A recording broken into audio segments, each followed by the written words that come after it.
Maybe I'll give you the best nut ever.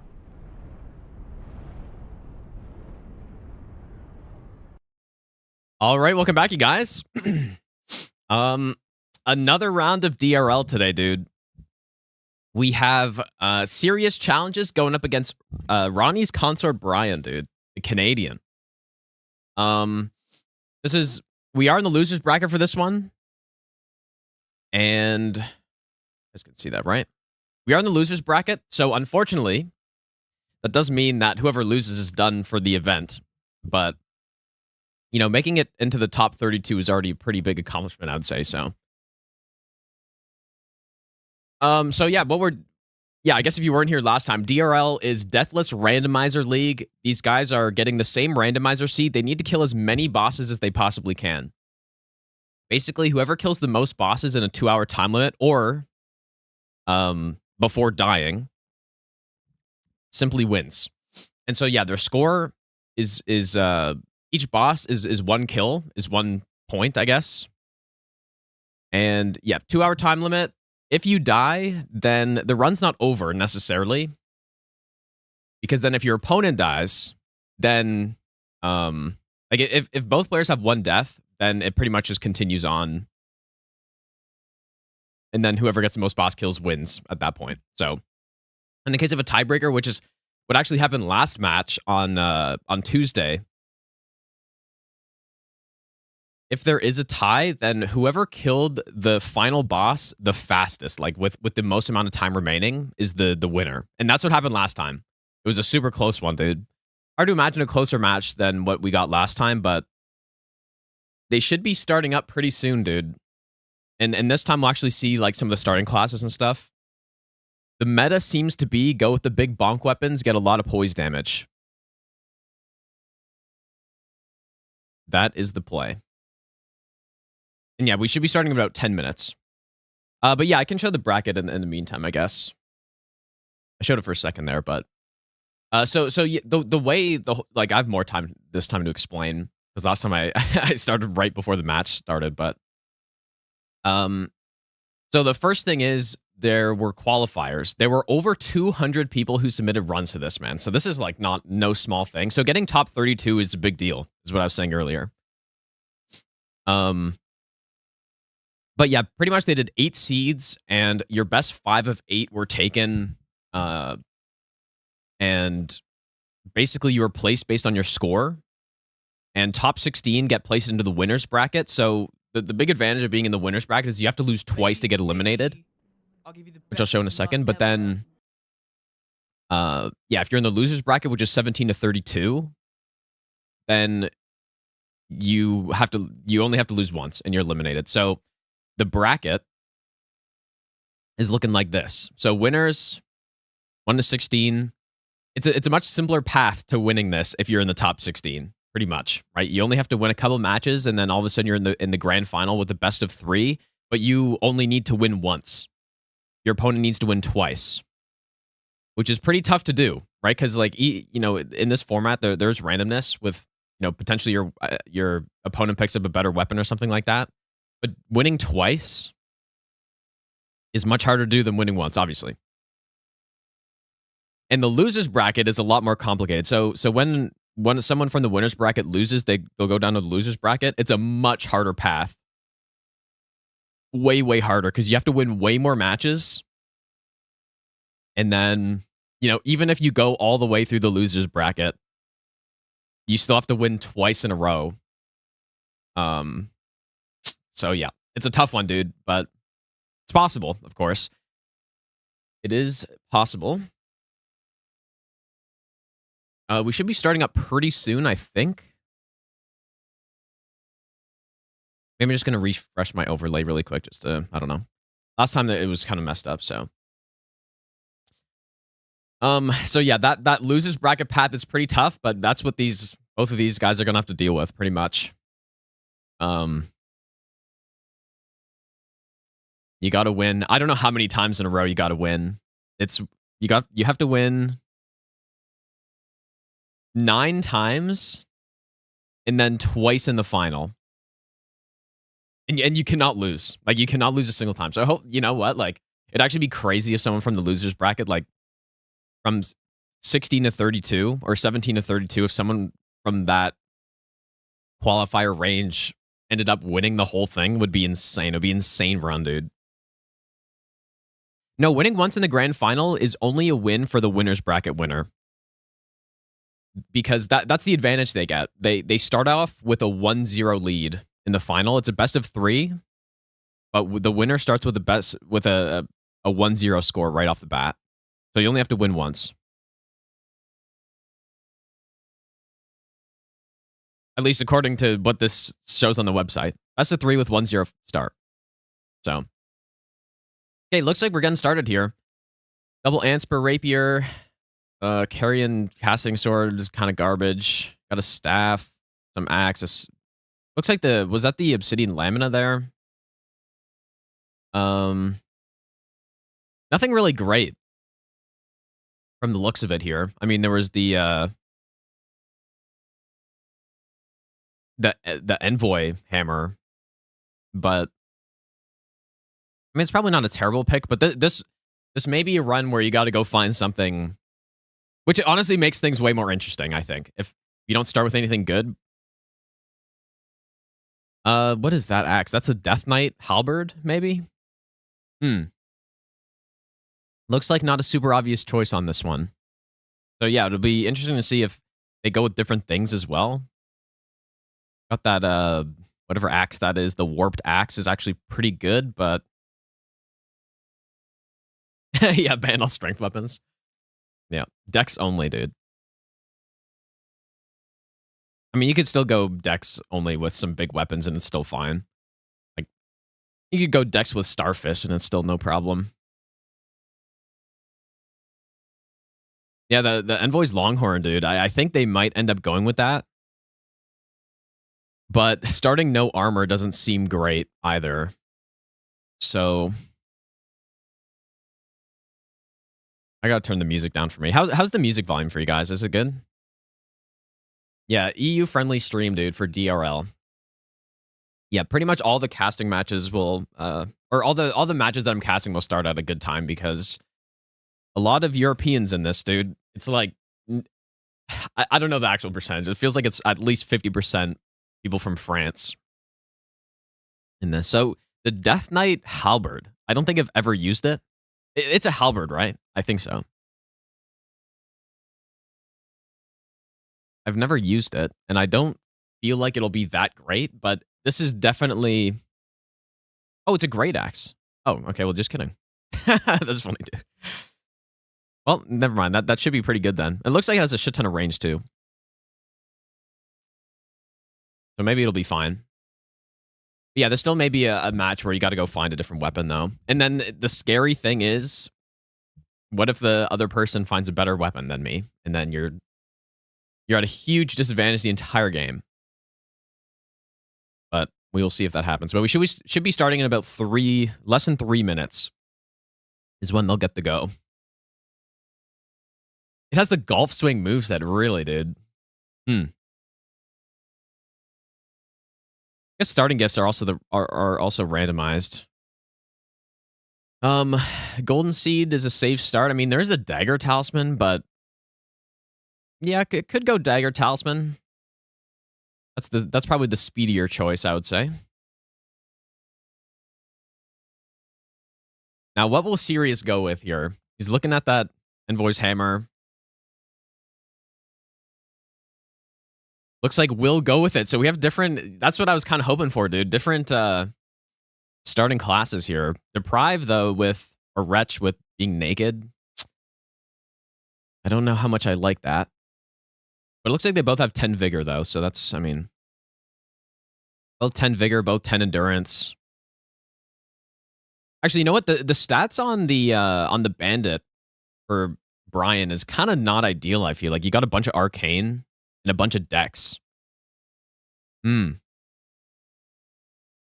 Probably not what you want, but I guess it's, I mean, I think 9 strength. 9 strength is okay. But yeah, strength is the king stat, I think, in this format, dude. You just want as much strength. Having a lot of endurance is probably really nice, too, for those jump attacks. Depends on the weapon, though, I guess. But I kind of like the Wretch starting classes or stats better here, but Sirius is really not sure. Like, they're both kind of a little unsure what to go with. What is this Death Knight?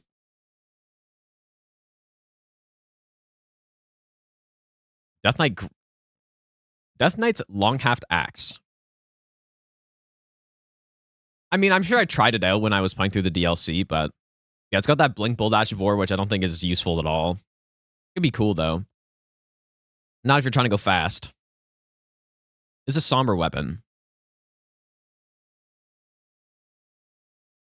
And it does have a lot of lightning damage. I mean, lightning damage, I feel like in this format is kind of bad.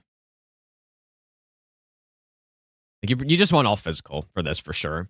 Especially lightning. You go against an ancient dragon. It's not great, but it should be fine against everything else.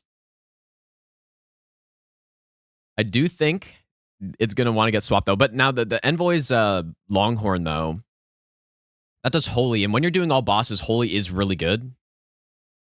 It's very good. There are some bosses that's going to struggle with. Like, on the main bosses, Holy isn't the best, maybe. But I've done a no-hit run with that weapon, and it was kind of fine everywhere. Because you have the big strike, and like it's enough damage. Okay, looks like we're off, dude. There we go. Timer started. And yeah, strike is really good, as we have seen in this. So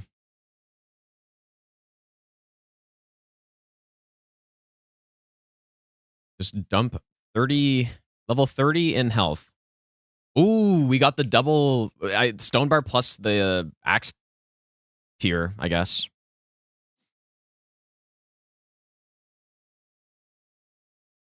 That's pretty good. I like Sirius's start so far. I like the weapon choice, I think, a bit more. But who knows? Maybe I'll be surprised by this weapon, dude.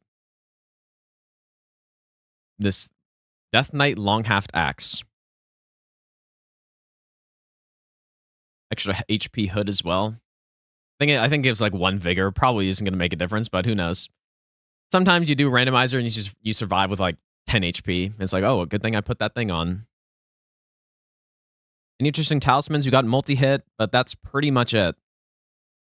Bryan did start with the dagger talisman, so those crits could be a little bit better. But nothing too great. I mean, there is actually Lightning Scorpion, but that would be probably not the best idea to go with when you're trying to do Deathless. Gargoyle Halberd. Power, like maybe dual-wielded halberds would be okay. But I do think you want that strike damage. So yeah, if Sirius can find another Great Hammer, that would be pretty good right about now. Nothing too great. I think there's a Urge Seal Dagger, which is a cool weapon, but probably not good for speed here. It is good with that Faith build. There's also dude, Visage Shield would be a Giga Chad play. That'd be an insane play, dude. Yeah, dual halberds, Asmon jump build. But we're selling all the stuff, getting a bunch of money. Well, maybe not selling everything. Selling, ideally, probably just like the highest value stuff we have.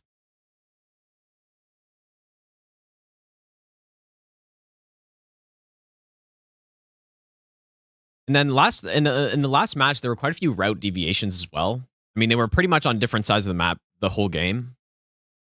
I wonder if I think there's a fairly standard route, but you can take you have a few different options with the order that you can do things, and I guess how many items you can pick up as well. You want to go visit some graveyards? I feel like graveyard on this might be good to try to just get something better. Maybe Earl Drake's not bad. More elemental resistance across the board is okay. Insane light crossbow. Great weapon, dude. Excellent weapon. Yeah, I believe we do have Stone Barb. We do have the Charge R2 tier as well. So Charge R2 builder is looking good. I mean, I think they got Stone Barb last time. I don't know if they get Stone Barb every time or if it's just completely random, but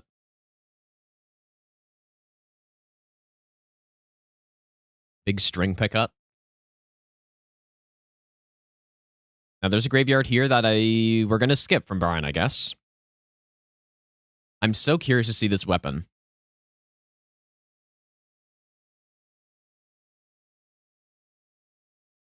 And Serious going back to upgrade really quick as well. Yeah, I think for Serious, the need for getting a different weapon is not as big here. And yeah, Strike is really good on the Crystallians right away. You don't have to Poise Break them first. It's good on the Blackblade Kindreds and the Gargoyles and stuff. Good on Deathbirds. Good on the undead enemies like the Tibia Mariners and stuff. Like, Strike is so good in this game, and so is Holy. When you're not doing just main bosses, Holy's really valuable to have. And Holy plus Strike on a lot of bosses are both effective damage types. Like on all of the undead enemies, Strike plus Holy's good. Now, if you go fight a Godska Noble, that's a problem. Because Strike and Holy's very bad. But I think for the most part, you're pretty safe going with a weapon like Envoy's Longhorn. Would be good to get another Great Hammer going, though. Simply loot Starfist, dude.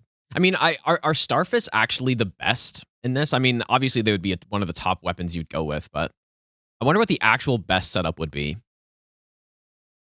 I mean, Death's Poker probably can output more damage. Especially on a boss that can be frostbitten, but then it's not going to Poise Break. All right, first boss, Leonine Misbegotten. Another boss you can fit in like some jump attacks.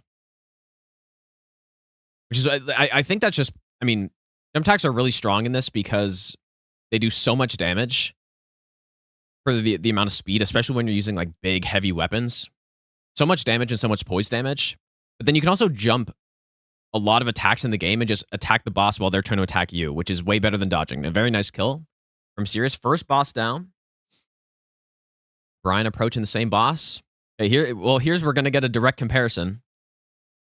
I would say that damage from Serious was pretty solid. You know what? There's the water buff here, though, so an extra 10% from that lightning. Oh, that golf swing, dude. You can jump this one. Going with R1s. It's a poise break. The damage isn't looking quite as good. Good riposte, though, with that dagger talisman.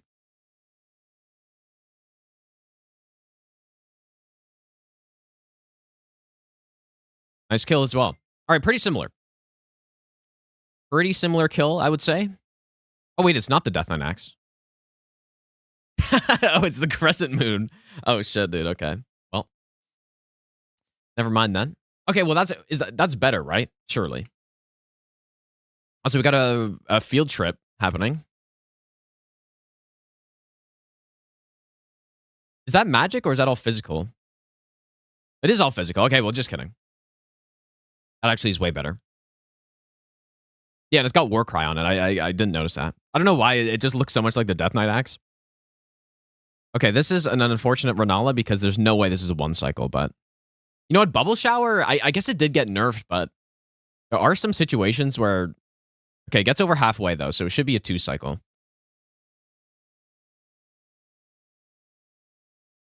Should be a 2 cycle, but the field trip has ventured out into Eastern Liurnia. Pretty lore-friendly, I would say. All right, and Bryan gets the same boss as well. Like, I could see this happening. They're just like, oh, yeah, we're going to go see the... we're going to go to the study hall. We're going to... take a little field trip over there. Ooh, Bryan misses an attack. Oh, misses another one, dude. Yeah, and the damage is just worse, I think. Well, but yeah, that's not going to be a 2 cycle. That's going to be quite a bit of time lost here. Bryan's falling a little bit behind. Still super early, though. Because who knows what these guys are going to pick up. Who knows what kind of RNG they're going to face. What we saw in the last match is that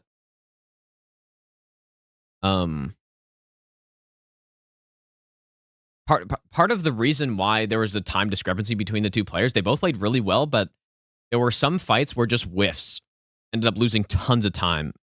Oh, he does get the 2 cycle. Very nice, dude. Brian with the 2 cycle. Okay, doesn't waste that much time. And gets a big 51K paycheck from that, from taking out the field trip, the teacher. Pretty good. That is quite good. And Sirius is going to get to plus 24. So we're already at plus 9. Good money. Sirius decided to go back and upgrade, but Brian's going straight to this this Death Bird. Yeah, you'd much rather that Strike Holy weapon right about now, I would say. Also got a Claymore. Sirius got a Claymore as well, which, I mean, Lion's Claw is probably pretty good. I mean, it usually is. Got a lot of poise. Lots of poise damage. Okay, you know what? The fact that this isn't the Death Knight Axe is definitely better.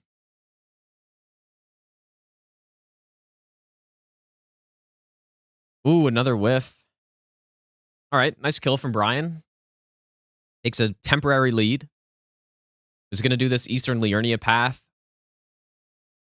Head up to Church of Vows, probably.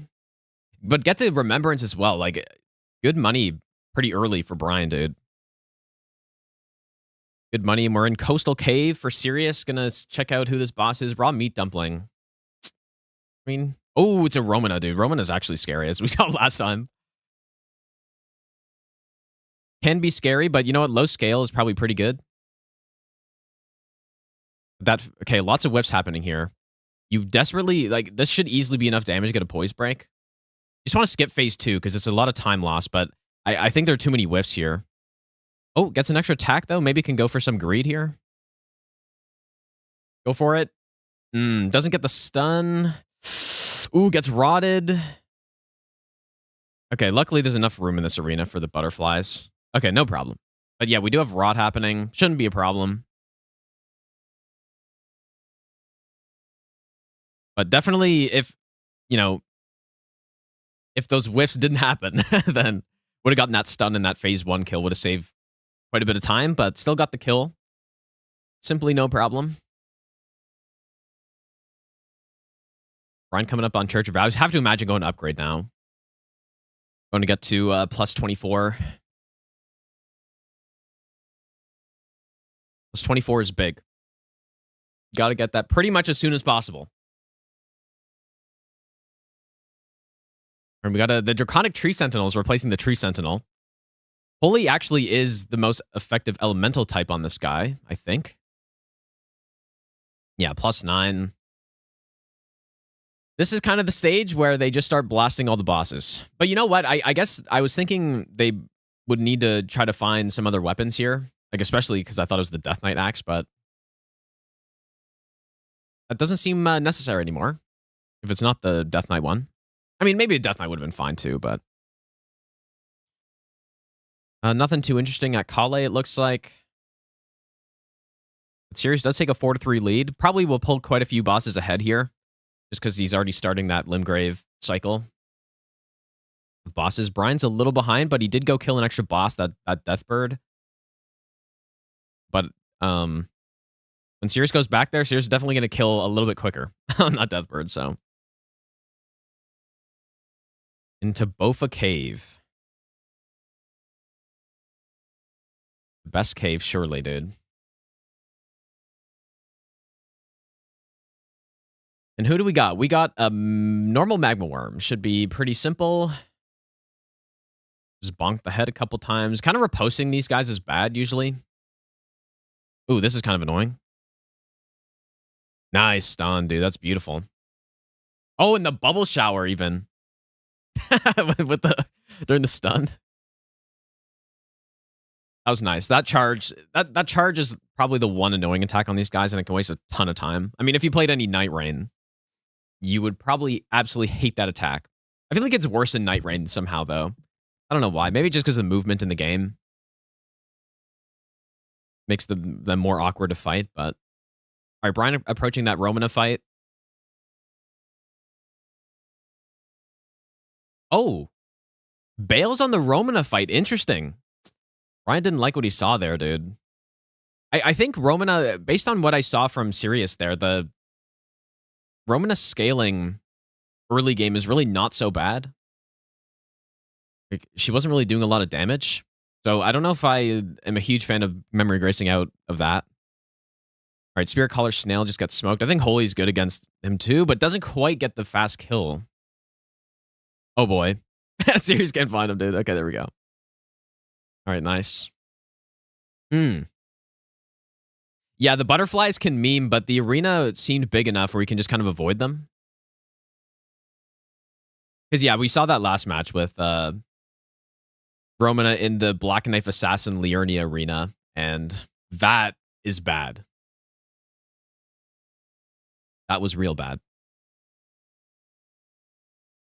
It was pretty much, you go from 100% HP to 2% just instantly. So yeah, yeah, it's an understandable play. And it's like, I guess another thing too is this early in the game, your damage is so high on a boss like Romana with a plus 24 that like you shouldn't even have to worry about the butterflies. Like maybe once you get to Altus, I guess. But if executed properly, Romana should just simply die.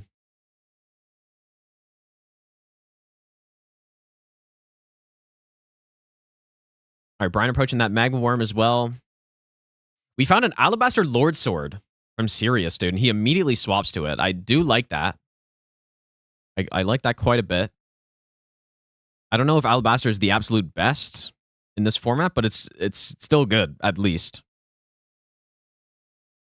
I skipped some items there. Surely one of those wasn't the Death's Poker or something, dude. All right, very nice kill from Bryan, dude. Just smoked that Magma Worm. All right, once Bernie got for us as well. Bernie's got nothing. Classic.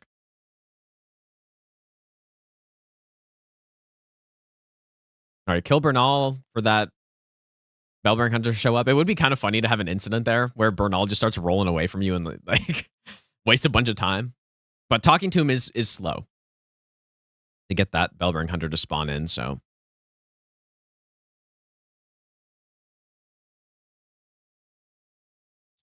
All right, we got a Margit. Yeah, those tap R2s with Alabaster, like with great swords, and then you throw in the charge R2s when you can, and you're still at full stamina. The reason why Alabaster Lord Sword is so good. Meanwhile, Bryan takes out that snail pretty easily, but the reason why it's so good is because it has the greatsword R2s, and they hit extremely hard. But then it also takes almost no stamina to do the charge R2. It's basically just bugged, and it somehow hasn't gotten fixed. And Vike goes down like an idiot. Like the idiot he is, dude. Pretty simple kill. Scores 8-6 right now. Bryan is a little bit behind on progression, but they're pretty even. Like maybe Sirius is a tiny bit ahead, but too early to tell, really. A little bit too early to tell. As we head into... What's the name? Is this the Black Knife Catacomb, or is that the Liurnia one? We also don't really have great talismans on this one, but we have a good physic. Both the players, I believe, have Stone Barb plus the charged R2 tier, which I forget the name of course, but...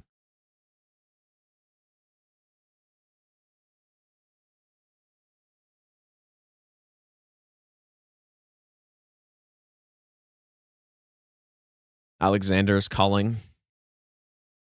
No one will answer him, unfortunately. Yeah, I think in this format, Alabaster is a really good weapon, but there are probably just a few better options based on what I've seen. Oh, looks like Bryan. Wait.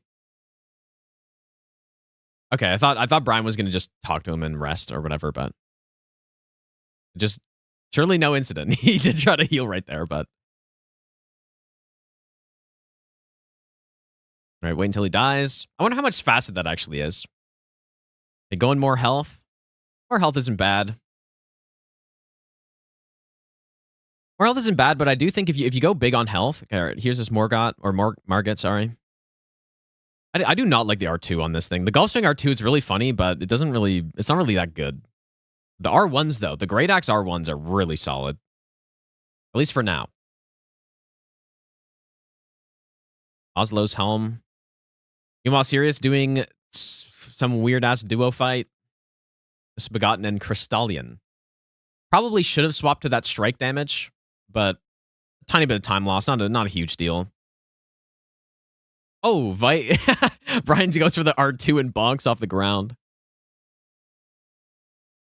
Okay, already, this is a bit of a slower fight than what Serious had. And a big heal. I would definitely, I don't think Brian got that Alabaster Lord Sword, dude. Unfortunately. So that is an advantage for Serious for now. But if you can, if Brian can get another Great Axe going, like the Anchor, that would be insane. That's pretty much what he's praying for at this point. Got a Purple Strike from Serious. I don't know. I mean, it seems like kind of a slower strategy, but it may be really safe, especially if you're dual wielding. Just like throw that on one of your weapons and get big heals while still doing damage is good. A lot of hyper armor as well. It's not bad. Looks like we're taking a very similar path between these two players, though, right now. Pretty much identical. The only difference was Brian went to go kill that Death Bird in Liurnia, who was replacing the Tibia Mariner. That is, I think, the only difference, and it's why he's a little bit behind right now. That is pretty much it. Serious maybe had a little bit of faster fights because he does have the weapon advantage right now. But yeah, that Alabaster pickup, dude. It's just, some chair and Limgrave. Oh, Helfin Steeple is pretty good. I really like Helfin Steeple, dude. I didn't see if Serious bought that, actually. You would imagine. Helfin Steeple with that Frostbite. Yeah, you did buy it. Okay. Gotta love Frostbite, dude. Frostbite saves a lot of time, and it's so strong when you're trying to go fast because you get a big damage proc, but then you also just get a basically passive 20% defense reduction on the boss when you proc it. So yeah, that's pretty good. Also, just blasted through that boss from Serious. The Pumpkinhead duo. 10-8 the score right now. Brian checking in the graveyard. Praying for a rusty Anchor right now. But instead gets the legendary Big Mouth Imp Ashes and Egon's Loincloth, dude. That's big. The Loincloth is one of the best armor pieces in the game, surely.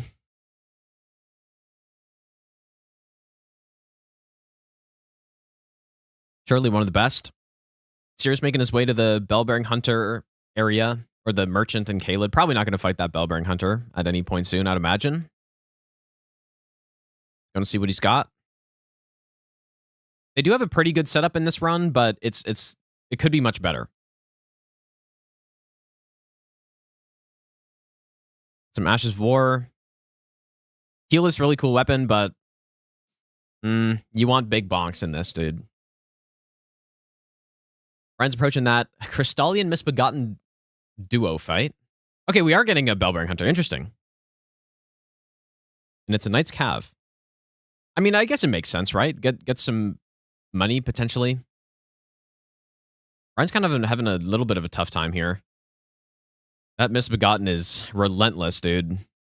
Yeah, lots of these attacks you can jump over on Misbegotten and interrupt his combos. Didn't use the buff on the weapon, interestingly. Serious has taken out this... Like, Knight's Cavalry is pretty good RNG there, I think. I mean, it's a quick fight. Take a big riposte here. Yeah, I mean, there's so many bosses that I imagine you just simply skip there. Also, we did get a Dectus. They both got Dectus from that Tibia Mariner as well. I didn't catch where their extra graces were at that they got. Serious is now going to take... Oh, and we got a Redan's Great Rune as well. That's pretty good. Now, I wonder why Serious isn't going with the Steeple as one of the great swords, because if you're going to be dual wielding, I mean, Alabaster kind of loses what makes it so good, I think. And so you may as well go Frostbite. You're not going to proc it super quickly, but then when you proc it, it's just simply more damage. And you got the built-in magic buff as well. But now the weapon difference is not so big anymore, which is good, I guess. Makes a more balanced match. We are seeing a slight variation in routes now. Brian's going back to Church of Vows and is going to fight this Bell-Bearing Hunter. Hasn't really gone as far into Kaled as Sirius did, but Sirius did take out that Bell-Bearing Hunter in Dragon Barrow, so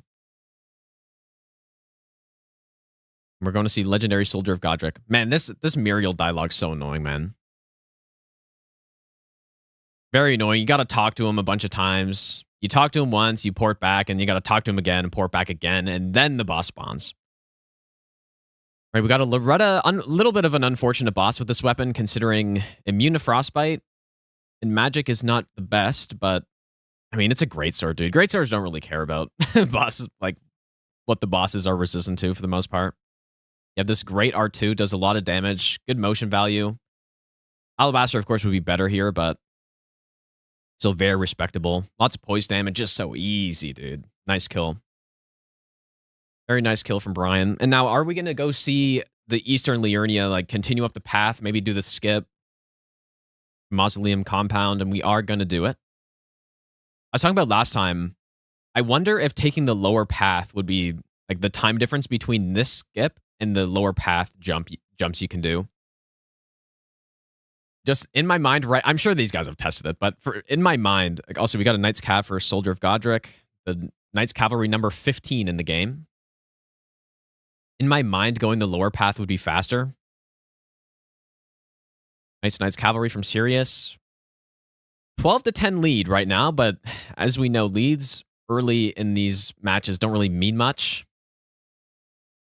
Usually they just come down to differences in pathing. Like this, one player goes and kills more bosses in this higher boss concentrated area. The other player just goes somewhere else, and it usually doesn't mean much. But where's Brian going? Okay, so maybe there is some reason to go this way and pick up that grace. I guess maybe down to the Bellum Highway from here.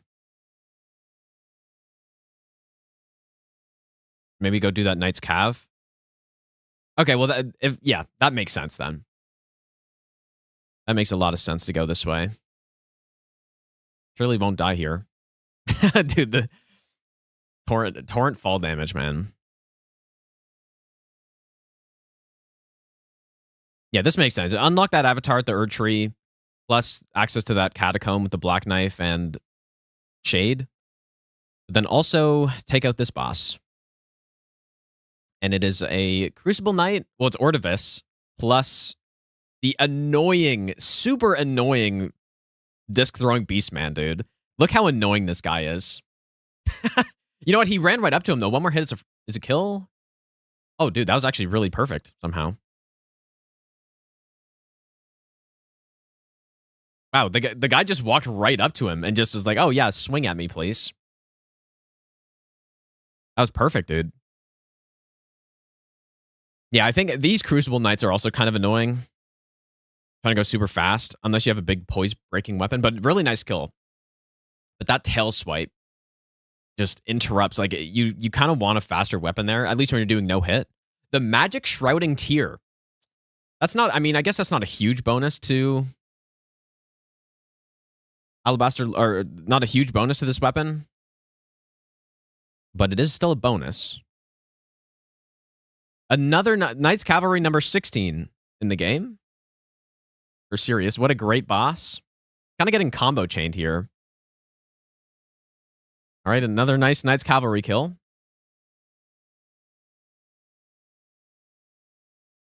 Let's see, are we swapping to that magic tier? I don't know, dude. He swapped out Stone Barb, I think. I mean, here's the thing. Stone Barb is really strong. The problem is it only lasts for 30 seconds. And 30 seconds is not a lot. We're going to see an early Dragon Barrow here from Brian. I mean, we already got a little bit of Dragon Barrow with that Bell-Bearing Hunter from Sirius, but man, we're just with the banger bosses today. Nox Duo and Omen Killer. Ooh, that's a lot of damage, dude. You got to be careful with those Omen Killers. Also, we have Archery Burial Watchdog from Bryan. It's probably a pretty good boss as long as you don't sit underneath that slam and get hit, because that will probably just kill you. But nice kill from Serious, though. A little bit different danger levels between the two players right now. We got a Limgrave Agil fight versus Dragon Barrow, Blackblade Kindred Scaling. But this is actually great. Bryan's playing this really nicely.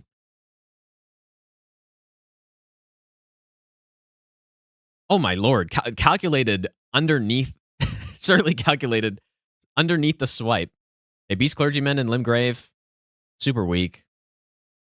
Just blast them. I guess you do have to be careful of this ledge, though. Okay. Be very careful of that ledge. Nice. All right. Nice kill. I guess you don't really get a lot of money, though, on Bryan's side from that boss. Maybe the unfortunate thing. Yeah, what I was saying about Stone Barb is that it lasts for 30 seconds, which is not a lot of time, but then certain bosses, as we saw last match, if you can get the stun before they do their huge delay attack or they fly away or something like that, you're going to save so much time. A Deathrite Bird. Can't tell who we got on the lower bridge, but we got a Deathrite Bird. We got a Jagged Peak Drake in Pumpkinhead Arena. I don't know if I like this Deathrite Bird right about now, dude. If I had the Envoy's Longhorn, I would be loving this, but Bryan does not have it. Oof, that's really rough damage, dude. I think a Greatsword would probably be better here. I would probably take a Greatsword, but...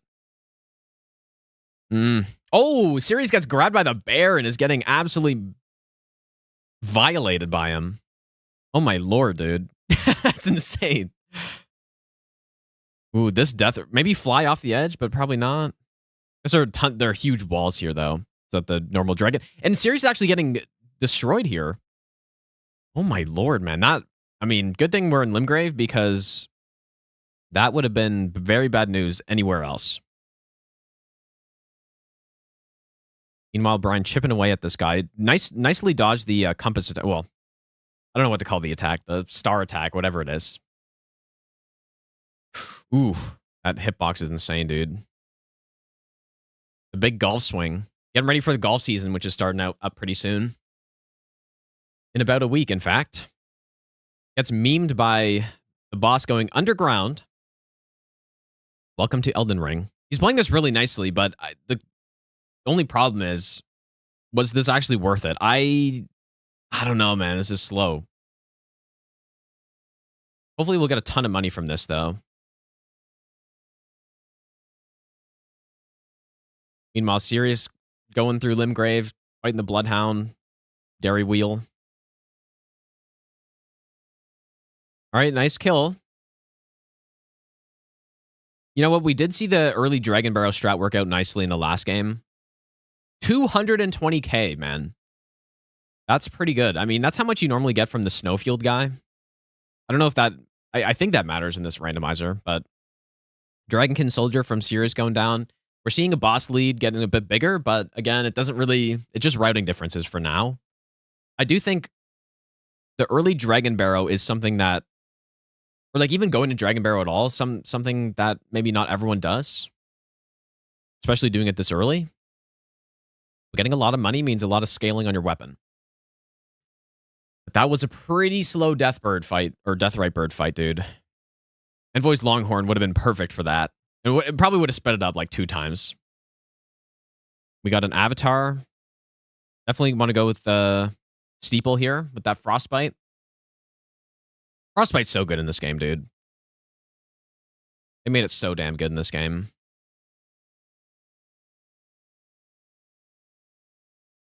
Yeah, nice proc, and now you just simply do more damage. That's it. Don't have to complicate things. Just simply more damage. Charge R2, maybe stun here. Nice. Maybe could have gotten a fully charged R2 off there, but still good. Yeah, now this is the type of Dragon Barrow fight you want to see, I think. Just like perfect with your weapon. You got to go greed for that. You have to. Nice. I like that play a lot right there, I think. As long as he doesn't die, but he shouldn't. Very nice play. It'd be very easy to run away from that. Also, Sirius just smoked the Rune Bear cave boss. I honestly didn't get to see who that was, but it would have been very easy to run away there and just try to like strafe the projectiles, but just simply you're full health, go in, kill the boss, just tank a few hits, no problem. That was a really nice play. And we do have a full Dectus. Sirius has full Dectus right there. That could be big. So we do have Altus access easily. I again don't know what other grace they had, but I think that was from the Rune Bear. We got full Dectus. So that could be another thing if Bryan somehow doesn't go there, which he will. I mean, that's a pretty standard route through Weeping. Go take out that Rune Bear. I think it was from the Rune Bear.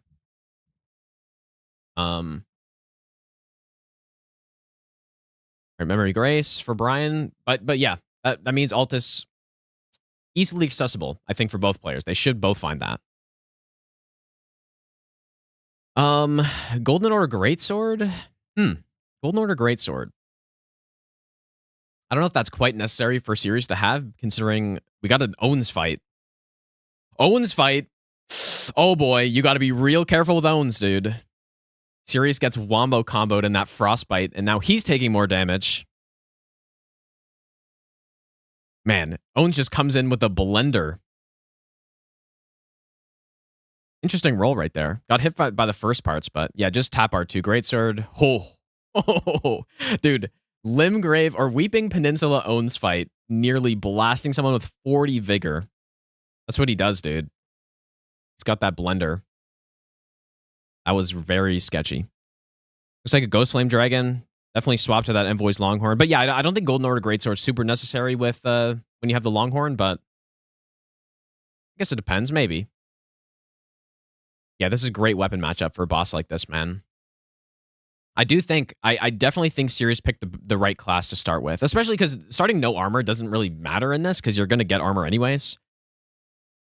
Oh boy, bonks. Now, you just got to pray this is not the one that summons Skellies, but at least it's in Limgrave, so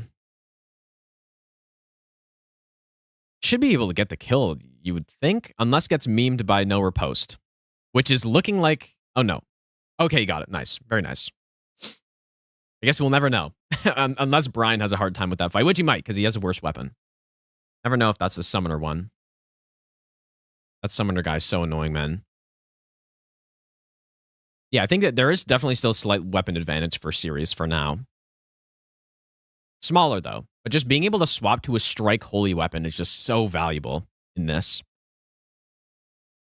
Oh, boy. We got the Hippo arrive. Nice. Nice dodge. Get that frost buff and just blast, simply. What's kind of nice, too, about that Frostbite is that it does hit things. So at least, you know, a lot of other buffs, like Golden Vow, you're just sitting there doing a buff and it's kind of slow. You're not actually hitting the enemy. But at least with this one, you can actually still hit them, so it feels like you're doing more than just buffing. The ugliest boss in the game, probably. We also got a +10 from Sirius here. That's pretty big. +9 to +10 Somber is quite substantial. Meanwhile, Bryan is still at +9, I believe. Have a lobster incident.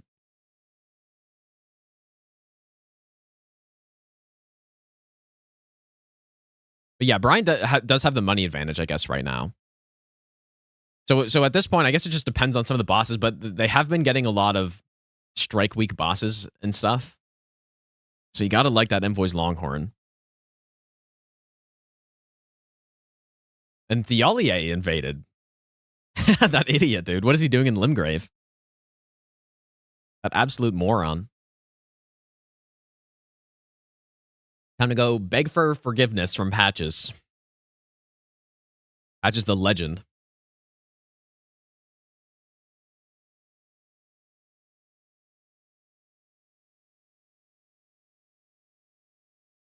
Oh, yeah, the lobster snipe. Yeah, that's a good question, actually, if that would have killed him. I don't know. Oh, well, that was interesting. I haven't seen that before. Did that like block cancel thing on the fire and didn't even get stunned. That was kind of cool. I wonder if that was on purpose.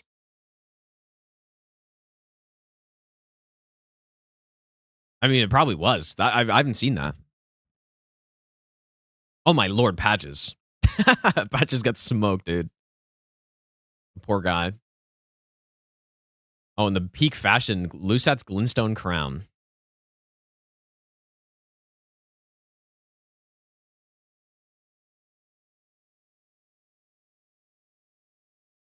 Brian is heading over to a Geel now. He's going to do that Limgrave section. So Brian is probably going to catch up here, I would imagine. Got a Death Knight. Holy's good against Death Knights as well. Getting smoked by that. The lightning attacks. Oh, man. The Tabar 2 with Greatsword's so dumb. Got some money as well. Remembrance of Moog. Yeah, so this Limgrave chain is quite long because you can start... Yeah, you start with this Troll into a Geel, Knight's Cavalry, Pumpkinhead, Darwill into Weeping, right? And so that's where Brian will find the Dectus. So there shouldn't be really an advantage either way here. It's not like Dectus was on some obscure Dragon Barrel boss that someone may or may not go to fight. We got Ralva, the double Greatsword. I'm very surprised not using the Steeple here, though, in your power stance. Like, it's probably fine for now, but I do think probably later, once you get to Altus, that Frostbite starts to do a bit more work when the fights last longer and they've got more health. I think you would want to swap eventually. We're having a big prelate incident. He's just spin to winning, dude. Spinning to win. I think Brian might have been worried about just getting knocked off or something, so it's just fair to kill him. It's good. That would have been pretty insane. Dectus from Knight's Cav Dragon Barrel? Was it? No. No, it wasn't. I think... I forget where the first part was from. The first part was from the Tibia Mariner in Limgrave, and then I think the second was from the Rune Bear replacement. Ooh, man, that Steeple. Like, Steeple should get better as you go further in.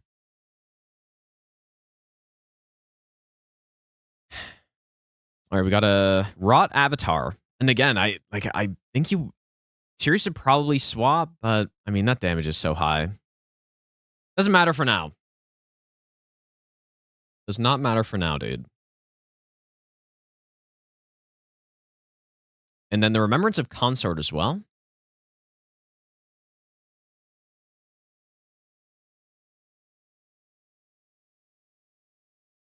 I guess you do have to be a little bit careful with the Omen Killers, man. They got bleed. Statuses are probably one of the only ways to die to a boss early in this. I mean, unless you get... I don't know. But yeah, statuses are more dangerous because they don't really care about the scaling, right? You have high health. If you have high health, that bleed's going to do pretty much the same damage every time. So, gotta be a little careful.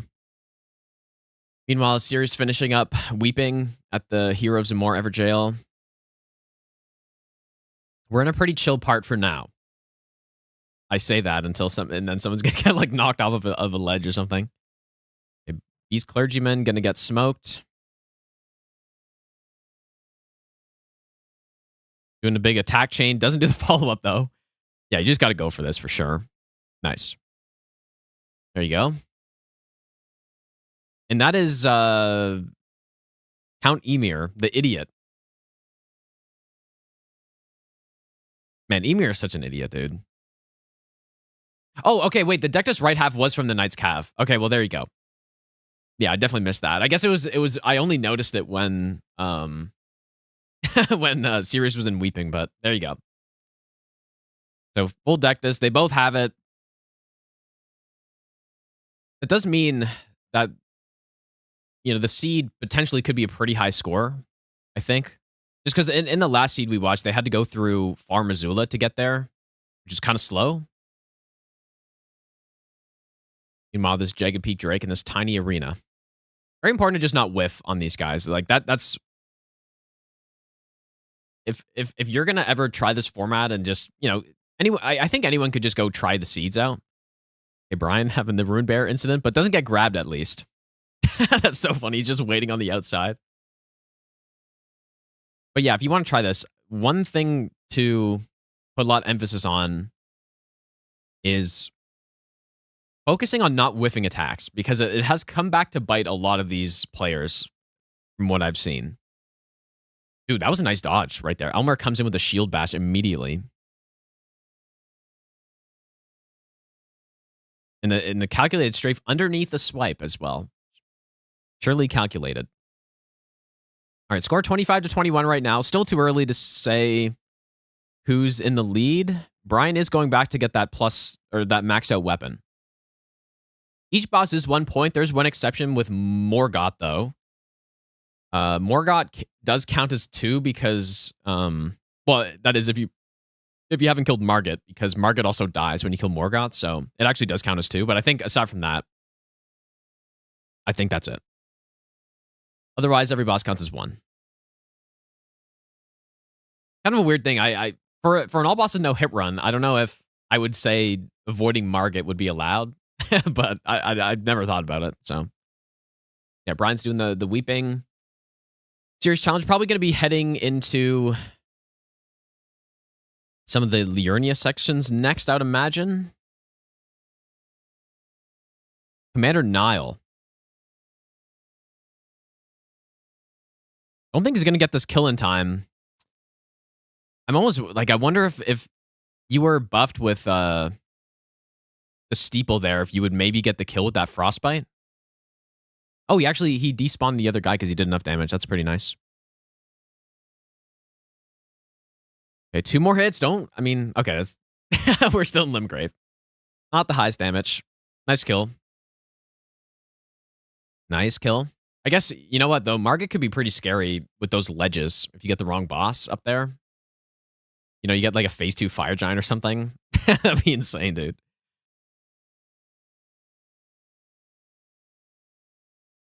That would be pretty insane.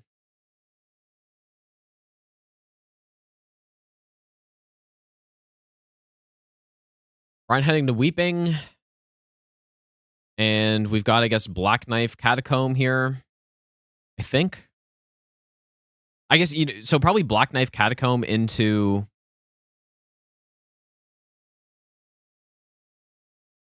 the patches segment, which Bryan did already do. You got the duelist and you got patches over there. So as you can see, it's kind of just like boss chains that people do, but they just do them in different orders. Just based on, you know, preference, or maybe there are some slight advantages to doing certain orders, right? Like doing Dragon Barrel early is maybe high risk, high reward, where if you get good bosses, you get a bunch of money. Or if you want to be a little bit safer and get like a higher score early before having a chance of dying, you might do more Limgrave or potentially, or you get more items. Stuff like that. But I think overall, they should all be pretty similar timings to each other. You know, of course, it's possible that someone does a boss order, they get a really good weapon from one of the bosses, and then the other player just takes longer to find it. That could be an advantage, but so the score is based on how many bosses you kill. The person with the higher score wins. You get 2 hours to kill as many bosses as possible without dying as well. If someone dies, the match isn't over, but the other player, as long as they just don't die, they win. Well, okay, well, actually, their score is locked at whatever boss they got to. So let's say someone dies right now. Their score is locked at 23 if Bryan dies. Certainly no caster curse. But just as an example. His score would be locked at 23. So Sirius pretty much, as long as he just didn't die, he would win because his boss score would be higher. But then if Sirius then died, then the deaths cancel out and then they just keep going. And then whoever gets the most boss kills wins at that point. So surely no caster curse, dude.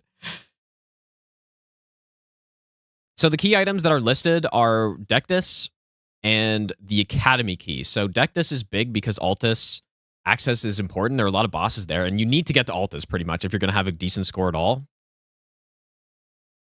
So you need to get to Altus somehow, and getting Dectus is a good way to do it, unless you get lucky with some Grace that's placed in like Gelmir or something where you can just access from there. And then the other is the Academy key, which is good for traversing through Liurnia. And I don't know if it's that good for anything else, to be honest. But we got that Hippo. Hippo goes down.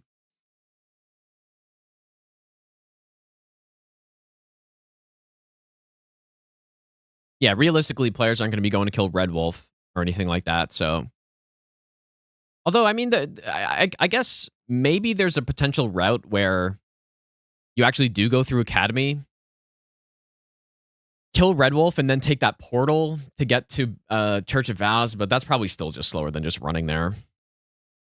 Probably slower. But I guess that is a thing that would be possible if you got super early Academy key or something like that. But I don't think it plays a big role in these matches. It's just, yeah, traversing through Bellum, getting to Bellum Highway quicker. Because we did see Bryan took the path. He did it early. He took the path down from Mausoleum Compound. He took that down to the Knights Cavalry in Northern Liurnia at the Bellum Highway. So if the Academy key was to be found, then that whole time that it took to run there would be pretty much wasted. All right, we got that Death Knight from Bryan. I wouldn't say we've had too many dangerous encounters yet, but usually it's, I would say probably Liurnia, like Liurnia and Altus is when, mainly Altus is when things get a little bit dangerous, I would say. As we've seen from other matches.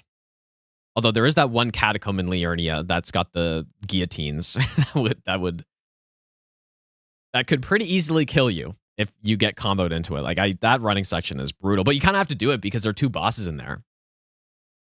Like those double boss caves or dungeons are very good. Killed two bosses very quickly, but then that particular one is maybe one of the most dangerous running sections in the whole thing. So in the whole format, you can only really get so far in this. And I can't think of a more dangerous running section than that one. Nice tank from Bryan. Nice Ralva. When will Bryan catch up, though, is the question. In the last match we saw, the one who went to Dragon Barrel early and pretty much did what Bryan did was behind for most of the match, but then probably about 3/4 of the way through, or maybe a little before that, they pulled ahead, and their opponent just could not catch back up. They just couldn't do it. I mean, they kind of did, but was about a minute behind pretty consistently. And it was from better boss fights and more damage from having a lot of money. Serious smokes the Perfumer and Watchdog duo. We're starting to go through Liurnia now. Bryan's still working through Weeping.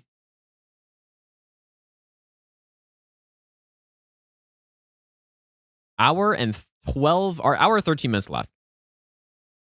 Yeah, see, so Serious right now is going through I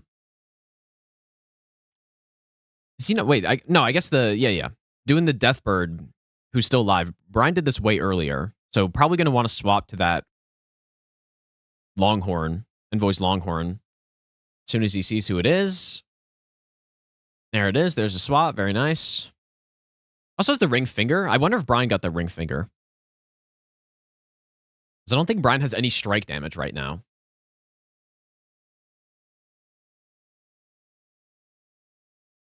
Yeah, this is so much of a faster kill, dude, than what we saw earlier. The damage, it's pretty much like at least 2 times the damage, maybe more than what Bryan had.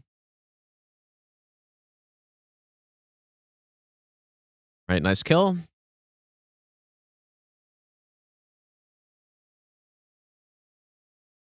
Bryan going up to the Madness Village. I think pretty much everyone just picks up the Sacred Tier. It's probably a good play.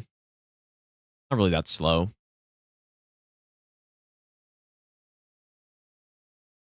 And then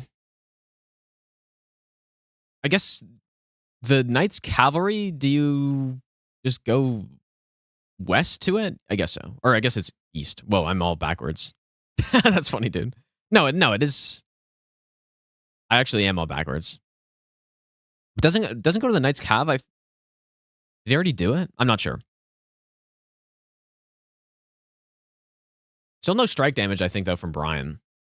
Like that's actually a huge deal. In some of these fights, Serious's damage was just so much higher. And that could easily be the difference in a match, is just having the right weapon for the right boss. Your opponent just not having as good of a weapon. That's pretty much, I mean, with the players that are this good, that is pretty much just what it comes down to. And if they end up with the same build, then it just comes down to like minor execution differences on the bosses. But like it's hard to make up. Oh, and got the ram coming in. Oh my god, he's so pissed, dude. What'd he do to that ram? Pretty clean execution kill though from Bryan right there. Like that's pretty nice kill, but definitely slower because doesn't have the right weapon. Man, that ram. Blind hard tier is this good safety tier, but they do already have good damaging tiers. Like it's hard to swap off Stone Barb. I do think the charge attack one, if you got a dual wield setup, obviously isn't really doing much. But Stone Barb, man. All right, we got that Owns fight. Okay, I guess you go back. Yeah, that makes sense. Go back to this Knight's Cav after. Beautiful backstab. That's how it's done right there, man. That's how you smoke Owns. You just backstab, tap R2, just keep going. Kind of delayed a little bit. This doesn't do much damage, but just slow. Okay, Loretta getting smoked from this double greatsword. There you go. Much cleaner Owns on this from Bryan. Doesn't nearly get killed. Meanwhile, Sirius cleared Church of Vows, heading over to Mausoleum Compound. I think that's what it's called. I couldn't remember the name for the longest time. But you know what? Commentating on these matches have been a good refresher for all the names of stuff in this game. Because I didn't play Elden Ring for a while, and so I just started forgetting stuff somehow. Gotta be a little bit careful on the skip. Can't say it's really too dangerous, but if maybe you try to do it too quickly, easily slip off of a ledge.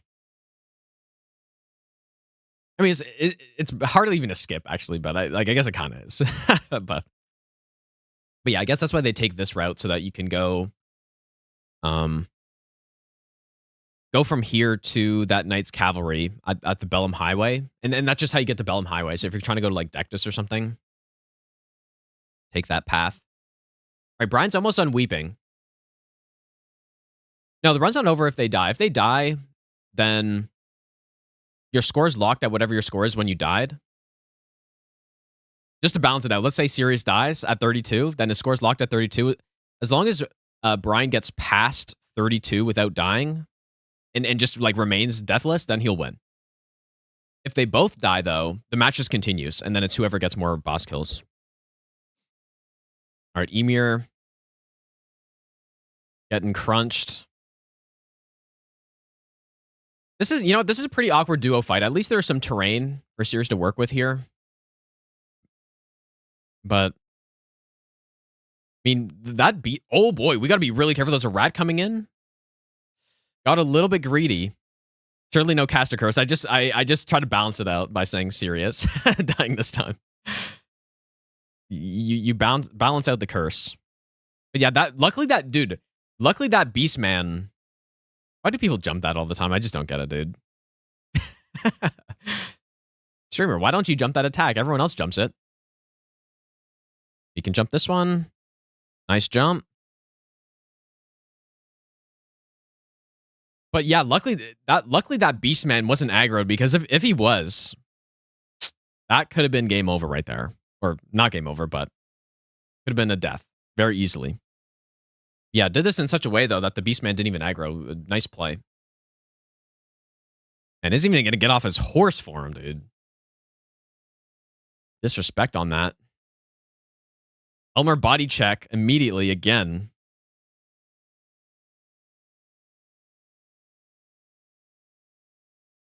Nice. Oh, could have gone for the kill there, but nice, Elmer. Gotta love that steeple, man. Again, once we're in the kind of the Altus area, or in the higher scaling area, that's where we're gonna see that frostbite coming in more. Claws of Night, huh? I think that's what I just saw Sirius pick up. Pretty good weapon. I mean, all the claws are pretty much top tier. If that's what that was. right, Bryan is doing the Kaled route right now as well. Northwest Kaled route. And it's rocking that double greatsword as well. Got the Golden Order greatsword.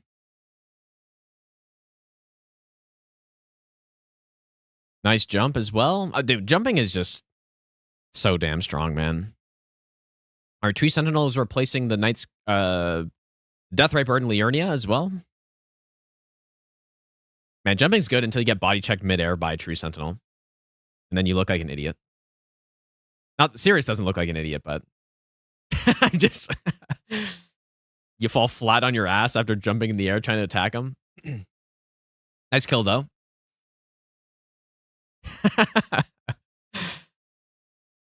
34-31. Timers within 2 seconds of each other right now. Bryan going into the duo Watchdog Catacomb.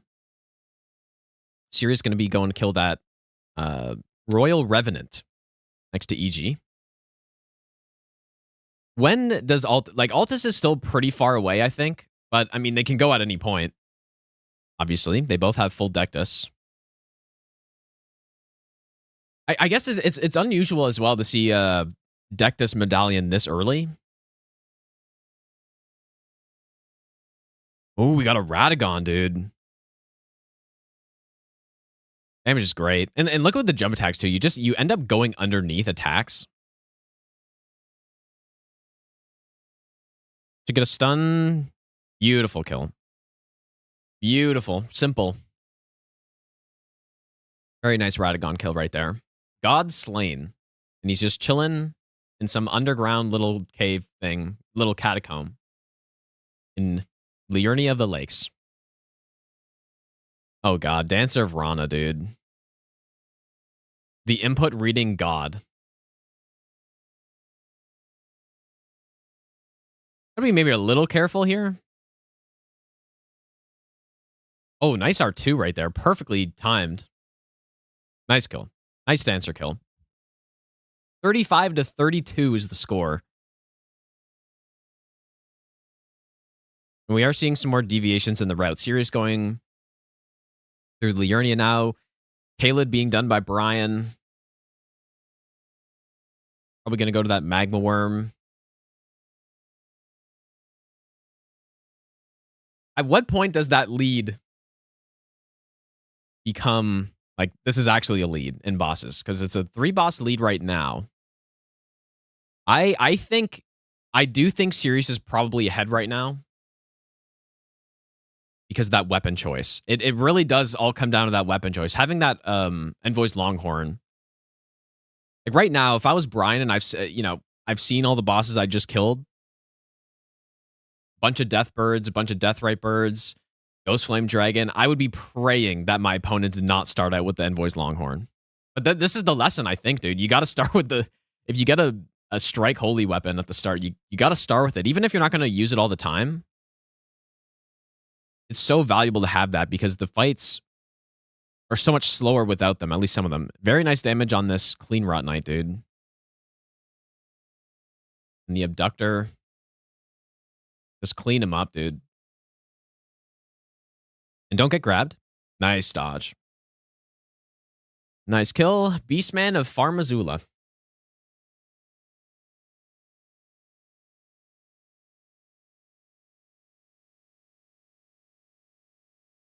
Nice job not whiffing on that backstep right there. From Bryan.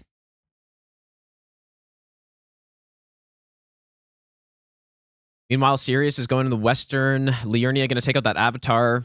Going to go down to the Spirit Caller Snail, Road's End Catacomb. This is a pretty quick one. No one in the last match did the skip down. I wouldn't imagine seeing it now. It could be, it's so scuffed, dude. It's so easy to just slip off and then you just lose the run. There wouldn't be many worse feelings than losing in an event like this by trying to do a skip and then just dying. Like trying to save like 10, 15 seconds. But those are the margins that there are, especially when we get to some of the final matches. Also, really nice Morgott right here. Nice RNG, quick stun, just blast him, dude. Nice kill from Sirius. Meanwhile, Knights Cavalry number 35 from Bryan. Getting destroyed. The sewer jail key. Definitely useful on this, of course.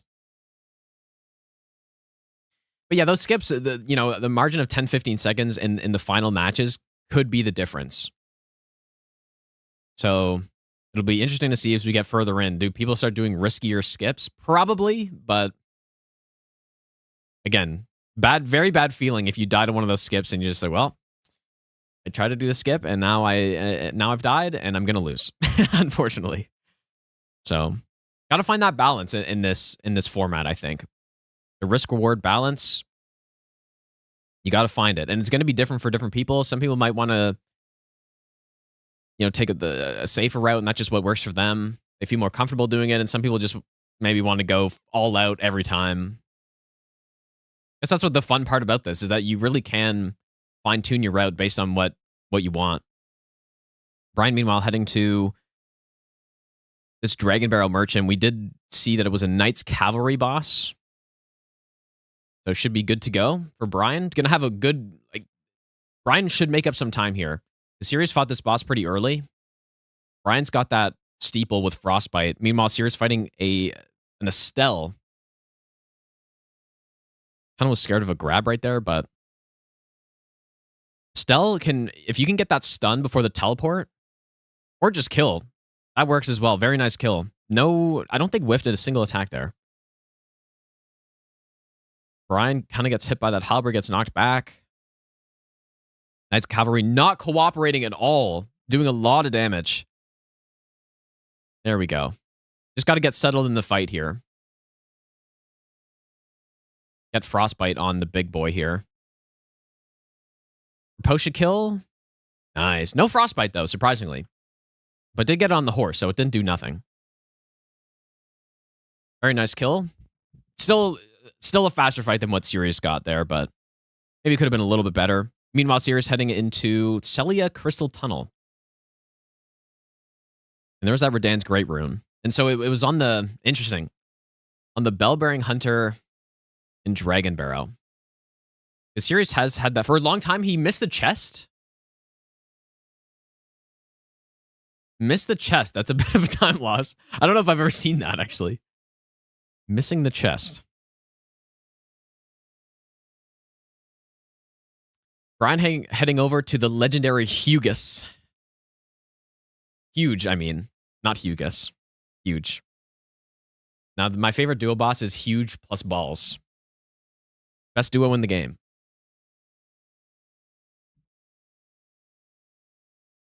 Yeah, it's a Dragon Barrow boss, but I guess I'm not 100% sure in the scaling and the randomizers, but it's usually pretty low. Sirius doing the Celia Crystal Tunnel skip. Having a hard time, though. It's the Soul Jars for Bryan. Having a hard time on the skip, just not getting quite the right jump off of the ledge. And now the time's starting to add up here. There we go. All right, took a couple tries, but Sirius gets it done. Meanwhile, Bryan smokes the Soul Jars.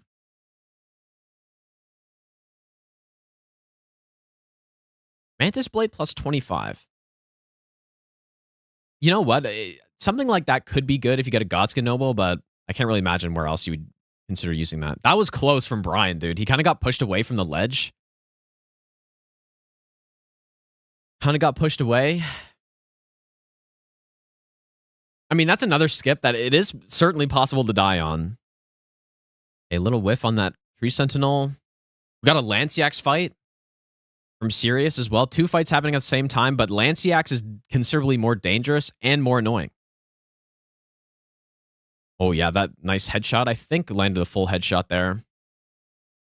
Bryan kills a Tree Sentinel. Yep, this is what you're scared of, dude. Getting stuck in the upper parts. I don't know what you can do here. There is not much you can do. This is really unfortunate RNG from Sirius, dude. But you know what? Using that Ash of War, I don't think it actually dragged the boss down, but minimizing how much time was lost from there still did some damage. But yeah, it's so hard to, in these arenas, so hard to hit the boss, but really nice from Sirius there. Bad RNG, but still made the most of it, though. That was pretty good. Bryan heading down to that Radagon fight, but Bryan is catching up slowly here. You know, we're halfway through the match. Bryan's got that lead down to 2 bosses. I think it's going to keep shrinking. Just based on how these players have been playing, I believe Serious is maybe slightly ahead. Oh my lord, Radagon is stomping like crazy, dude. Oh, gets a teleport. Okay, no problem. Goes into that scripted slam sequence. Serious heading to Nox duo right now. 39-38. This is the closest it's been at a meaningful point in the match. Very hard to say who's ahead, but I do think Bryan will probably get this tied on bosses pretty soon here. And we got a Lightning Watchdog or Nox duo from Serious. Very nice jump attack. One more. Very clean kill, dude. So satisfying when you have the perfect amount of damage to kill a boss in like 4 hits like that. Meanwhile, Maggie is spazzing out as usual. It's a nice frostbite. Gets a stun. Simple. Simple play.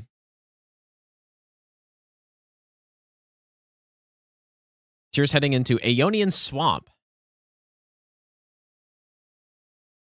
Kill Commander O'Neill. Who will it be? The Death Knight? I'd probably like that swap to Envoy's Longhorn right now. But this obviously works. I think Holy and Strike, like definitely Holy on these guys, and I assume Strike as well. Just anything that's undead. But yeah, these Tab R2s with Alabaster are working pretty well. As it does on a lot of bosses, especially when you throw in Stone Barb into there. Really nice kill. Really nice kill, dude. I'm honestly not even sure if the Longhorn would have been better there. It's hard to say. If it was going to be better, it would only be slightly. And Bryan's into the Academy Crystal Tunnel.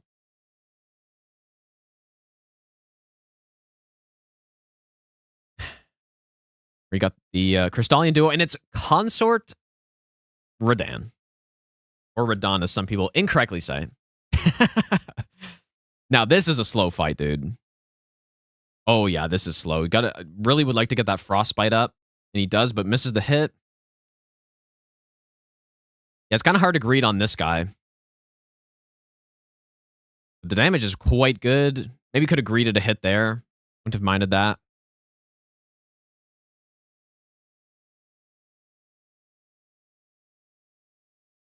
Nice dodges there.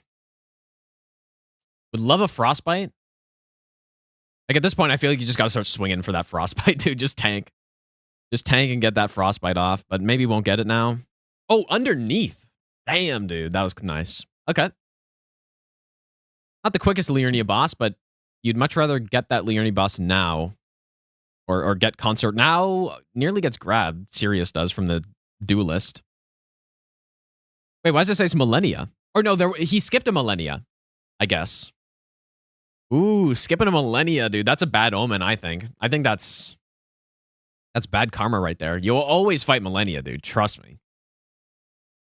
Most fun fight in the game. You got to fight her every time.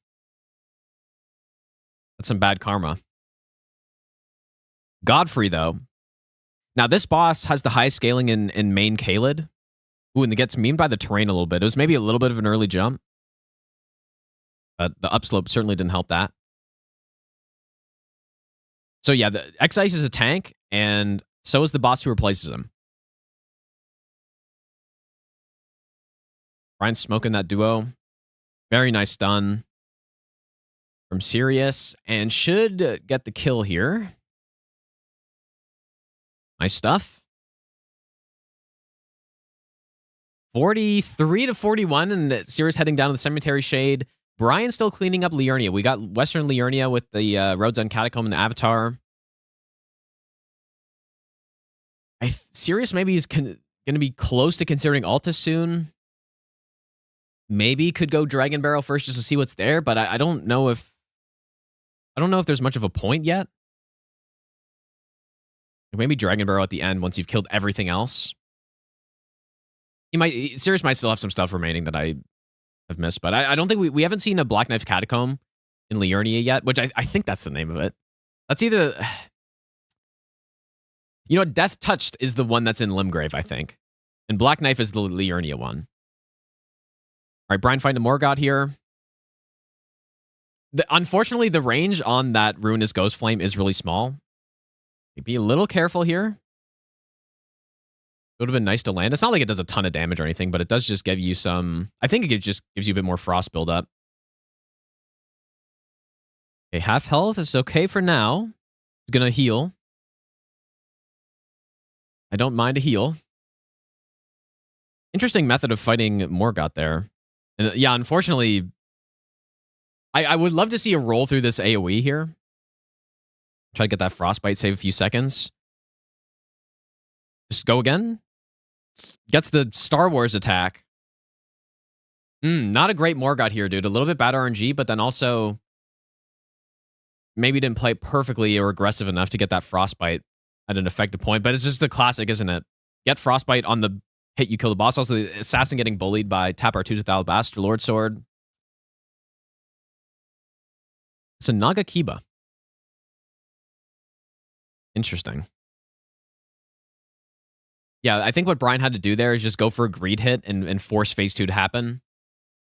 Since it was going to happen on the next hit anyways. And then, yeah, you can also roll that AoE that Morgott does. Obviously, it's a little risky because you could get hit by a geyser, but I mean, that's pretty much the worst case. You roll it and get hit by a geyser after. You still will probably get hit in. Still better than just waiting. Sirius heading down Northwest Kaled, Avatar into the Catacomb.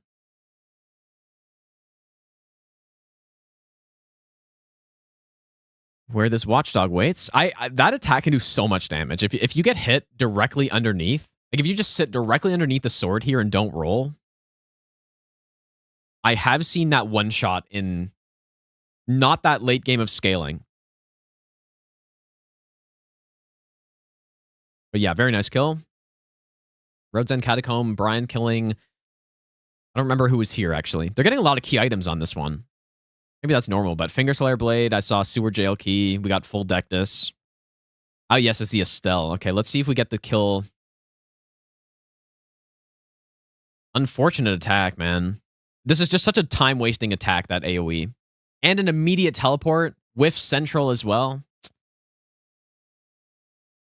No hitbox when Estelle spawns back in, though, at least. Gets another horrid attack.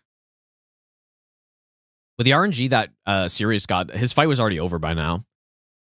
This is not what you want to see, dude. Oh, and gets the grab.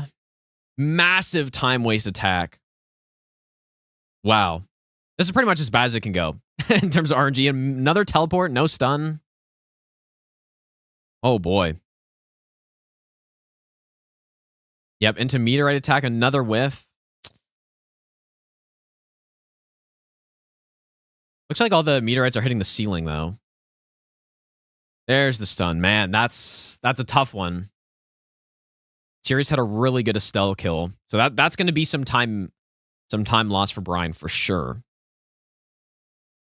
Some of that, there's not really much you could have done, though. I mean, just bad attacks, getting the... Like, even if you roll that grab, it's still a huge delay attack, and then you can't attack the head for a while. And then you got to roll it again after. Sirius fighting Dancer of Rana. Looking pretty good so far. Dude, what insane Alabaster Lord's pull kill. That was clean. That was really clean right there.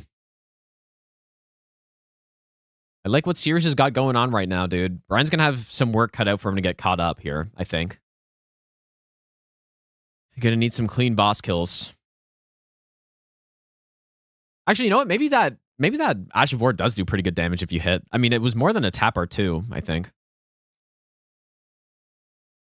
Based on what I just saw. But yeah, Sirius is pulling back ahead a little bit more. Nice jump from Brian. Nice kill. Yeah, the competition is really close. But all these players are really good, dude. And you're not going to see many deaths from them.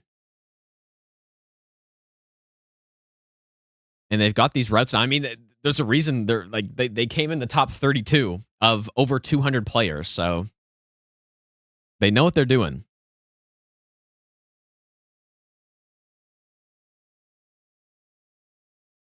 I wonder what a way to get more deaths into this would be. Because I think that'd be...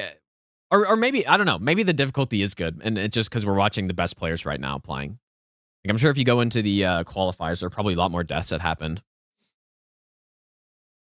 But it'd almost be interesting to see if they had...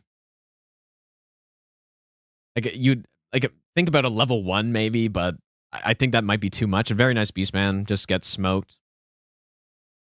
Bryan doesn't miss the chest. Wonder what a way to introduce more risk into this would be. Yeah, me invade them. Yeah, if I look at qualifiers really quick while they're both in loading screens, I mean, even the top players, even in the top 16, there were numerous like single digit seeds that they had, and it's because they just die early, man. So yeah. So all right, Serious heading over to the avatar who was replaced by some dragon. Didn't see who it was. Looks like just a Geel, or is this Flying Grail maybe? This Flying Grail. I think Grail's a little bit more like, he's got a bit more of those feathers on him, maybe. Really solid damage, dude. Oh, got an Alabaster coming after him, but it gets absolutely blasted. Oh, wow, what a nice kill this is, dude. Oh, gets memed, kinda. Oh, wow, that was so weird. Nice kill. Okay, we got a Lance action. You know what? Bryan's saving a bunch of time here. His damage is fantastic, and he's landing all of his hits. This could make up for that bad Estelle if he gets one more hit off and doesn't whiff it. Okay, you know what, though? Some of that Estelle time, that was a really nice... Which Ancient Dragon was it? I can't remember, but that was a really nice fight. Definitely made up some of that time from that Estelle back. And that's just what happens in this, dude. Like, sometimes one player gets good boss RNG somewhere, and then they get bad RNG somewhere else. And the other player gets the opposite, and it kind of balances out usually.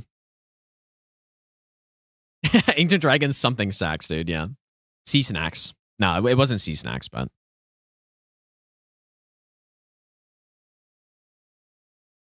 We are heading into Black Knife Catacomb. We saw last game... Whoa.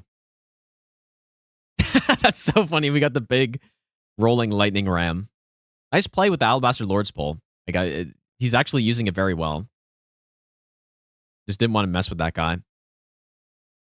We did see a very close call last time in this place. You know what? Really good enemies, though. This should be fine. Oh my goodness, though. That marionette was was on his tail, but yeah, good enemies, so no problem. It's when you start to get the big enemies that move you around. And knock, like, because what happens if you get knocked off by an enemy? You're lying flat on your back, you have no iframes. So yeah. A Putrid Avatar in here is a good boss. Still not going with the Steeple, though. Well, did I say good boss? It's a bad boss, but a good boss in this context. Like, a good boss to get. Garbage boss overall, though, as long as you don't get rotted. But even if you do, it's fine. You're about to Memory Grace anyways. Bryan heading to O'Neill, who was the Death Knight. Ooh, that's not great damage, dude. But you know what? Luckily for Bryan, though, well, I mean, Serious Challenges used the Greatsword as well, but was using the Alabaster, which was just better for this, I guess. Gets a stun, gets a knockdown. Bryan's going to lose some more time on this fight. Because it just doesn't have the Alabaster, dude. And isn't getting the stun lock. Oh, Misbegotten and Crucible Knight. Like, this is pretty much just the normal duo that you get. Oh, maybe it always is when you get this one. Go for it. Nice. Nice kill from Bryan. Serious gets the Misbegotten down. No problem. Nice jump attack. Dude, people love jumping that attack for some reason, and it just, it's no good. It doesn't do anything, but nice kill from Serious, though. It's such a weird thing. Simply jumping it because you can. All right, a steady lead for Serious. 3 bosses. 50 to 47. Okay, and this is where their grace was. Volcano Manor. So we're going to see a Godskin Noble, but... And you know what? I guess an Abductor duo. Godskin and Abductor. Although running to Abductor is not the fastest thing. And they do have Dectus, but you know what? Oh, and we got a Millennia from Bryan, dude. I like it. I like going for this Millennia. As long as you don't get hit. I mean, obviously you got to be good at the fight, but... The Steeple is one of the best weapons in the game for her, and Bryan definitely clearly knows what he's doing here. Oh, nice Frost proc. You know what? I guess there's a phase 2, though. Having some terrain issues with Waterfowl. Yeah, the more I think about it, maybe skipping Millennia is a play, but... Should be faster than that Deathrite Bird in Kayla, though. Yeah, I mean, this is great damage, but yeah, annoyingly... Oh, what a play from Bryan, dude. That was so clean. Got a Red Bear from Serious. Now, Red Bear can do a ton of damage, dude. That was so clean from Bryan, dude. That was clearly intended. That's some randomizer thing you can do, I guess. That was pretty nice. Ooh, Red Bear is going absolutely insane here. It's when he does that Ash of War combo. Yeah, Bryan with the nice Millennia, dude. Cancels that Waterfowl. Nice, man. That was a nice kill. That was really good. Red Bear, trying to heal, can't heal. Rolls the attack anyways. Man, they added so many garbage NPCs in the DLC. So it's unfortunate. Nice kill, though. Maintains that 3-boss lead for now. And we'll go down to the Abductors. And then we'll probably just go to Altus from there, I guess. Whereas I imagine Bryan is... Oh, gets grabbed. That's unfortunate. Bad buff timing. I imagine Bryan's going to go Dectus because he already went down to Bellum, but Series didn't do that. But honestly, the route that Series is taking is probably better. Because...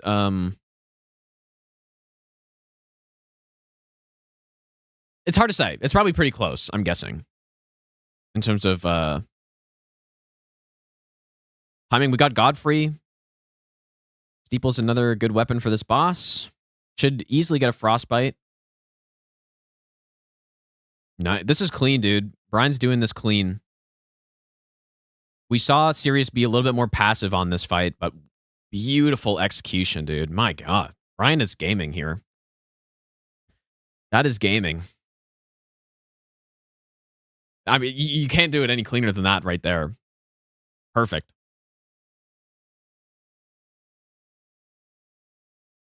Will Bryan go through Volcano Manor? I'm sure these guys already have their routes planned based on which extra graces they get. Bryan still hasn't gone to Black Knife Catacomb yet, though. And is the lead is now down to 1 boss for now. I liked that Millennia kill. Killing Millennia is good karma right there, dude. You're getting blessed. Okay, we got a Mimic tier in Volcano Manor. Didn't get the swap out in time either. This is going to be a little scary. Could be a little scary. You know, maybe double greatsword isn't too hard of a weapon to deal with. I say that, and you're within 1-shot range. Bryan fighting that Grail. Series had an excellent fight on this Grail. Looks like no Alabaster incident, though, but this Mimic is surviving. Ooh, a whiff from Bryan. You know what? At least the dragon's flying in the right way. Nice kill from Serious as well.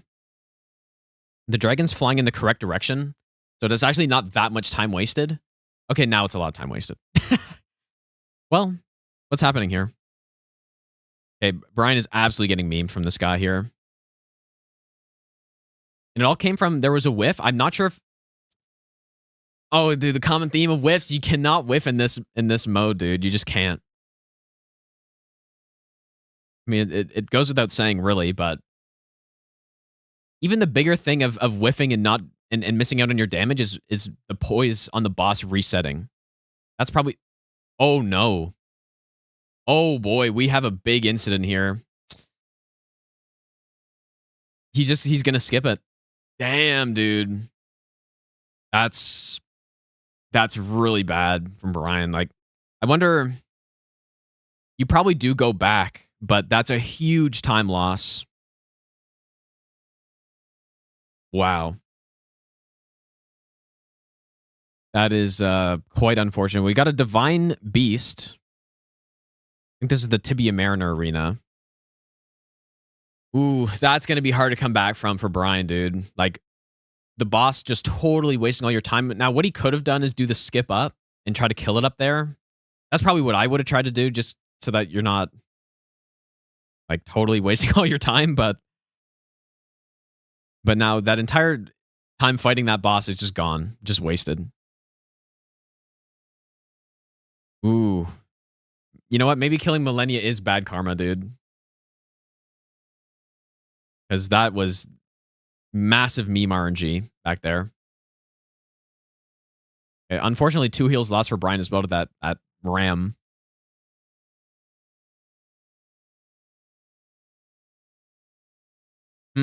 This is going to be hard. This is definitely officially not going to have to be a comeback from Bryan, I think.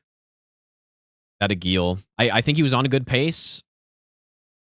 That Aguil said, screw your pace, dude. I'm taking it away. Simply. All right, here's the more fight.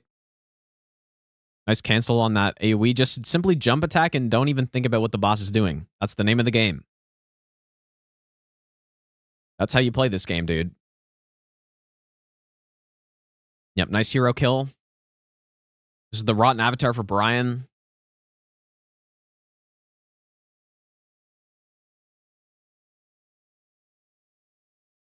Very nice damage, dude. From Bryan. Should frost him, I think. Or classic frost on last hit. It's an insane whiff. Oh, boy. Yep, classic frost on the last hit, dude. You hate to see it. Damn, dude. Bryan's getting kind of memed here right now. Just bad boss RNG. Pretty much all around, I would say. It all started with that Estelle. And then that Aguil. And now just little time losses.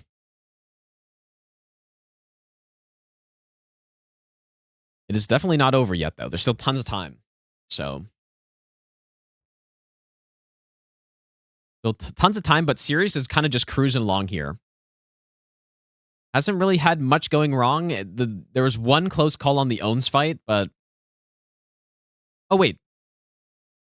I say that, and then immediately, what, the boss wasn't there? Or maybe an invisible assassin or something? Okay, well, that was a big waste of time. I guess just like running through.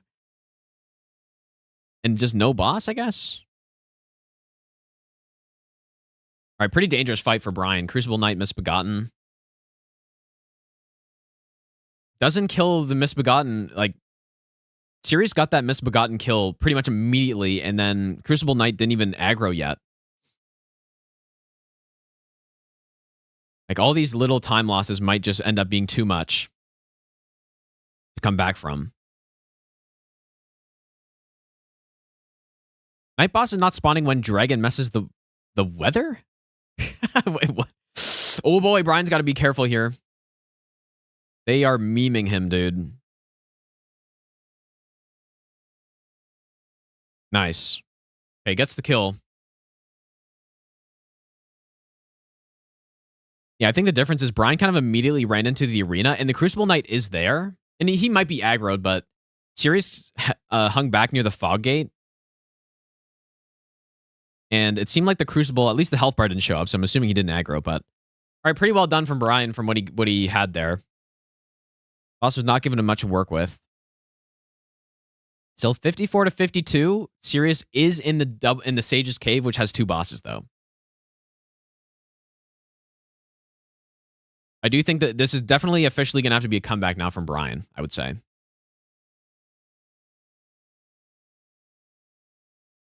Yeah, and he is going back to that Grail. But there is a... So we got a Godefroy from Sirius in the Gary boss arena. Very tanky boss. Gets a stun, though. Big stun. I think he two-handed before reposting, which doesn't actually do anything as far as I'm aware. Kind of a bit of time lost. But yes. Oh, boy.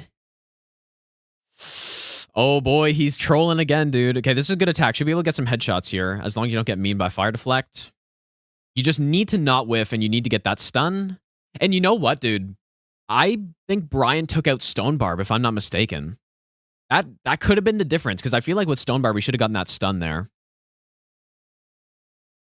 I didn't see the icons if he had it.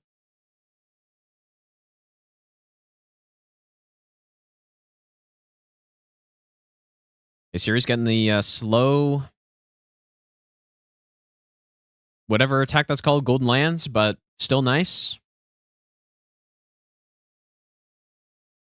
Yeah, no one's going to be doing Sage's Cave skip in this because it's just pure RNG, and it's extremely unlikely. I think the one case you would do it is if you had 30 seconds left. That's when you do Sage's Cave skip, but honestly, you should have already done Sage's Cave by then, so. I don't think Bryan's got Stone Barb in. Which I think Stone Barb is so good that you kind of need to have it in. But you know what? Bryan's going to save some time on this commander. Because I think we maybe could have gone for it, but... Okay, maybe won't save time then. Looked like he could have gotten the kill right away. Maybe. This boss isn't actually that resistant to Frostbite. But I guess didn't get the proc, so. All right, nice kill. 56 to 54. I believe Old Altus Tunnel from Sirius right now, from the looks of it. Bryan still has Soldier of Godric. So Bryan did kill some extra earlier bosses, right? We got that Millennia. And I guess Bryan also did some of the Dragon Barrow bosses already. So...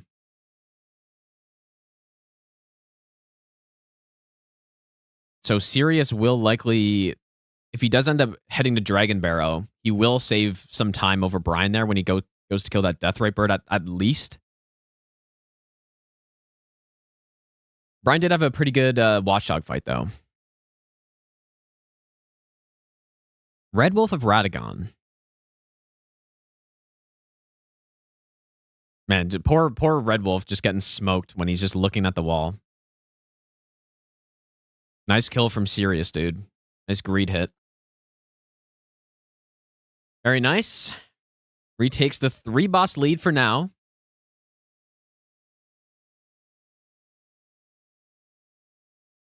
Meanwhile, Sirius is doing that that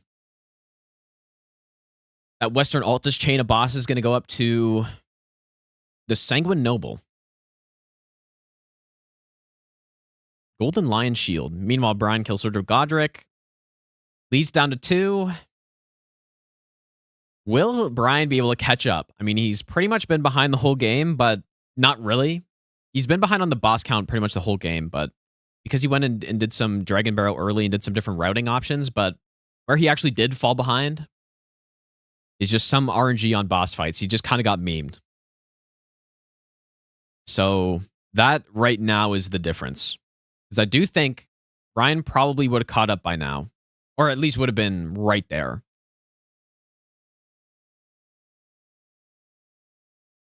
We do have a routing difference here. Bryan is taking the Altus path, or the Dectus path, which I kind of like. I do kind of like it, just considering the bosses that Sirius got in Volcano Manor. Mimic Tier, who we didn't end up swapping for. Also, very nice Rune Bear kill from Sirius, but he didn't end up getting his weapons unequipped for the Mimic Tier, and then there's also the Red Bear, which was kind of slow, so and potentially dangerous. So I don't... He doesn't know who's there, obviously, but we will see how this affects things. Bryan is kind of falling more behind here.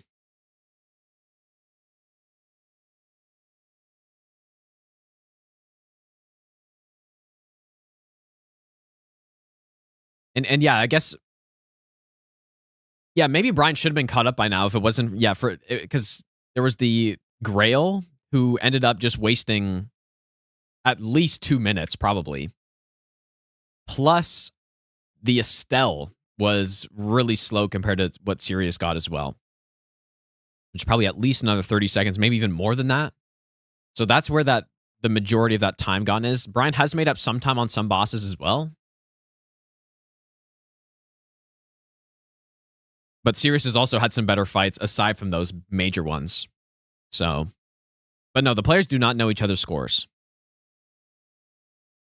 I don't believe they know if the other person dies or anything like that. So, and there's no chat allowed. They can't read any chat. Night of Solitary Jail is what Sirius got it for this. Ooh, that's a lot of health, man. And is it got an enemy on the left side, I think? There's a bat over there, but he's not actually doing anything. Now, Night of Solitary Jail, I believe, can do some pretty high damage. You know what? Where Sirius did lose some time, though, is this boss that Bryan's fighting right now didn't show up for him. Ooh, and Solitary Jail Knight gets the heal. Doing a nice job with those tap R2s, though.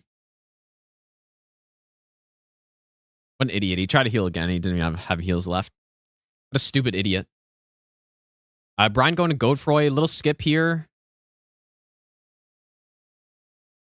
Definitely potential for dying there if you slip off that rock, but well done. His stream kind of lagged for a second, and I thought he I thought he fell or something. Or I thought it was actually his game that lagged, and that would have messed up the skip probably.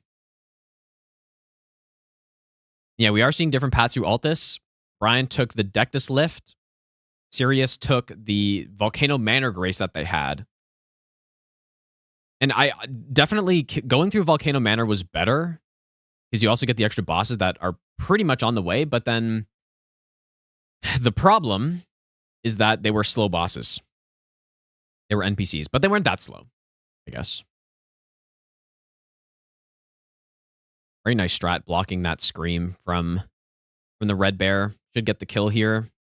Classic Frostbite on the last hit. Always happens. Nice kill, though. Hey, within 2 bosses, I don't know. I think Bryan's that 2 boss deficit is there. Like, it's real. It's not just pathing differences now. But can he make it up for it with good routing through these areas and good boss fights? Meanwhile, Sirius is kind of just cruising. He's had a really clean game so far. He's been very clean.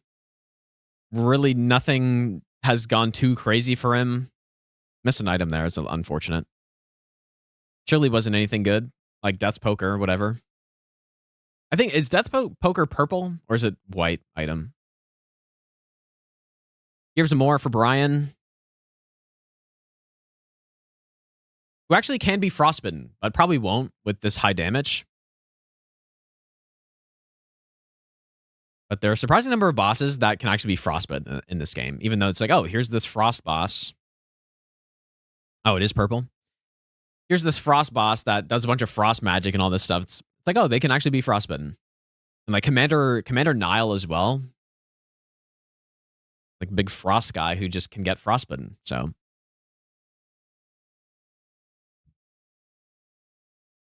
I'm a little surprised that Sirius hasn't swapped from Alabaster at any point. Not that it's bad. It's a great choice still, but I just think getting that Ruinous Ghost Flame buff could be looking pretty good right about now. The Divine Beast, especially when you get those tankier bosses,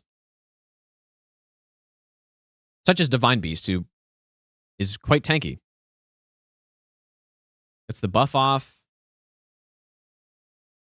Divine Beast is a tricky fight, dude. Nice. Should get a stun soon. I would love to see Stone Barb, man. Charge R2 here is good. Was a little bit too close. Gets comboed into lightning. Probably smart to stay out of the water here so that you don't get this lightning increase or decrease in lightning defense. This is not going well. You would love to see a stun there. That's why, like, Stone Barb, dude.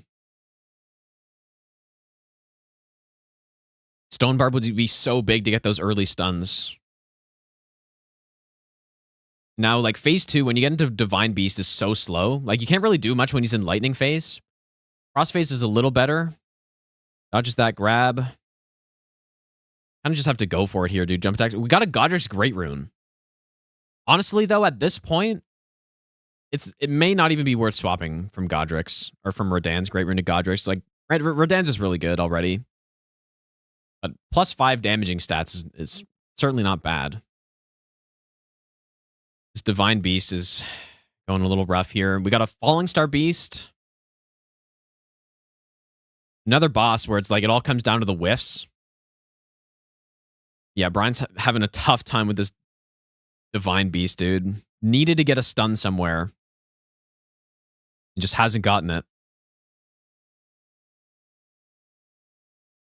Serious with the big stun. Wow, very nice Falling Star Beast, dude. Oh, and Brian's got another enemy to deal with, man.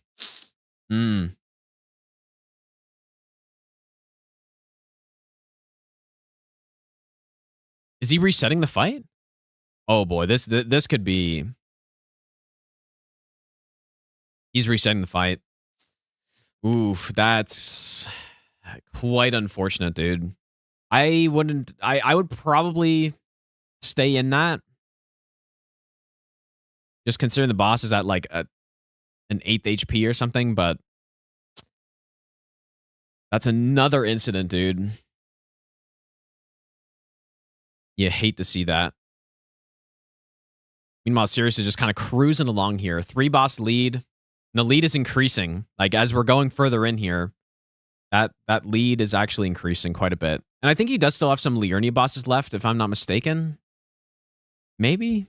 Like, I don't think he fought that Consort and the Duo Crystallian. So he does still have some earlier bosses left. Go back to that Millennia, maybe, but probably not. Well, actually, if they had that Grace, you probably go back to that Millennia if he grabbed it. But yeah, now this is a mountain to climb, dude, to come back from this. Like, you know, the only way I can see it now that Brian comes back is a death. But Sirius is playing so clean, I just don't see it happening. I do not see a death happening between these players right now. Yeah, Sirius is just simply just jump attacking. Like, oh, I was gonna say hasn't been whiffing, but a nice play to swap to the Alabaster Lord's Pole, dude. I really like how he's using that. He's using that really nicely here. And that the lead increases to 4 bosses, and it's getting bigger, dude. It is getting bigger and bigger. Like, it's unfortunate for Brian because he really hasn't made many mistakes either. There have not been many mistakes. It's just simply at the start of the game, the weapon choice, I guess, was maybe a slight mistake. Not going to Envoy's Longhorn. Alabaster Lordsword has not been a huge advantage at all on this. But it's some of the boss RNG has just simply been worse. Nice attack from Brian right there. Meanwhile, we got the Duo Tree Sentinels. We got Bloody Slash. Really good Ash of War, actually. Insanely good range on it. I didn't see who the other boss was yet. But Godfroy goes down for Brian. It's the Academy. They do have the Academy key. I didn't notice that. That Sirius got that. So you know what? He's going to save even more time. Because I'm pretty sure he still has that. Oh, it's an Estelle, dude. That's ugly. He's doing a great job landing his hits here, though, on the head. Look at that, dude. Man, Sirius is playing so clean here. Like, really not whiffing a lot of attacks. Oh, that's a lot of damage, though. Nice. Calm.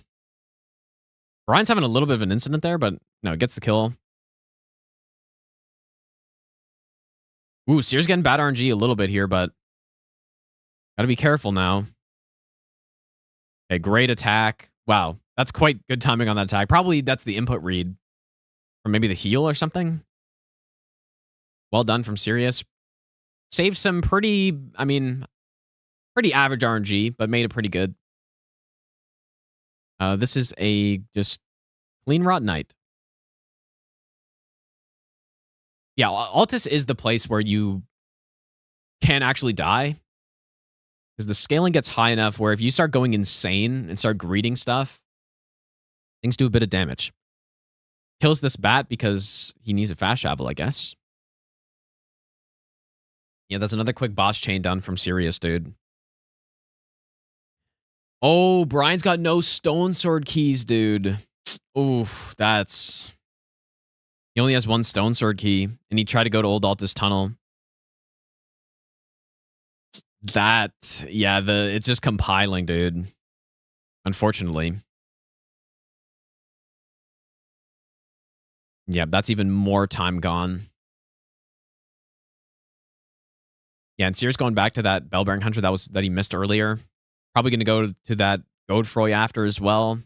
And the lead is just, it's too big now, I think, dude.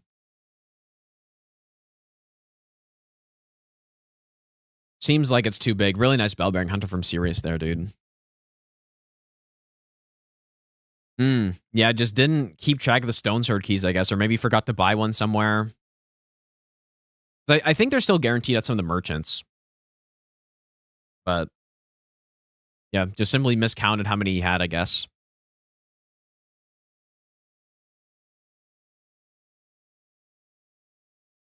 It would take a miracle at this point, I think, for Brian to come back. Also, I did Brian ever get to plus 10? I can't remember if he did. All right, nice Rune Bear kill, though.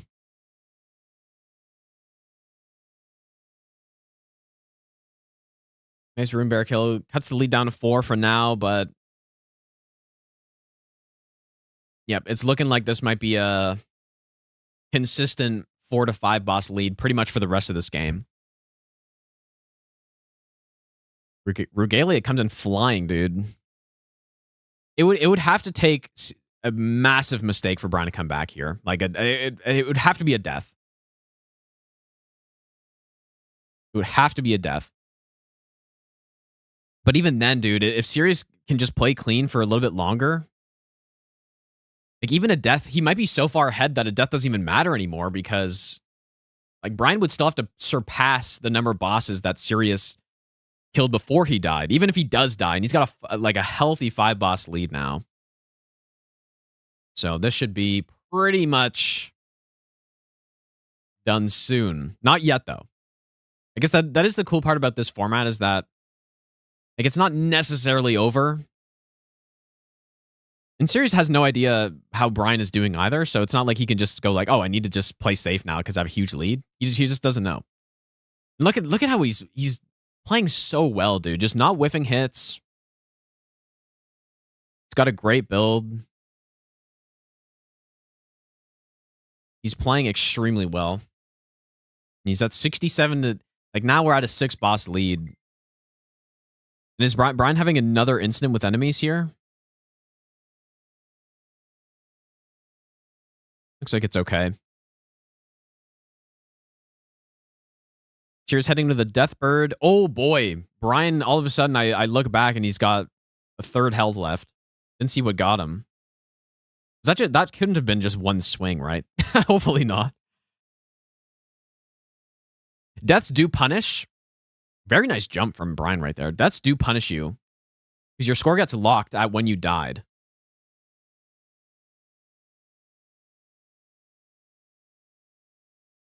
But someone could... Very nice Black Knife Assassin as well, with all those enemies just looking on. But yeah, someone could die and still win to someone who didn't die. If they killed more bosses before they died, right?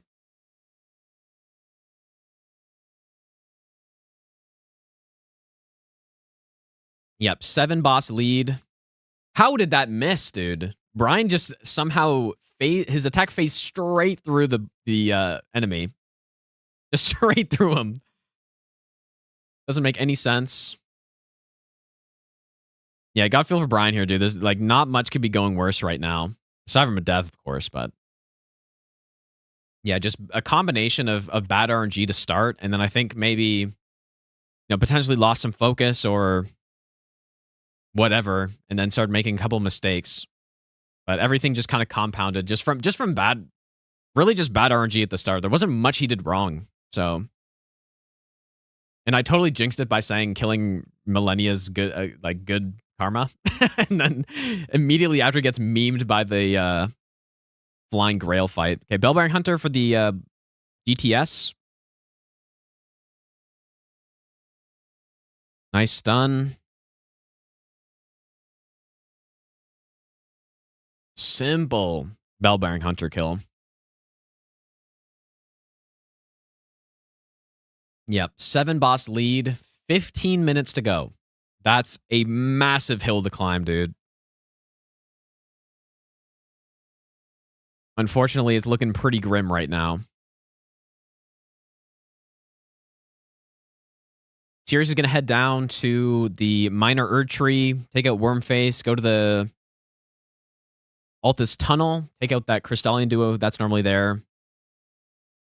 And then I don't think he did the Lanciax path yet. Or no, he must have done that. So what does he have after that? Maybe just go and start cleaning up some of the bosses that he left. Like he's got the Academy key, so now he can go do that Knights Cavalry who he skipped. And it was the right choice to skip that in this case, right? Because if you recall, Bryan ran all the way down. This is a little bit of an awkward fight. Trio boss, Watchdog, Abductor, and Crystallian. This is very awkward. You'd probably love to have some crystal darts for this, and then you could like turn this one guy and then 1v1 the other one. Gotta be careful. I mean, it's not over yet. But even honestly, though, even a death here is you're probably still in a pretty good spot. Because you're 7 bosses ahead. But yeah, just I mean, he doesn't know how much of a lead he's got, but just playing this smart like this is really the good play. Safe, smart play. We're also seeing now, too, Bryan's build, I think, is just straight up worse. The double greatsword is doing way more damage on this Falling Star Beast.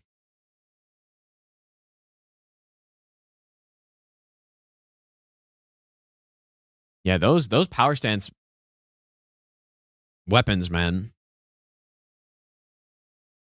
Oh, nearly gets grabbed. It would have been fine. He's got a lot of health.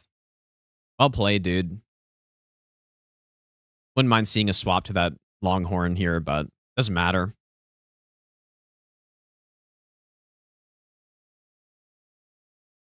Doesn't even matter, dude.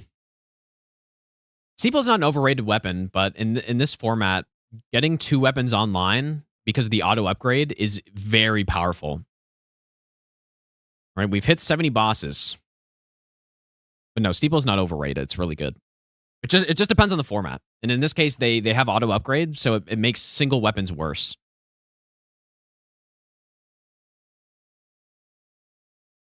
Bryan's having a little bit of a tough time with this assassin. The bear is actually doing stuff as well. One more swing. Nice. Okay, good kill. Luckily, the enemies here were pretty good, actually. All right, 6 bosses behind with 12 minutes to go.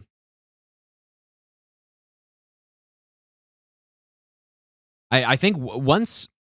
I haven't done this format enough to know exactly how many bosses you would be able to kill in this chain, in these Altus chains in 12 minutes, but there's going to be a certain point here where Sirius is just out of reach, I think, and it's going to be very soon. Like, I think already hitting 70 for Bryan here with the RNG he's gotten and some of the mistakes, I don't even know if it's possible anymore. I think 70 is possible, but I think when Sirius gets to like 72, that's probably curtains, I think. Even with the death. And Sirius is just playing so clean right now. And just the big thing is that he's not really whiffing attacks.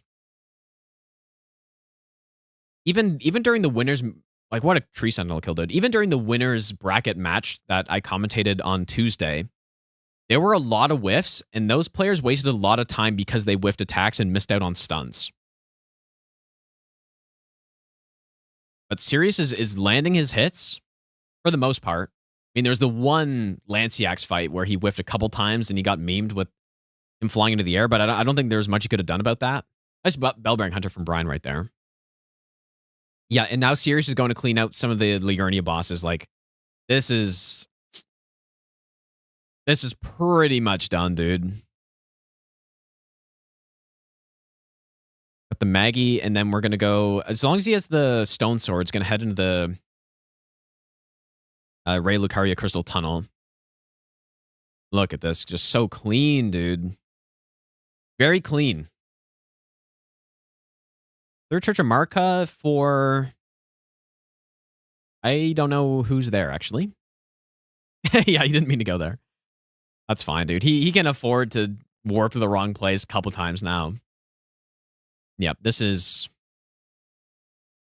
probably over. Unfortunately, yeah, Bryan just got some bad RNG on some boss fights and then ended up making a few mistakes after that. Still played pretty well, though, considering the circumstances. But Sirius, I mean, what can you even do against this? You just have to somehow play cleaner than he's played, which would be tough to do, I think. Yeah, and he could certainly get into the 80s here. Because I'm pretty sure he didn't kill the Knights Cavalry in Northern Liurnia as well, which is a quick boss to go get to. And he also killed those Volcano Manor bosses as well. And maybe they weren't the fastest fights, but they certainly weren't slow either. And he's just smoking everybody, dude. Oh, we got a balls sighting. It's crunched by the Great Blade Phalanx, and then one of them delays and smokes him after. Oh my goodness, dude.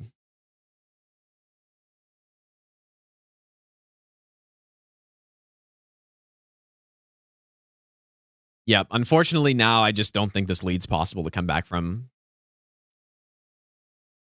Unfortunately.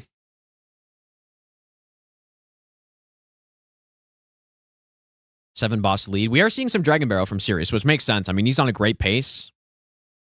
And you know what? He's going to be able to swap to his Envoy's Longhorn early.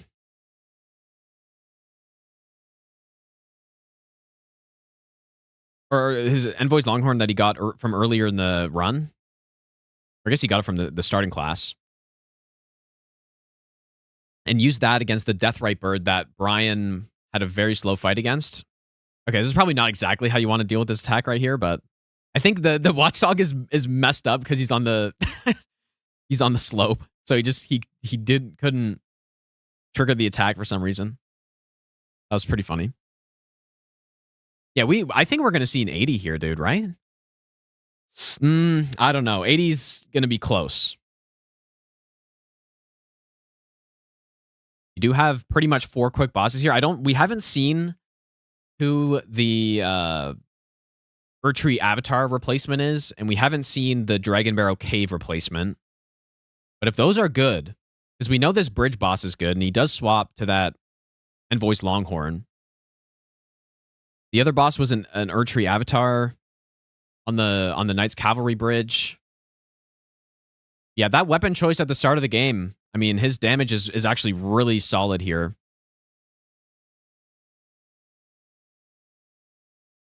Really solid. And gets that stun. He's got Stone Barb in, right? I don't see the icon for it, but I'm pretty sure he does. Look at this, dude. Just so clean. Gets that nice headshot. A death here doesn't even matter. Maybe doesn't know the compass tech, but that's okay. As long as you're not sitting right in the explosion, you should be fine. Where that move gets really dangerous is if you don't get away in time and then you're already like a bit low health, it can just do so much damage with that frostbite.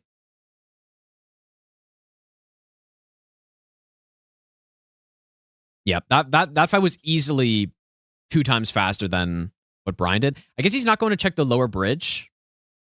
Or, you know what, he could just do it after since he got that grace, I think.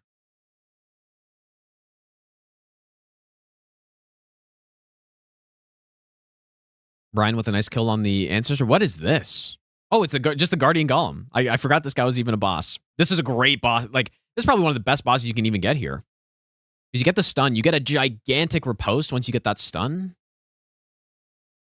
One more R2. This is probably one of the best bosses you can get here. In fact, like, Bryan probably should have kept going and taken out this boss. I don't think he even looked. Yeah, you could just totally stun lock this guy if executed properly. Just like that. Simple. You get the bonus poise damage on the weak spot. Dude, Serious Challenges is he's serious, man. This is serious gameplay. 80 is all of a sudden actually possible. I don't know exactly what he's got left. I think he's got that Knights Cavalry Liurnia. And so that's getting to 78 after this. And then Dragon Barrel Bridge. And so Avatar, who's kind of weak.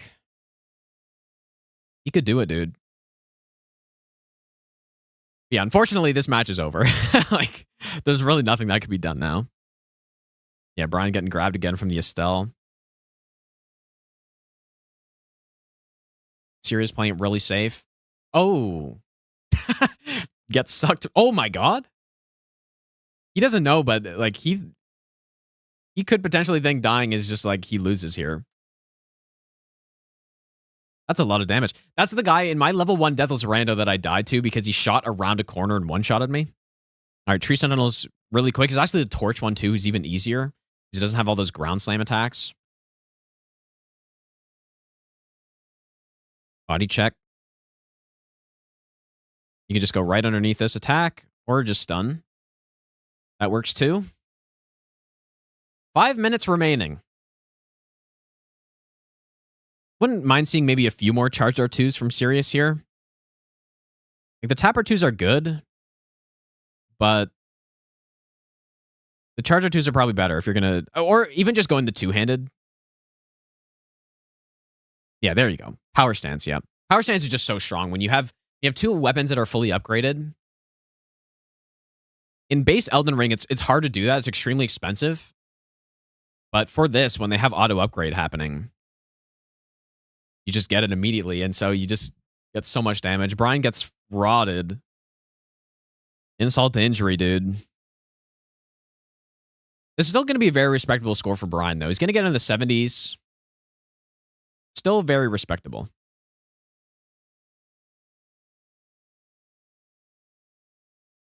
Like, certainly not a bad run or anything like that. Just Sirius is having a great run right now. And I think he should be able to hit 80 now, for sure. I'm surprised these players aren't jumping that stomp more. Like, I don't know if I've seen anyone jump it yet.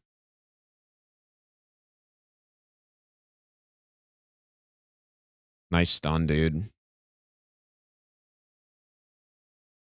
No riposte. Interesting choice on an avatar who can do this to you.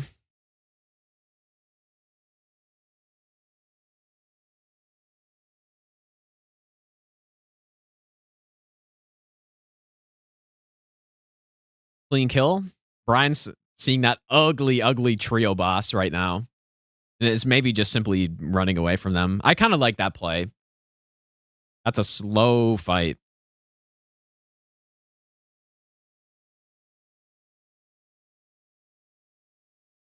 Meanwhile, Sirius is heading to... I don't know where. Like I said, I think he still has that Knights Cavalry left. He should pretty easily be able to get to over 80 here. Which is a pretty good milestone, I would say. Good, the mark of a pretty good run if you can get over 80. I don't think 90's ever been done. Is it possible? I don't know. Oh, he's going to Lakeside Crystal Cave. Yeah, this should be an easy 80, I think, dude. Unless he has a, like, unless there's a crazy bad boss in here, but I could be wrong on him having that Knights Cav in Liurnia, but I'm pretty sure he didn't go there on Bellum Highway. Oh, no, he definitely did, dude. No, he did. He did. I forgot about that. I think. How did he get there, though? I can't remember how he got there. I think he just went from Mausoleum Compound. So, okay, so maybe he doesn't have that boss left.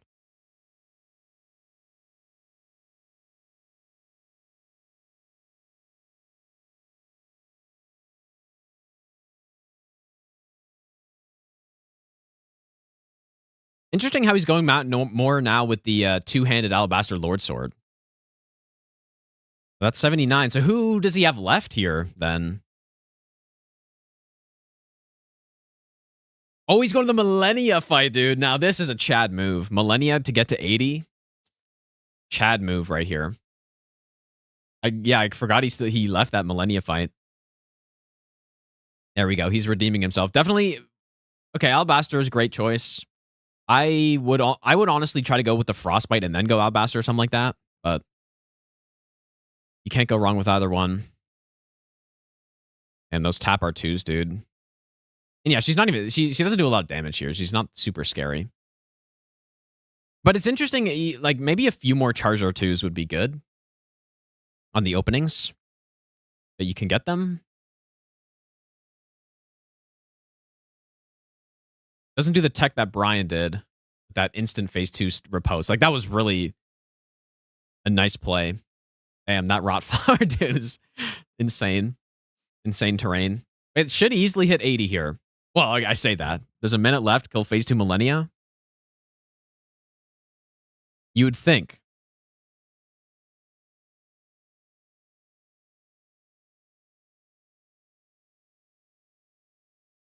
Unless you start getting memed with another Rotflower. But you just greet it. Like, just greet it, and even if you die after...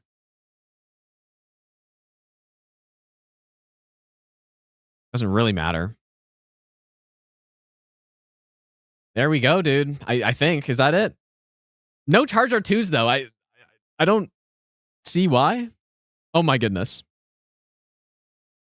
Oh, my lord. Millennia falls down and cancels Waterfowl. That was a little scary, but there we go, dude. That's GG's. We got an 80 score. Pretty damn good, dude. Yeah, unfortunately for Bryan, just ran into some issues. With some RNG stuff early in the run. But Serious Challenges played so clean, dude. It would have been hard to... Like, even without that bad RNG, it would be hard to keep up with that. GG's, dude. Really nice game. But yeah, unfortunately, that does mean Bryan's done. Because this is the loser's bracket match where you just can't lose anymore. Because if you lose, you're out. So, unfortunately, he's done. But he had a good... DRL, I would say, for sure. Making top 32 out of like over 200 people is pretty damn impressive, dude. And 72 is still not a bad score at all.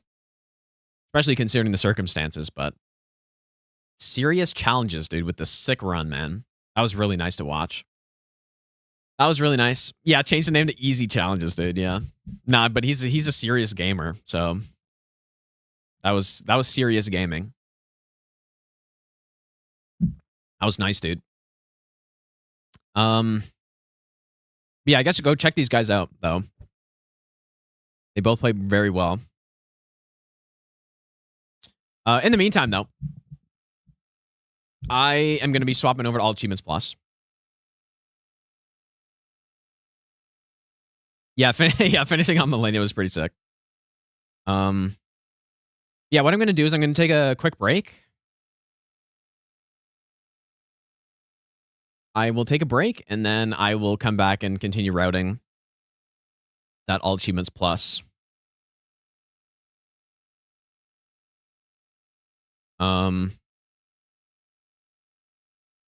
Anyways, yeah, GG's, guys. That was cool. I would be, like, watching these matches kind of makes me want to try some seeds. I think that's kind of what I did last time. The reason I didn't participate in this in the first place was just because I was doing my Todd run, dude. Like, it kind of started at an unfortunate time, but... And usually when I start doing a run like that, I want to just, like, focus on it. And I was maybe a little bit burnt out on souls, a tiny bit. But now we're back.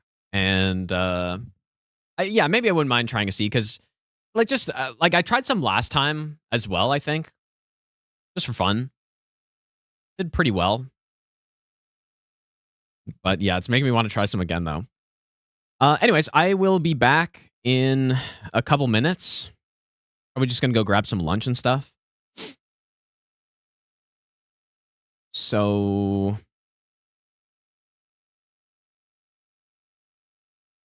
what do I do?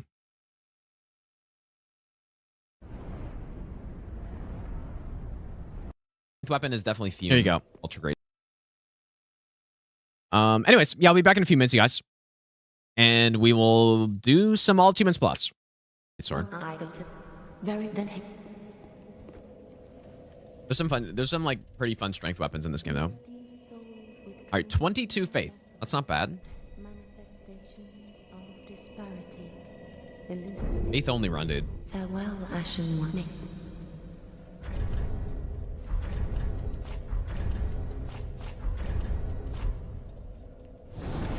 Oh, dude. I totally forgot. I gotta go to Andre to get my Estus shard. Yeah, we're gonna want a lot of FP on this because we well, is 1 and 3? We'll go 1 and 3. We're definitely gonna use the Sunlight Straight Sword at some point on this. Astora, probably not. Like, maybe we should try to early Dancer, but we could early Dancer and get the Sunlight Straight Sword right away. Which is one of the best weapons in the game, probably. Oh, did I not do the extra shard? Oh my god, dude. There's no icons to show you that you can... I guess I'll go back. Vossix, thanks for the 33-month Prime sub, by the way, dude. It's much less convenient in this game having to go do all this stuff. Yeah, early Dancer, I could. Or I can wait until I get Black Flame for that, which would be much better. What? Oh, well, okay, 2-3 is good. Pretty be careful.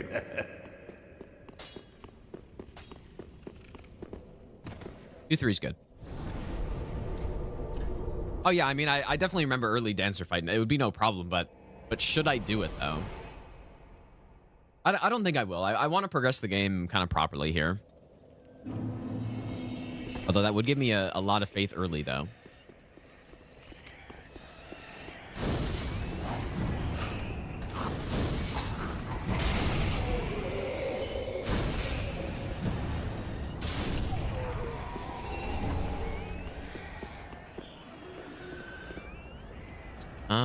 Anything up here? Gold pine resin, but I kind of want to go mostly pyro, so. Best nut ever.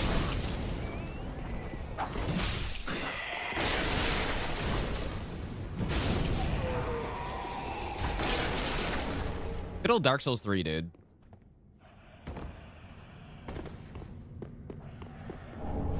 Andy, thanks for the 15-month resub, dude.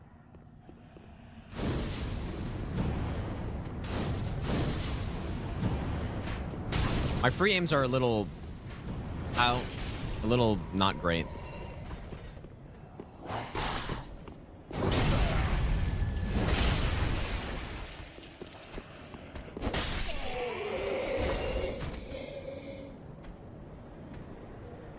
Should we go try to... Maybe we get the Mimic Head, dude.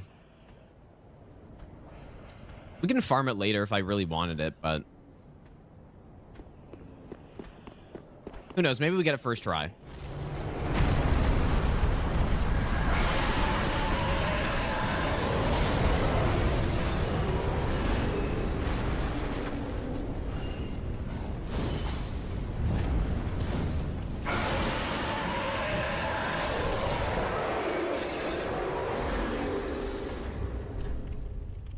Or you know what? Actually, the smarter thing to do is to go get the Undead Hunter's Charms first.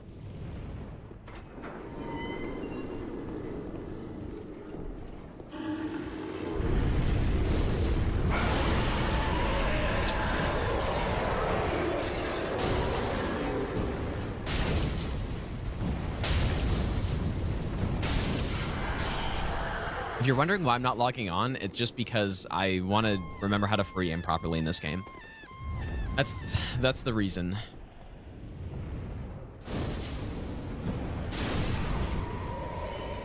Gotta remember how to do it.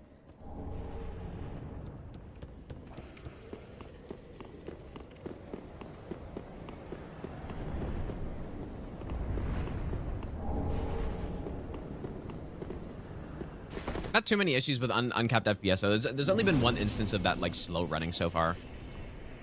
I probably don't need to rest either. I think we're okay. Actually, I'll probably rest. There's no reason not to. Change dead zones in this game? No, I have them the same.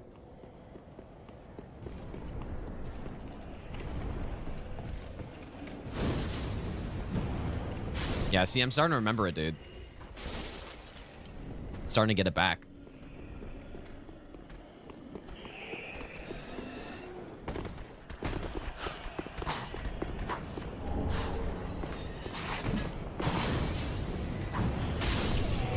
I just tried to jump right there.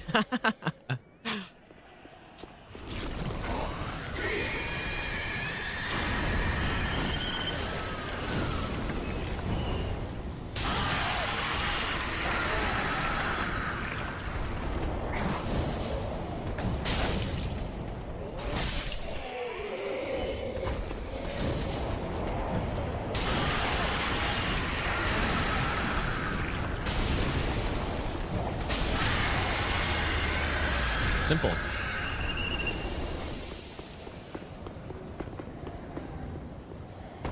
I'm trying to remember what else. Yeah, this the 6,000 hours of muscle memory, dude, kicking in. Exactly.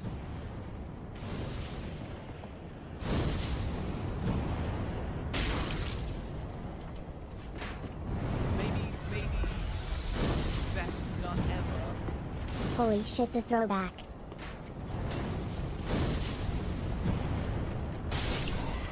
Monster Hunter, thanks for the 3-month resub, dude. But yeah, so what we're gonna do, we're gonna come in here.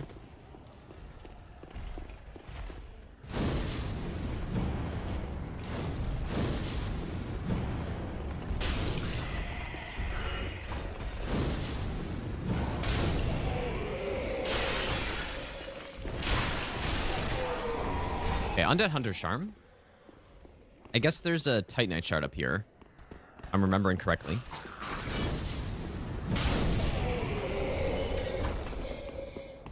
We should probably get the Estus shard too, but we're gonna go back and then try our luck with the Mimic and see if we can get the Mimic head. It would be kind of nice to get it this early, I feel like. I do want to reach 99 faith, but it's not gonna be easiest thing to do.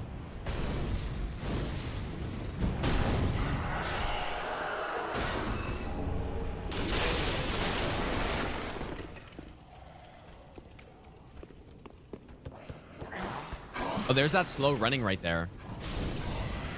Again. It's happened twice now. Okay, I don't know why I came in here. We can get the sword over here, I guess. Gold Covetous Ring. Well, probably not the start. I do want to... See, it's pretty annoying, dude. Like, there's no way you could do no hit runs with this thing on because...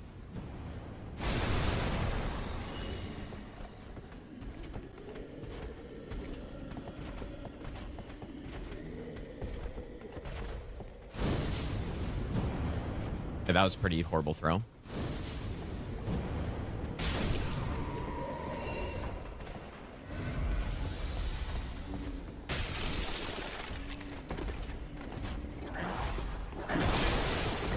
Okay, we're gonna jump right into here, I guess.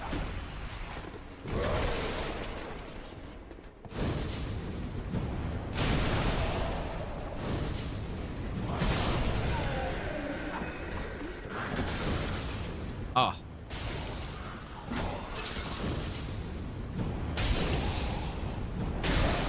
Holy shit, these guys do a lot of damage.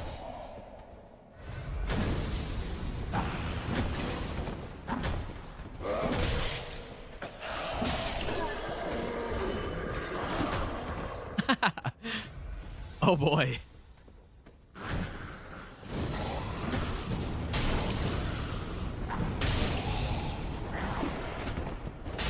That was a little close. Jesus, dude.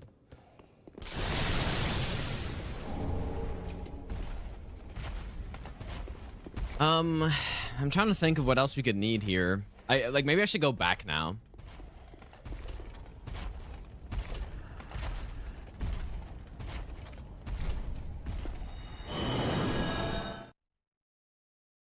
Why still playing it uncapped? Well, because it looks so much better, but that sprinting thing is not great. Okay, let's go.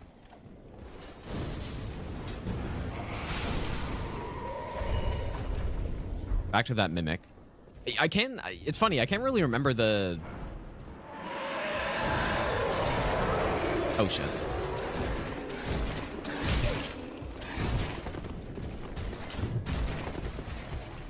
I can't really remember the... Holy smokes, dude.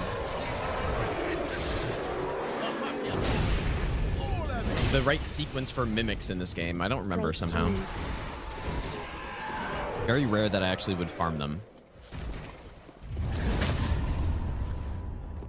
I can't believe that was fast enough right there.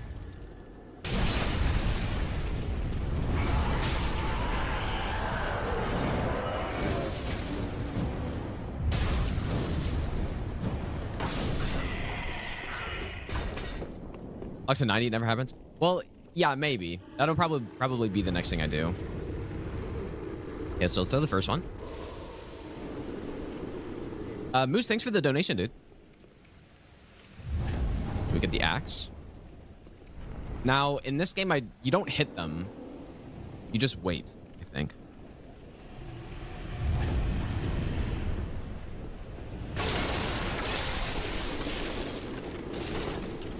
Or maybe you do. Do you hit them? You hit them in Dark Souls 3.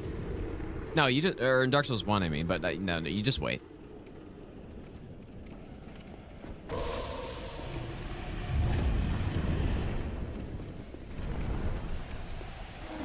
Okay, nothing.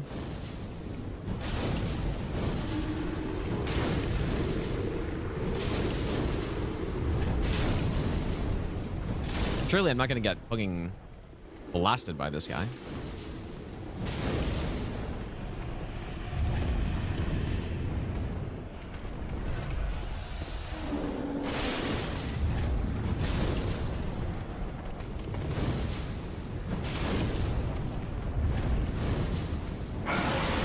Please drop it.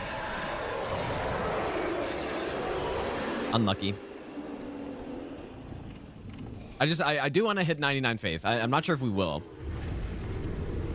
I guess we probably will. But it'll be close.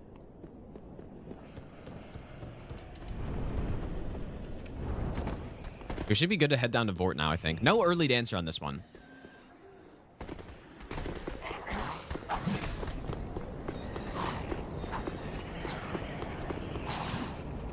Someone else says if faith is good in this game, it's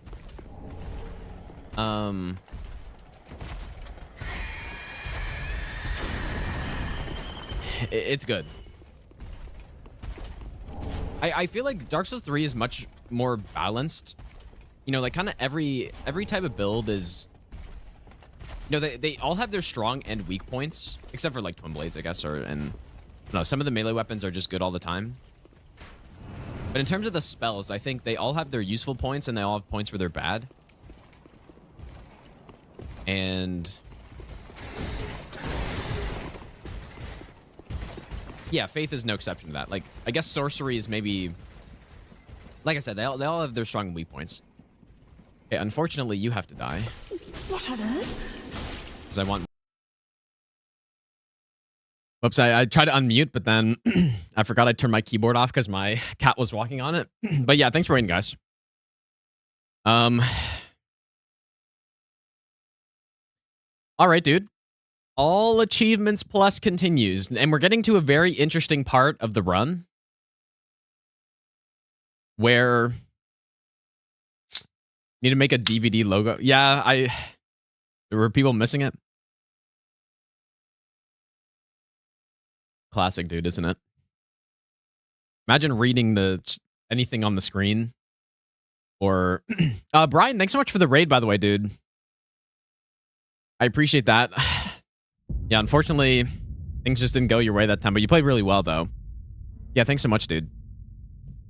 Yeah, just memes, man. Like, that's just what happens, I guess, in this game, isn't it? I guess that's just what happens. Yeah, thanks so much again, dude. Also, Ross, thanks for the brand new, or the 2-month resub. Thanks so much, dude. Elfman, thanks for the 1100 bits. Thanks, dude. Ozzy, thanks for the 84-month resub. Delaric, thanks for the brand new Prime sub. Butcher, thanks for the 23-month resub. Emmett, thanks for the brand new Prime sub as well. Thanks so much, you guys. Get the controller on screen. Yeah, both you guys played really well. Just especially that Grail, dude. Grail memes. Plus the Estelle. Just kind of like compounded. Ever think about mouse keyboard no hit run? I don't think it'd be that interesting, to be honest. Okay, where are we at? I need to pull up all my stuff again. I kind of forgot about my big spreadsheet. And the MVP is the Map Genie map for this, dude. So the things we get in this run are every cookbook. Probably getting the crackpots too, but we need some paintings, not all of them. We do need spell books, but that's included in spells. Wet blades, and then we need every crystal tier, every death root except for one. We need the dragon hearts for all the spells. We need gestures. We need golden seeds, all sacred tears, all spirit ashes, all ashes of war, all incants, all sorceries, and all talismans. So those are all the items we're picking up on this. Be criminal not getting all memory stones. You think? I probably will. Where are those? Like, I probably will, I guess. Very easy to add in after. Casting was good. I mean, yeah, casting's fun, dude. Makes me want to do some DRL runs, though. All paintings? No. No chance, dude. Definitely not. Bunch of the rewards for paintings are just useless crap anyways. Nah, Maggie's right on the way, too. Ritual pot and then cracked pot.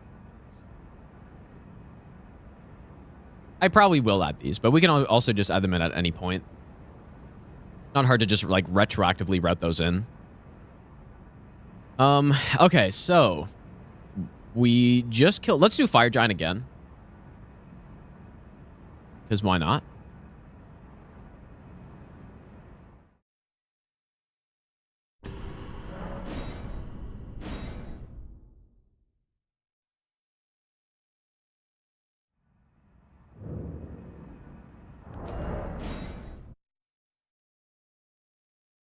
Thought I loaded a save.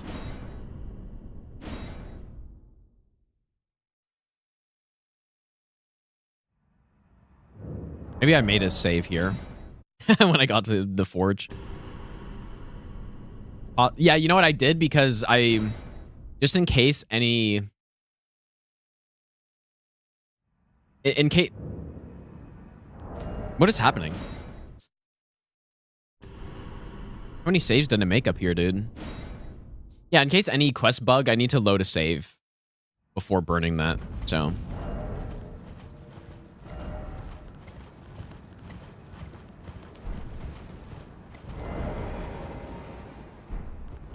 This is a pretty strong build we have here. But no, I'm not getting every painting. We're getting the paintings that are... The paintings that give you, you know, like Ashes of War and spells and stuff, obviously we're getting. But the ones that give you, like, the big hood, I mean... Why would I bother?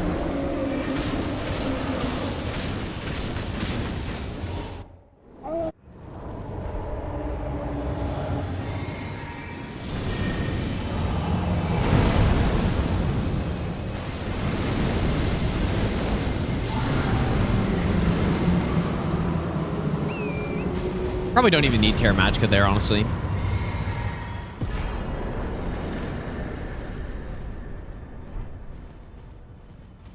Probably don't need it.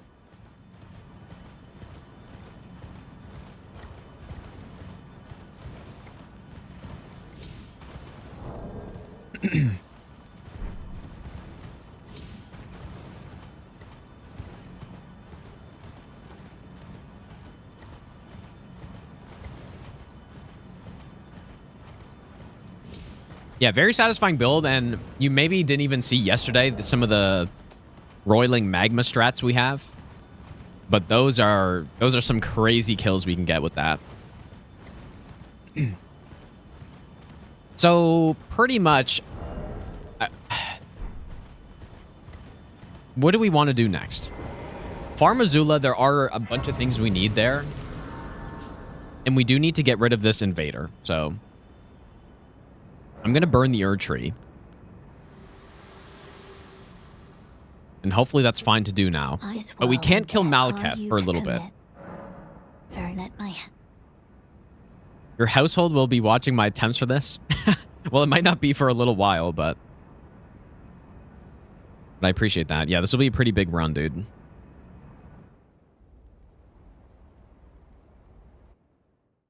Yeah, we probably just want to go kill Duo now, and then... I forget, like, Slicer, we should easily one-cycle them with Slicer. What we do also have, though, is a little Ash of War called Carrion Sovereignty.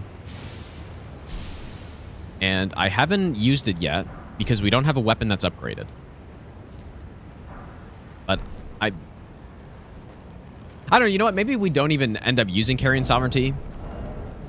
That's possible, but...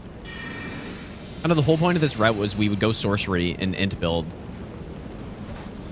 Whoops, what am I doing?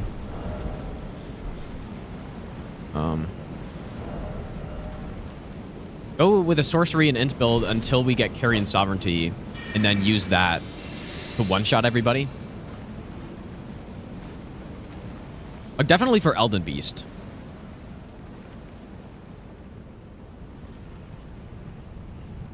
Yeah, when I did my Carrion Sovereignty no-hit run, I used it on Godskin Duo, and it was like an inconsistent one-shot. Somehow. And I don't think it'd be any different for this route, but maybe we're higher level.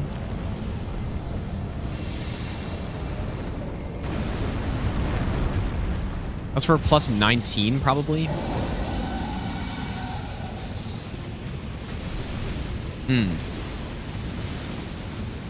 I don't know.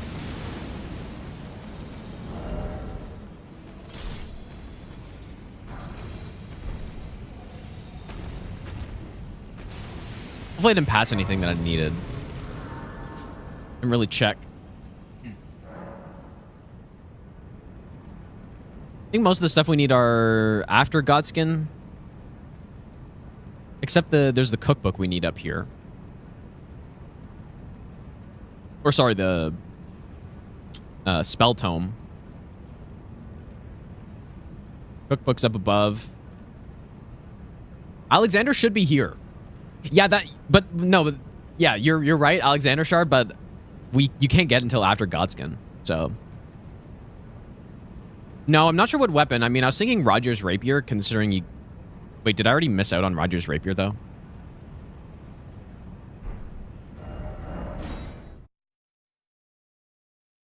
I was thinking Roger's Rapier just because it's already plus 8. But I think I've... does he give it to you here? I do not recall. But yeah, we may have to talk to him at some point earlier. And one of the tough parts about this route is that we want to do the Latenna quest. But that requires you getting the secret Halig tree. Oh yeah, okay, we do get it. Yeah. But you know what? I needed to buy his stuff. But I guess we got his bell bearing.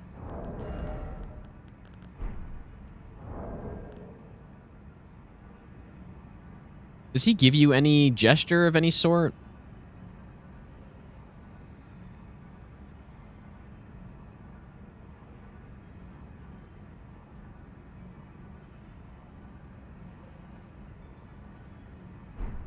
Anyways, we got the Rogers Rapier, so it is still there. It's fine. I'm fully expecting to have to reload that save file, though, at some point.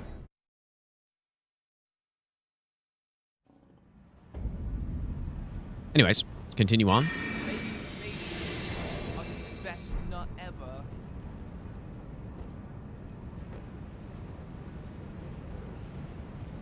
ever. Zach, thanks so much for the 20-month Prime sub. Thanks, dude.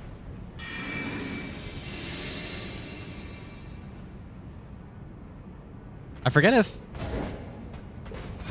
how to get that properly. Maybe just killed the guy.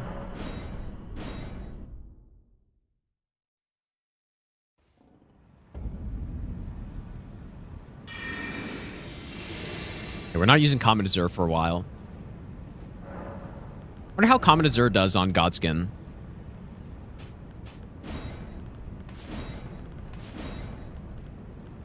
Go back to the normal setup here.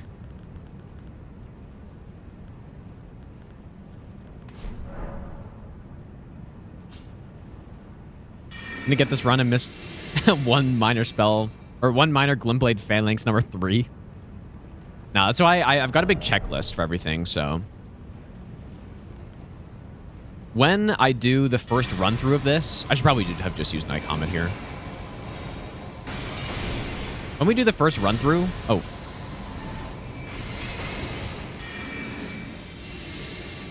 Maybe we should just kill everyone.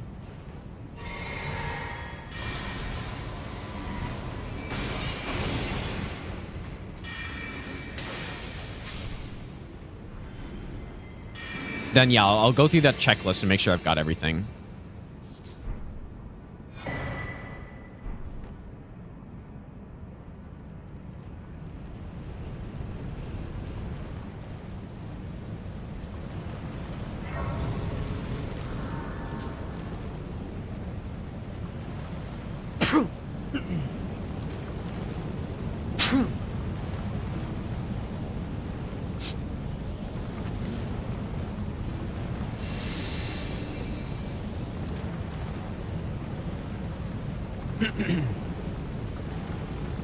Okay.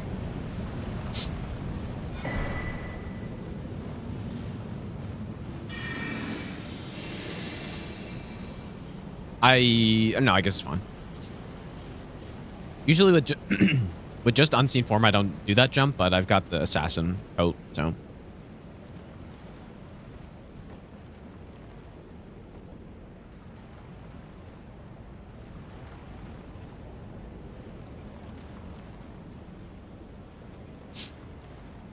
Well, I'm using sorcery on this run because I haven't done a big run like this with an int build yet. I've done faith, I've done strength and dex, I've never done int.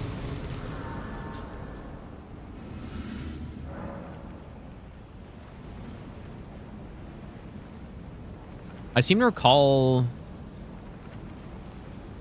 Oh yeah, the Azula Beastman ashes are somewhere around here.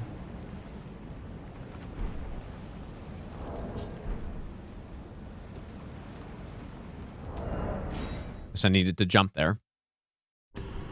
Dex? Well, no, I did quality, so like strength and dex. But that was the Zweihander run. Region locked.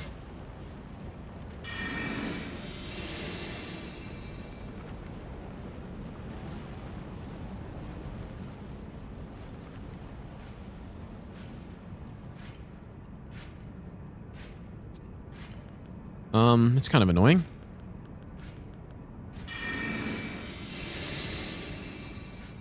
I assume it's that item right there.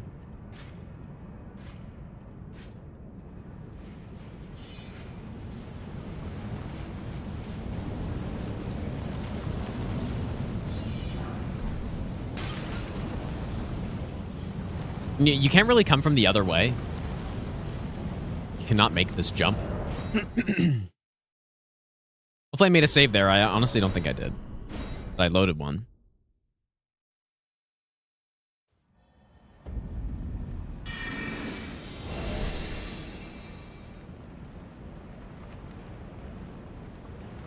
Dex would be more difficult. Nah, it would be pretty much the same.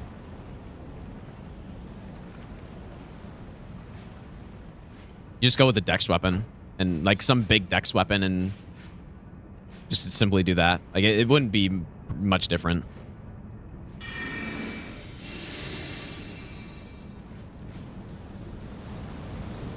But yeah, the thing is, there's not really a point in going with pure strength or pure dex because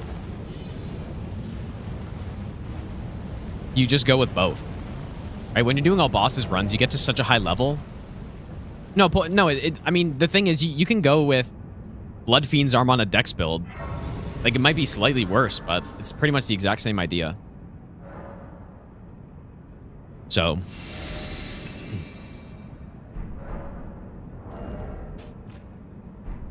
Okay, so here.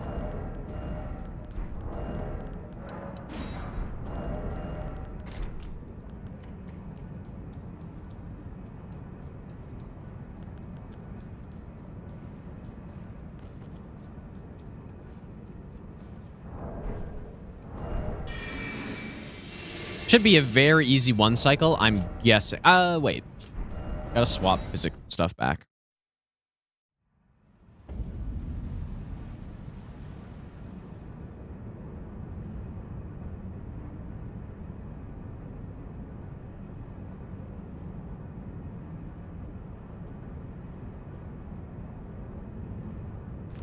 Should be very easy one cycle.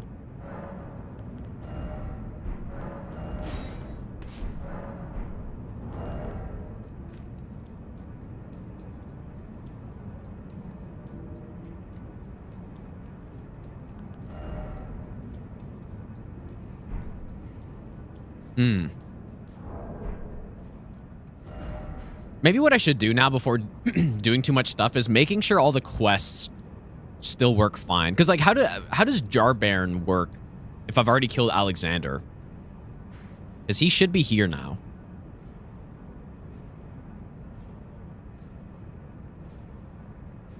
And the volcano quests are still all the same, I think. But he's dead? Who's dead? Jarbairn? No. I'm gonna go take a look before I go do stuff.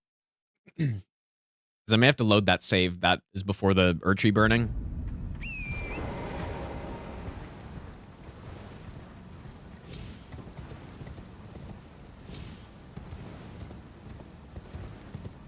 But Jarbairn, I think you can do at any point, right?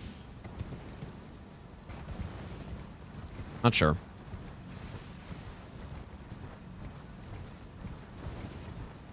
Or maybe it's the Hoslow part of the quest that I don't know.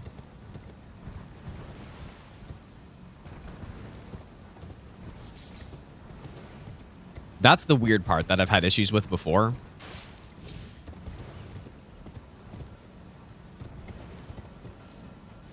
But yeah, we need to come over here anyway, so I just want to... I don't know. I mean, Jarbairn definitely isn't dead. Or anything like that.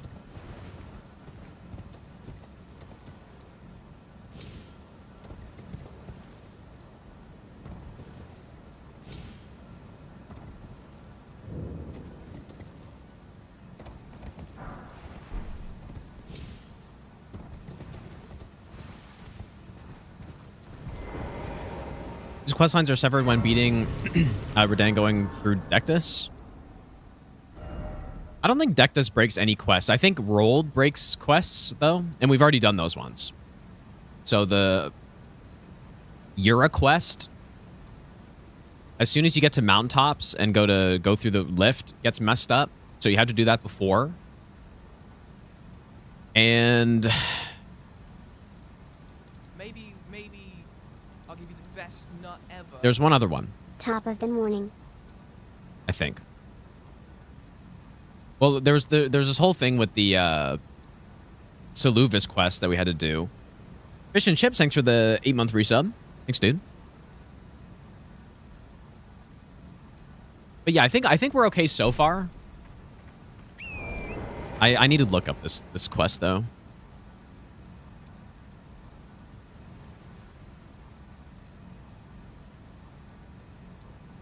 Like, who knows if Fexer's right on this stuff, dude? But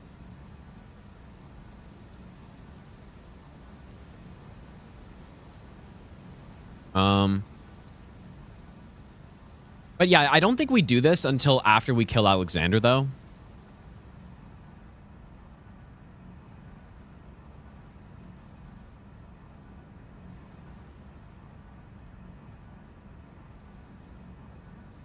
But yeah, just it's the Diallos part, I guess, is the thing. And Fexture Life says it's optional doing the Diallos part. Can anyone confirm that?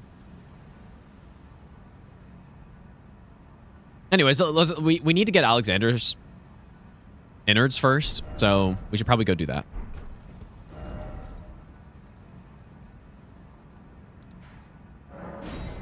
Keep going through here. String acoustic. Yeah, it is. It's I want to say Taylor 254 CE, maybe. Bernal. We do need to kill Bernal here as well, or we can kill him on Energy Plus. I wonder what's actually easier, but we need to go next to the Old Lord's Talisman anyways. I don't know. Not sure. Yeah, for the Talisman. Yeah, that's the whole reason why we got to do the quest. For the Talisman. But the only time I've done it is with him.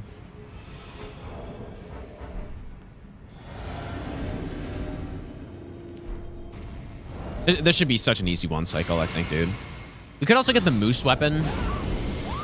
We did go down there, and I didn't kill the boss, but that also got nerfed. Not quite as good anymore.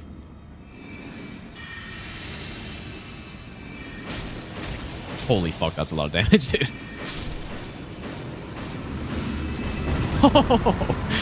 Slicer gaming, dude. Damn. A lot of damage. This is why we don't need to do anything crazy with the, trying to set up some one-shot with Sovereignty right now. Because our damage is just so ridiculously high.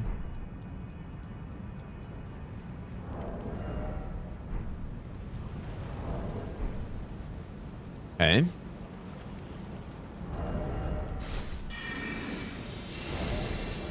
Kind of annoying not having a melee weapon, though, for bonking this stuff. I mean, I do have one. It's just more out of the way.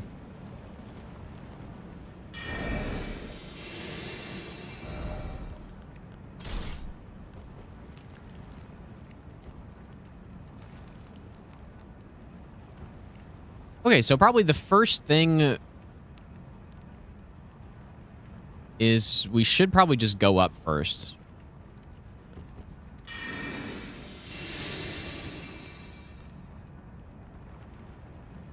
I don't think I've ever done this section on a no-hit run.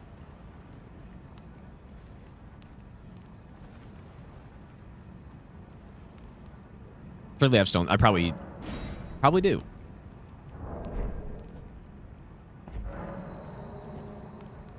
Quite a few things we need from up here, though.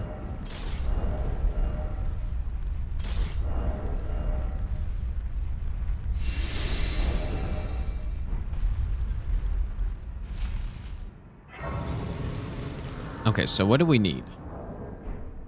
There is Golden Lightning Fortification. There's obviously the Alexander up here. And there's also a cookbook. That's at the end of the section. And there's a golden seed tree. I don't think I'm going to mess with that golden seed tree, though.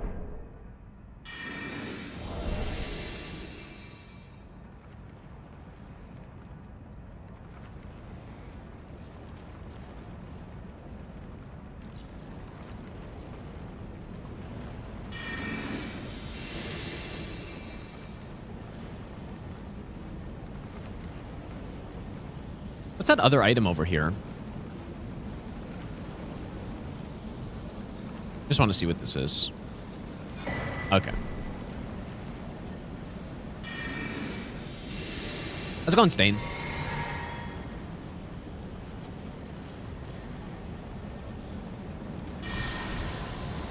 Just need to make sure to not trigger this ancient dragon.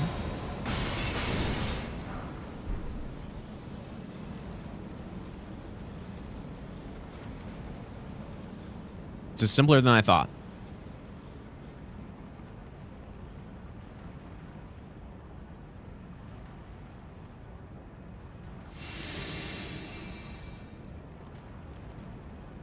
Ah, the city had that aside. I doubt there's... Of course. Which means, would you kindly come and tell me when I've been longing...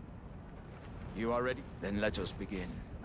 I am the great Jar Warrior, Iron Fist Alexander. Lend me strength, O warriors. Okay, he died faster than I thought. As I suspected. Victor, my thanks. I knew you were the stuff of champions.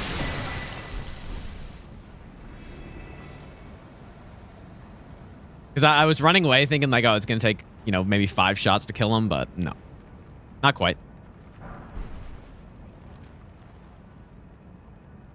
Not quite.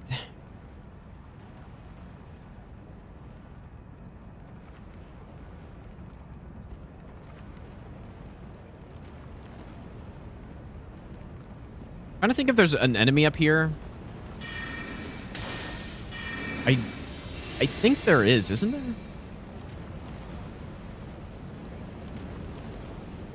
Yeah, maybe that's who I'm thinking of. I don't know. Oh, yes. Okay. Yeah. All right, good stuff. I don't know who the next boss is, but... So what did we just grab there? We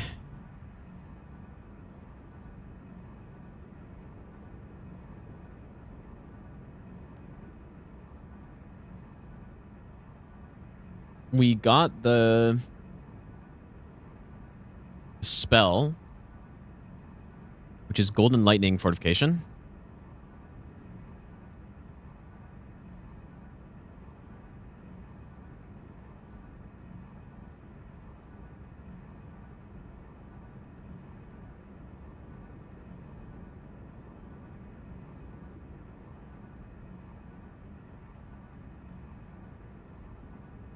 Maybe Okay. I'll give you the best nut ever.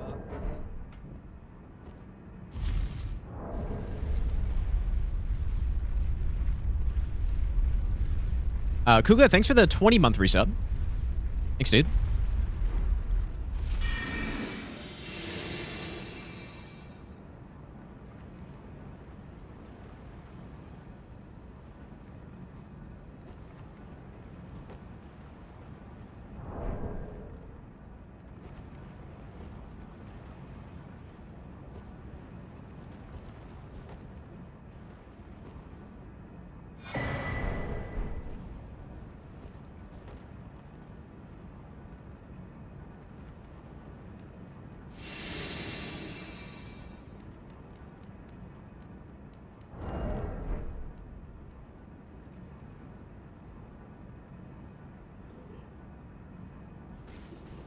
Oh, you know what? That's a talisman over there, I think.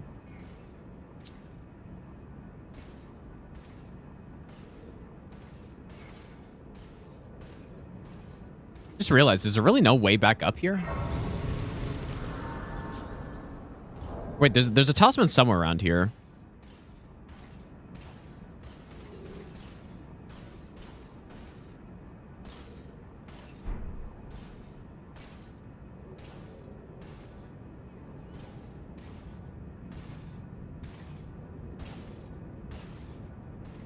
I don't, because this isn't a talisman, right?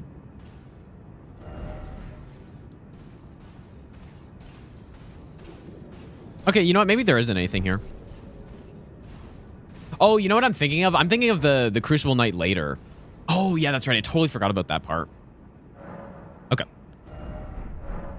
Okay, I guess we'll just keep going. So, Dragon Crest Shield +2.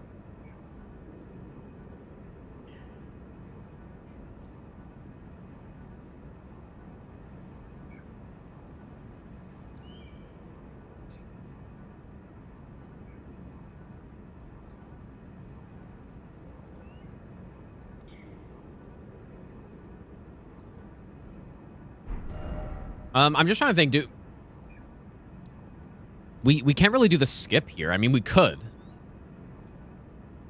But I don't think there's a point. Because we have to go all the way through this back section and up and around to get to here.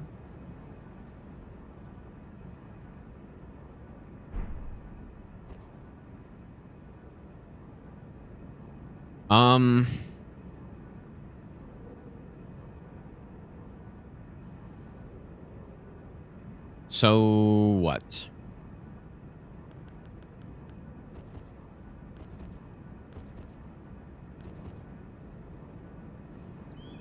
Like, I don't think we can do the skip. Or we can.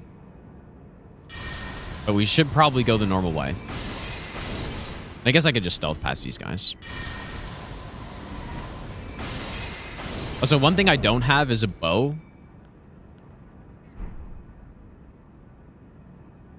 Yeah, because I just... Unless there's some skip to get over there that I don't know of. But I do need a bow for this part. Maybe at the start of the game.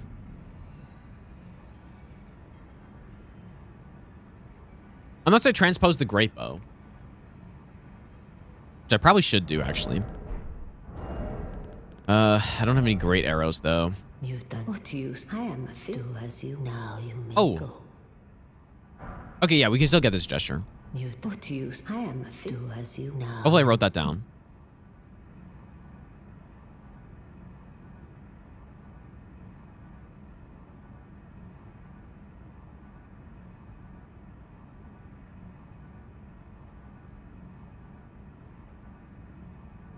Beautiful.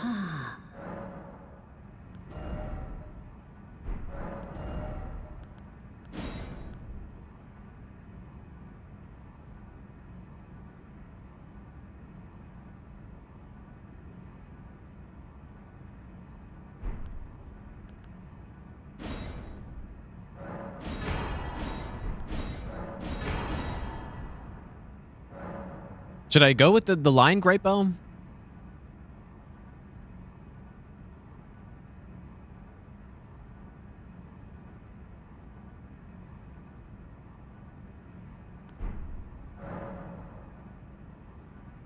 Sure. It just I'm just trying to think of what great arrows I should use. Because I don't have any hefty beast bones.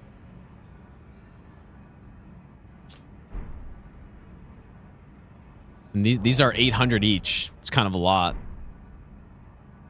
Don't I see it? Maybe I should have picked some up in his boss arena.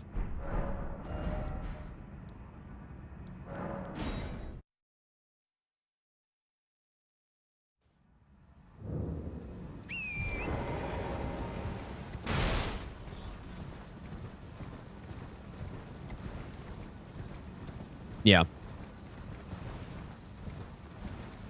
But no, we're not using the bow for damage. We're using it for shooting the dragon to get him to despawn, but then also great bows are the best at making sound in the game. Like the loudest sound. So that's actually perfect. Yeah, they're just 20 lying around here. Okay, write that down.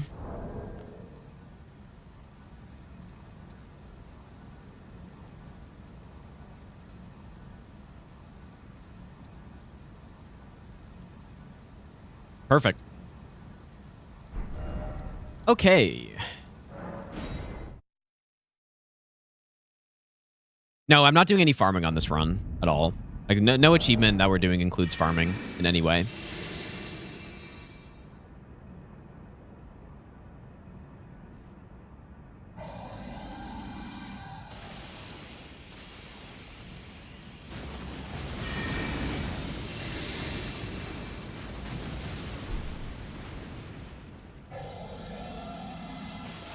Been ages since I've come this way, dude.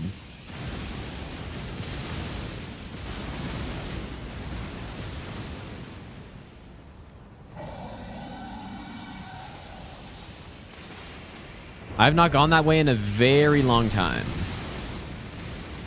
Okay, I think this should reach no problem.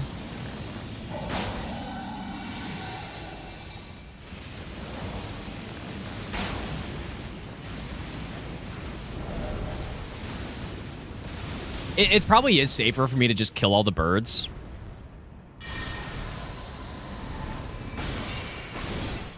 But yeah, the talisman we need is right there. Like, that's the item. And to get it, you have to go all the way around. So, yeah.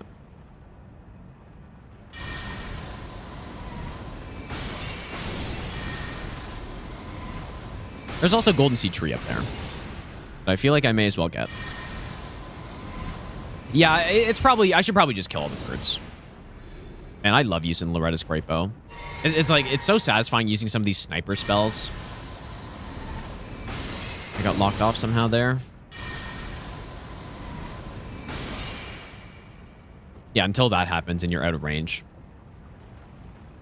But yeah, we need 30 golden seed trees, but the thing is, they respawn on NG+, or just golden seeds, I mean. They respawn on NG+, so... Is it worth getting this one? All the birds around here?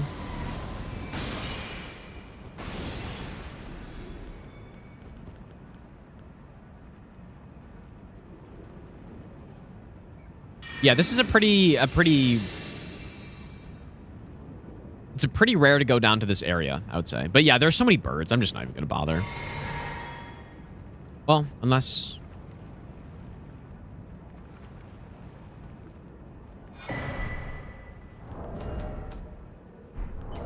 When did I make a save, dude?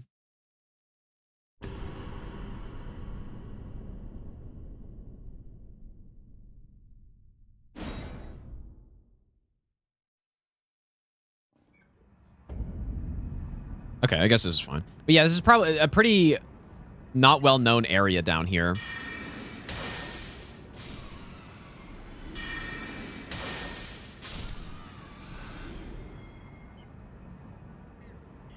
Because it's pretty well hidden, but then also there's what is the talisman? It's like magic Drake +2, Bolt Drake +2. So, I mean, I guess to be fair, that is the best lightning resist talisman in the game before the DLC. So maybe there's some reason to go down there.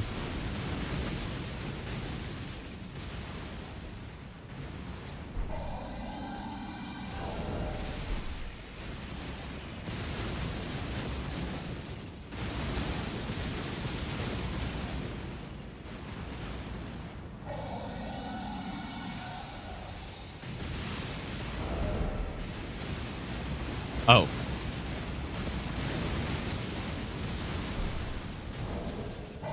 Whoops.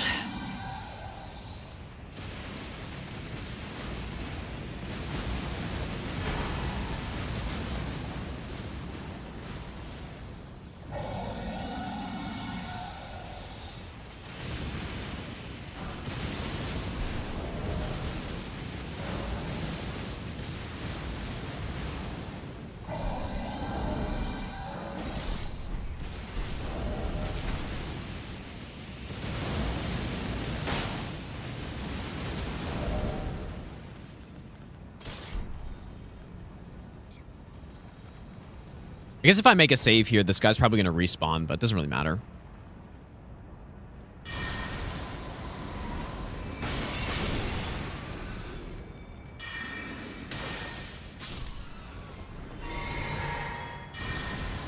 Alright, so let's just kill these ones, the normal ones. And then what I want to see is if I could just stealth and pick up that golden seed.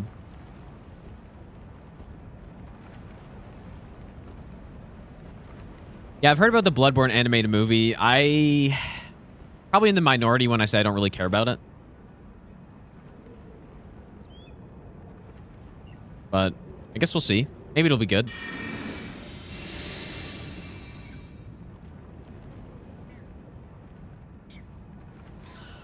Yeah, someone aggro.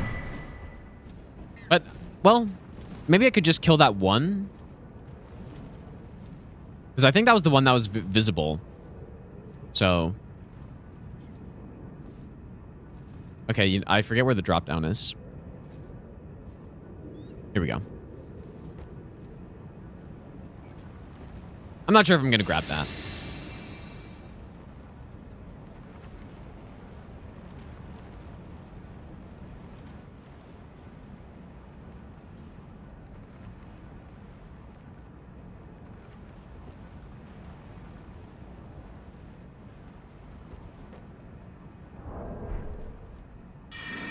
Just depends on how the golden seeds work out.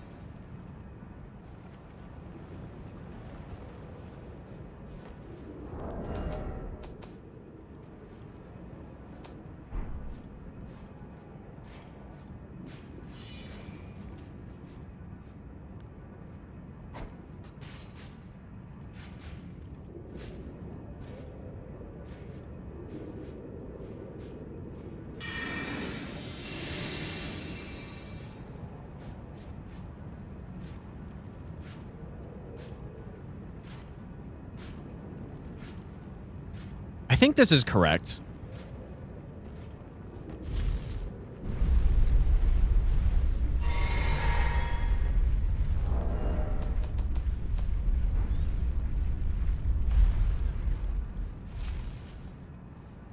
Yeah, and then there's a Crucible Knight up here, right? Or my... Yeah, there he is.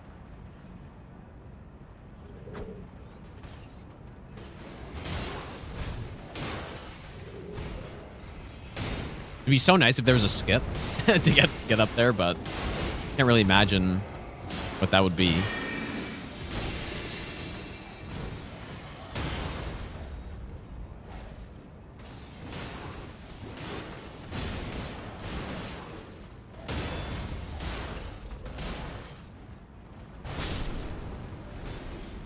Probably should just hang really far back here.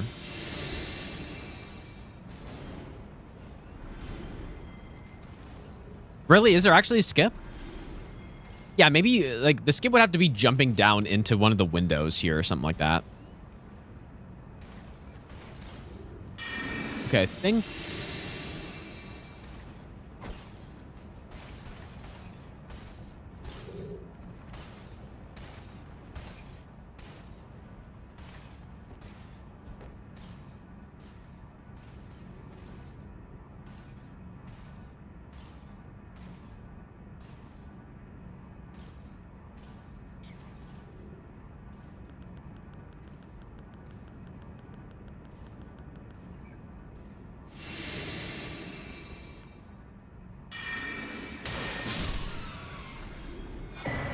There we go.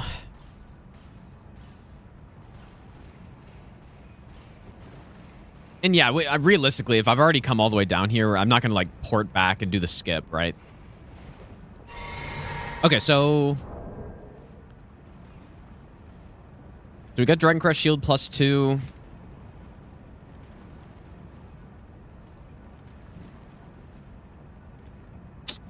Not sure about that Golden Seed yet.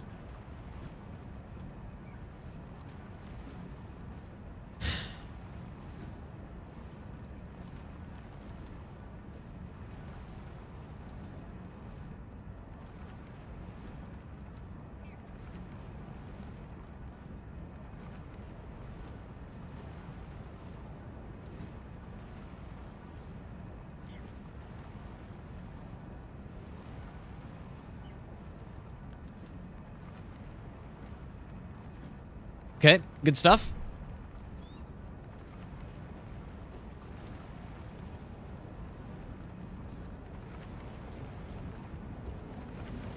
I guess if we do get that golden seed,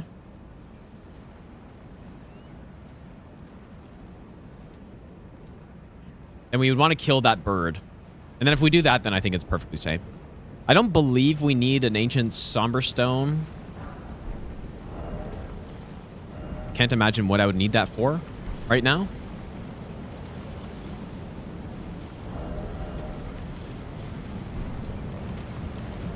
Because we've already got a maxed out Lusats, and then the next weapon we're going to go with is the this is a normal smithing stone weapon.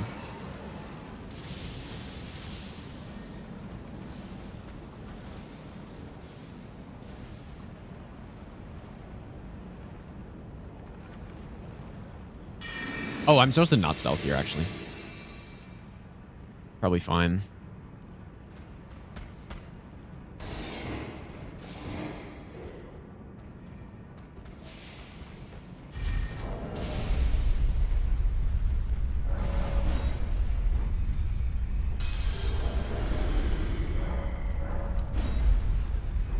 Wonder which mausoleum I should go dupe the Fortis Axe Remembrance at. But not stealth. I like when my stealth runs out before that. It really doesn't matter, but that last Beastman, I usually just like the stealth running out, and then I don't know. It just makes it more predictable, I guess. Really doesn't matter though. Okay, so Bernal should invade us, I think, or not. I don't actually know exactly what the trigger is for this.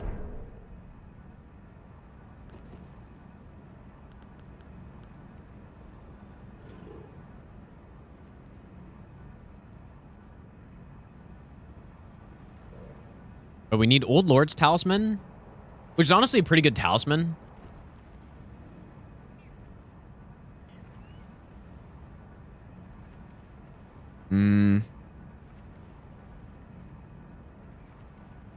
I guess not, eh? Triggers finishing Manor questline. Yeah, I might have to do that first. That's fine. I mean, we can do that. I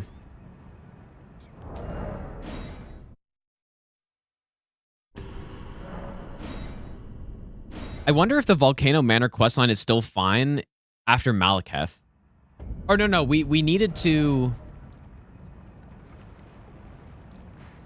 No, we needed to go do the Lane Dell part of the quest at least first. And then maybe after that it's fine.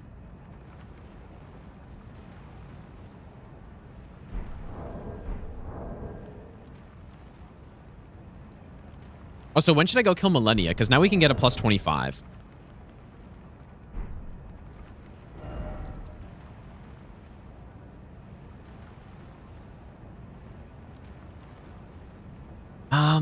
I'm really hoping we find a Millennia script on this run, but we will see.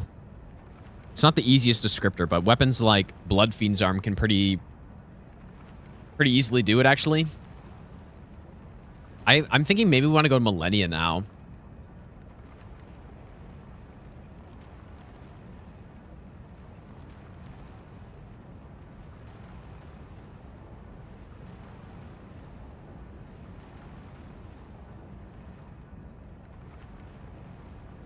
Darkmoon Greatsword script? No, I don't. I'm not planning on using Darkmoon Greatsword on this.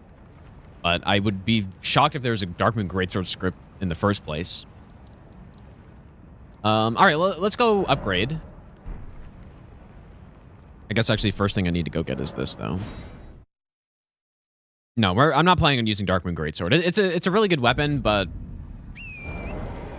it's not like a cannon of a weapon, you know? It doesn't really compete with the Knight's Resolve type weapons, and then Carrion Sovereignty is what I'm choosing to go with on this, which is maybe the hardest hit in the whole game, so...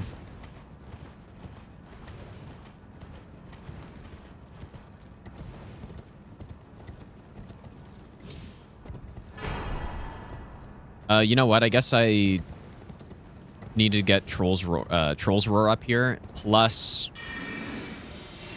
this Sacred Tier. I wonder if it's safe to just drop down. Then we would get this.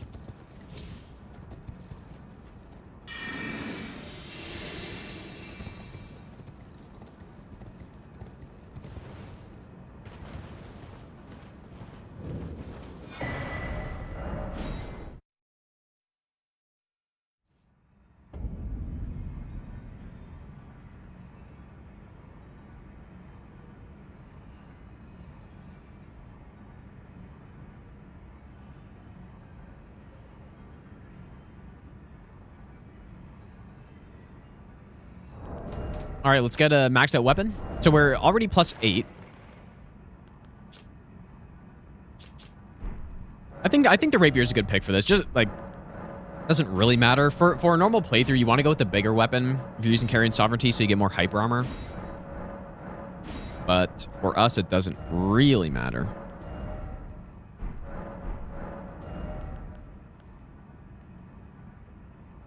I guess I didn't go to Sealed Tunnel yet.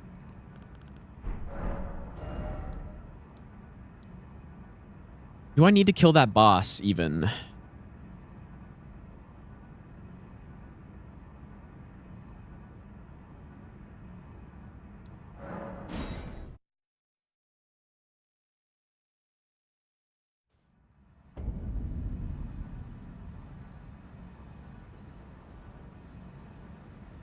No, we don't need Sealed Tunnel.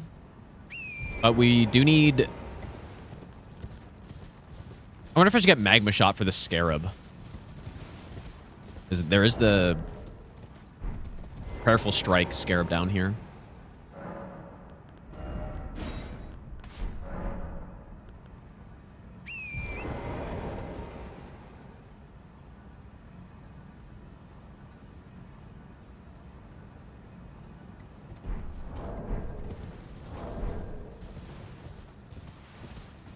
Real shame is not killing Godskin with the... yeah, at the same time with Sovereignty. I mean, I would, but it just... I mean, if you saw the Slicer kill, you can't argue with that Slicer kill. It's so free. I wonder if this Scarab is already moving. Yeah, I guess he is. Maybe I'll give you the best nut ever. Sup, Gino?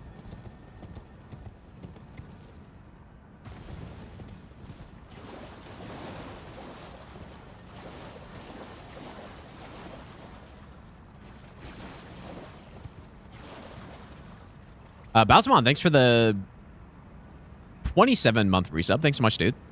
Also, Kuga, thanks for the 20-month resub as well.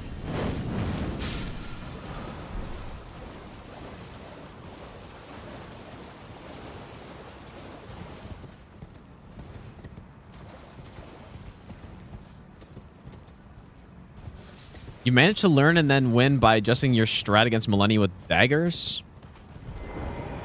Nice, dude. But, like, what do you mean by that, though? Did you just learn the boss better, or did you swap to a different build or something?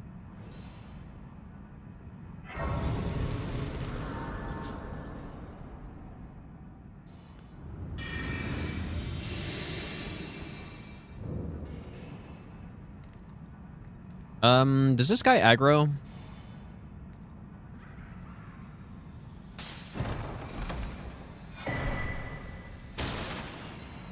Does not. Yeah, nothing else in here that we actually need. I think the boss just drops the curved greatsword.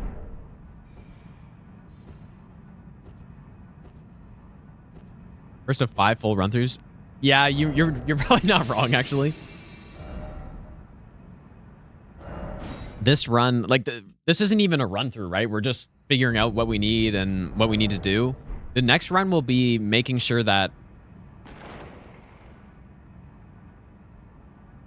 Oh.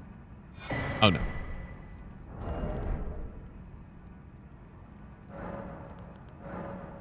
Wait, is the D stuff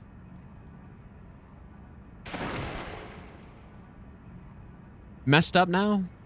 I kind of forgot that we need to do that. Wait. No, we can just get his bell bearing. That's fine. I'm just gonna leave it for now. Yeah, when the Erdtree burns, it kills D, so...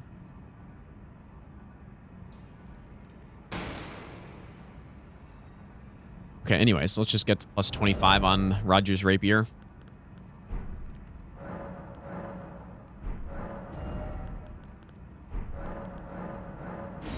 Oh, you know what? I didn't even get the mountaintops one yet, either.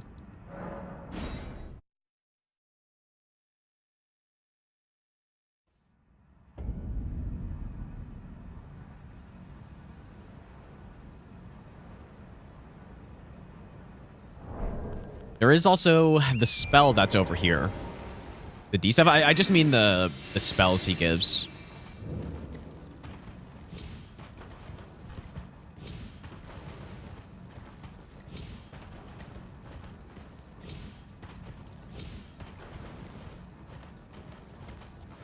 Can't say I know exactly where this is. I think that's it.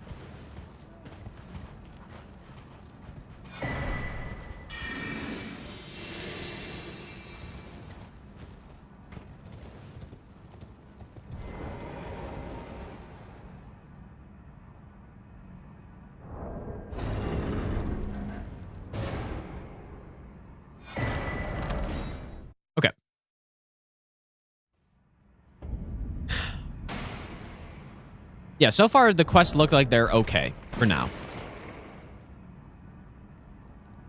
For now.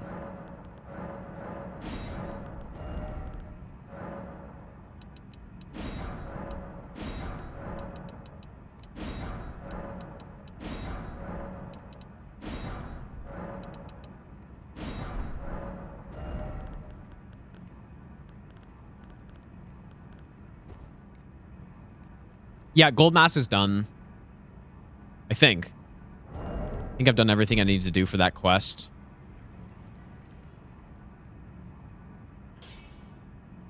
I'll lay out your own.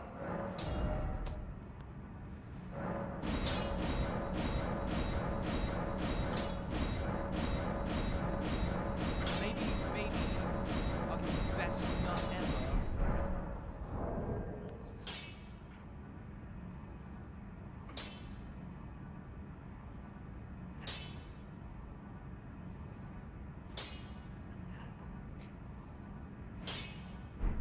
Carrion Knight, thanks for the brand new Prime sub. I appreciate that. Do I have 0 more stone swords?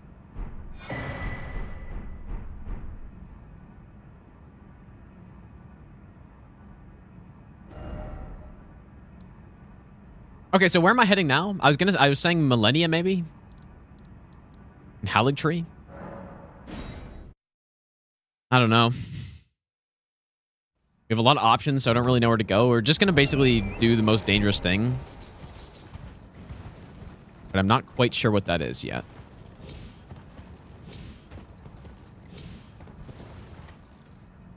You know what, though? This is also the section for the Millicent quest, so we probably should go here. When should I go do Millicent, dude? The Millicent quest, not do Millicent, I guess.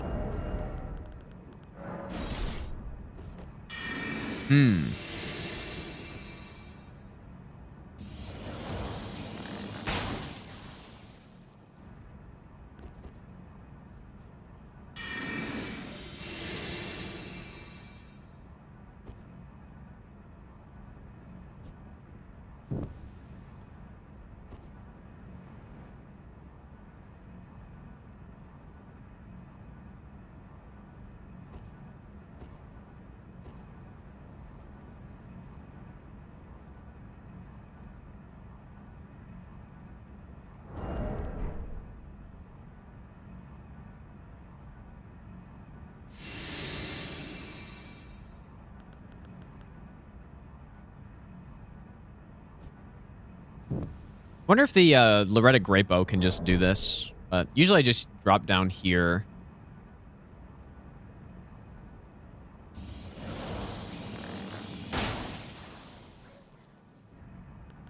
That's usually what I do. Yeah, we gotta go test Lay Girls fight, man. I wonder what should I use there? Just Night Comet? I guess. I don't see what else I would do. I'm actually so scared of that fight. But I think there was a safe spot. Like you can jump up on one of the rocks or something. I'm not even sure if it's safe though.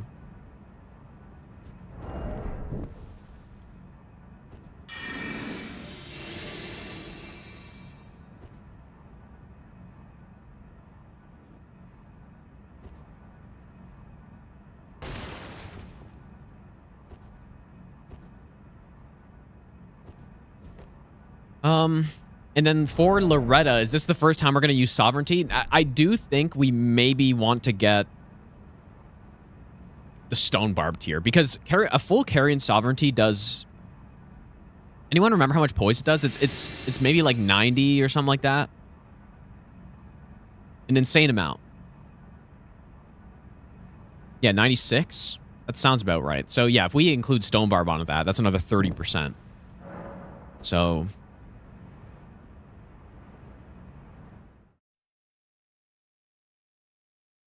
Yeah, this build is going to be insane, hopefully. That's what I'm hoping for.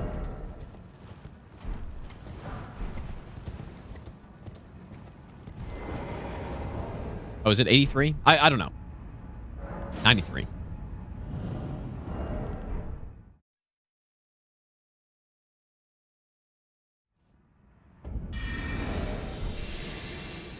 Okay, so if it's, yeah, 93. So with Stone Barb, is that getting over 120? I mean, it's right there. I mean, if we get a sneak attack, for sure it is. Which most of the time we will.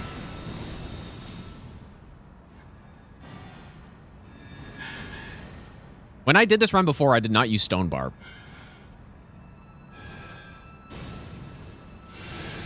Oh. Oh, you know what? I was supposed to recast Stealth back there, but I didn't. A sneak attack's an extra 20% poise damage, I believe. You know what? There's actually stuff we need to grab here. We need to go back here. Okay, okay. I'll make a save here.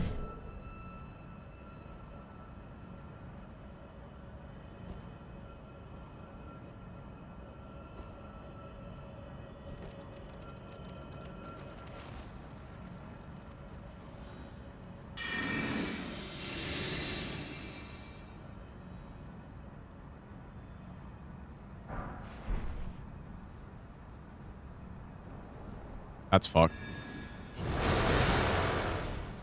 I think... I don't know exactly where it is here, though. I guess it's probably that. Okay, I'm gonna have to kill this enemy. What is up on that other part?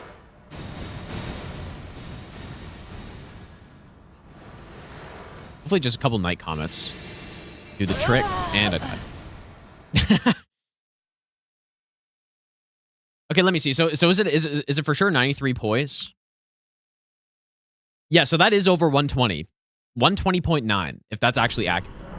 So that's just with Stone Barb alone. Like, not to mention a sneak attack. This is going to be crazy, dude. I'm so excited to try this out with Stone Barb. I don't think there's anything on the like on those routes. I don't think there's anything. Or branches, I guess. I don't think there is anything. Maybe want a buff for this guy.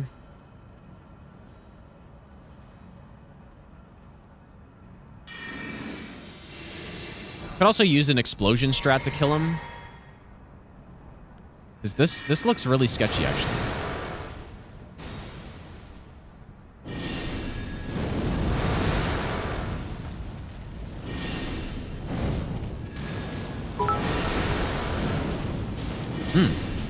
The gilded halo hovering rounds detected.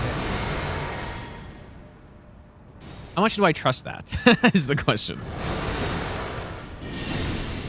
One looked like it nearly got through branch. Oh, God.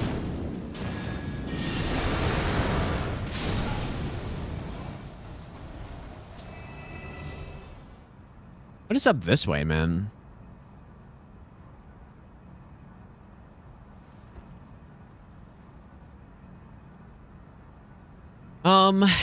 Yeah, that doesn't look very good. I'm gonna have to figure something out for that. Can you sleep these guys? Oh, this isn't even it, dude. Okay, well, so it is back there that we gotta go.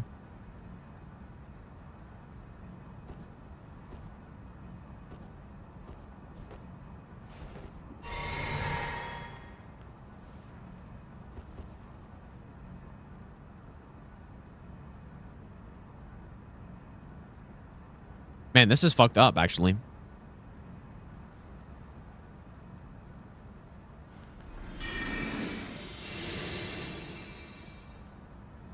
Yeah, that's it. Oh, boy.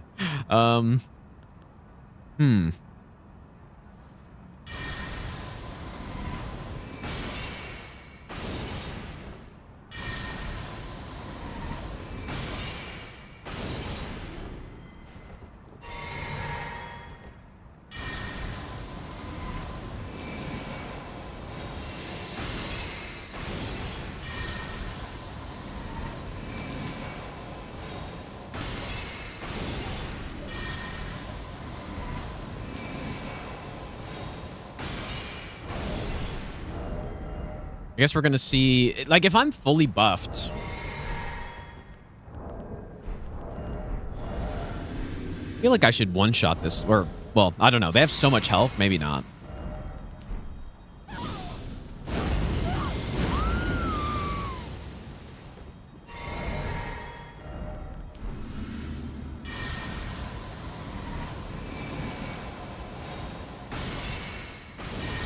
Wow.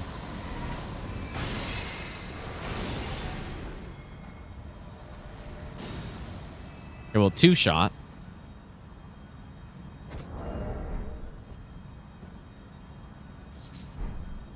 Wow, this is a really tough pickup, actually.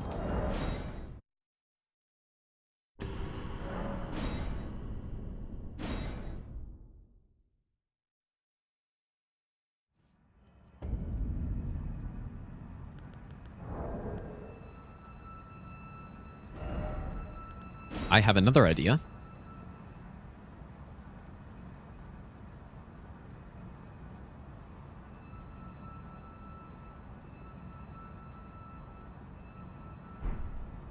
I'd probably want to swap to a fire build. I should have gotten that first grace, man. But let me just make sure there's nothing on these first part of the branches.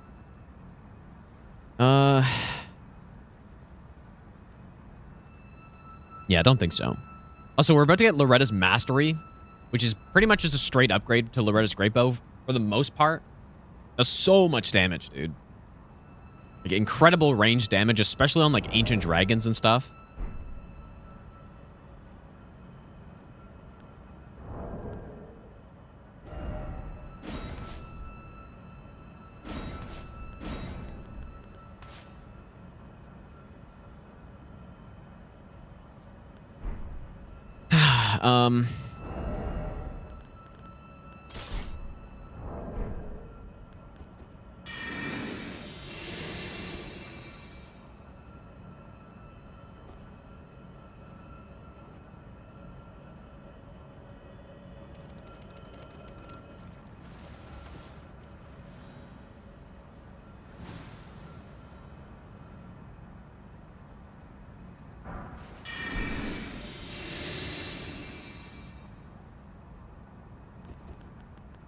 Part's actually crazy, man.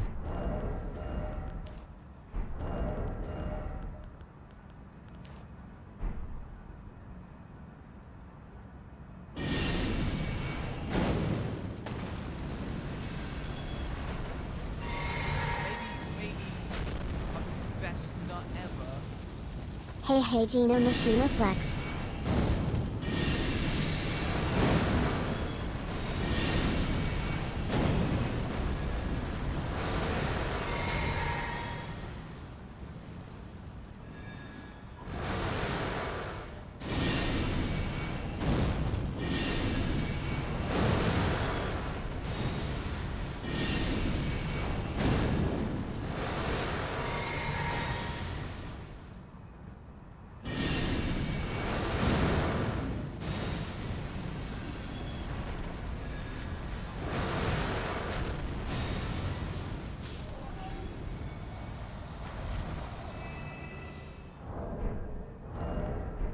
Oh, boy.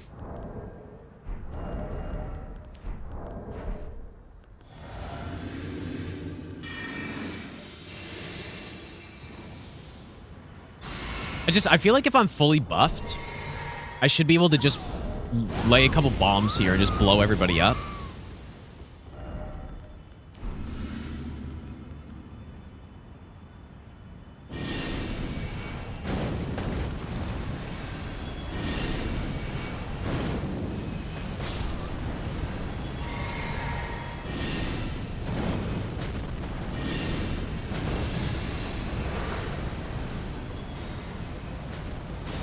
Close.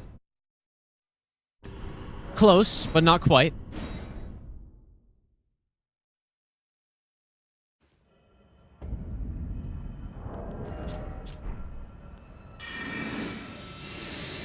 I really love this roiling magma smell, man.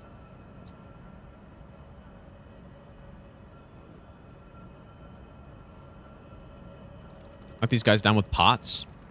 But can you, though? I feel like they're They probably can't get knocked down by anything, the big ones.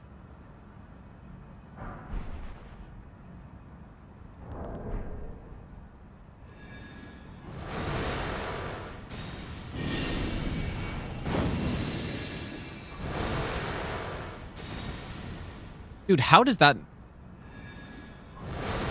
not work?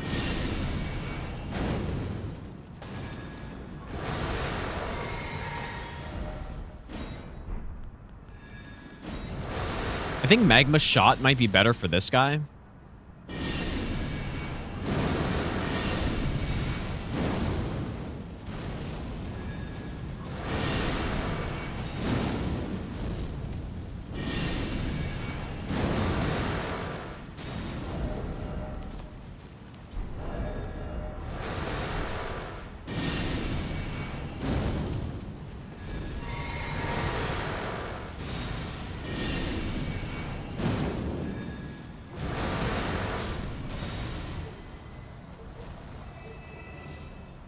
Yeah, I'm not. Yeah, maybe sleep.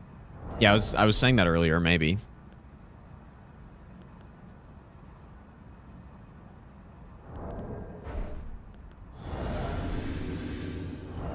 Let me just try this though. Like, go after. I think I need to just go after the big guy.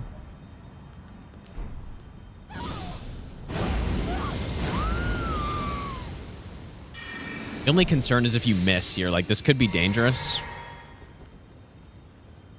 You miss your spot.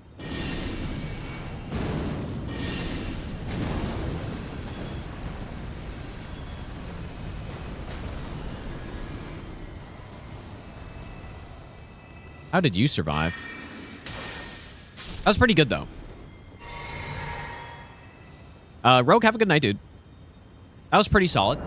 Let me see if sleep works on these guys. I'd be kind of surprised, but... I'd be a little surprised.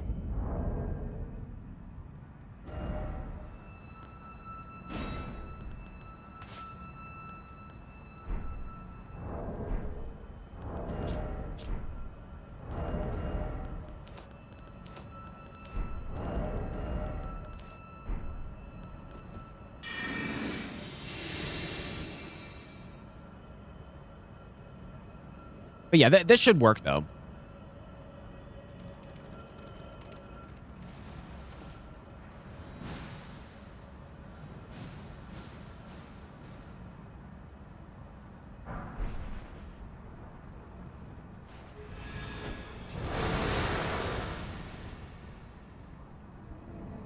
Oh, wow. Okay, I guess I can just do that.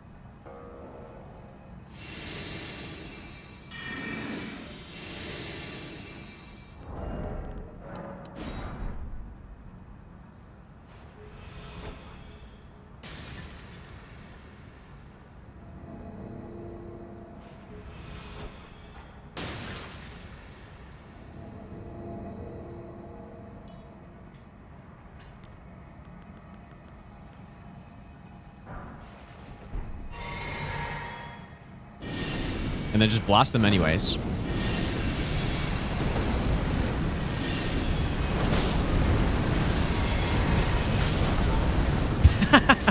Dude, I love this spell. So good. Such a good spell, dude.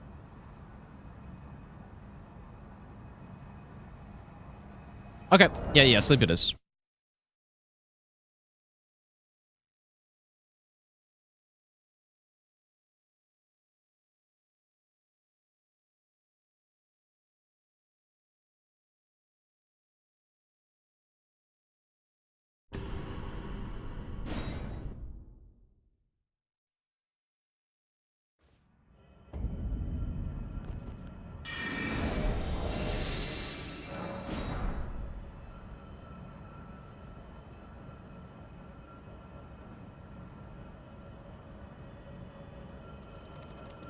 Nah, Reign of Eris isn't going to do anything. I can't even wield this weapon yet. And it's +0. But no, this is perfect. This is good.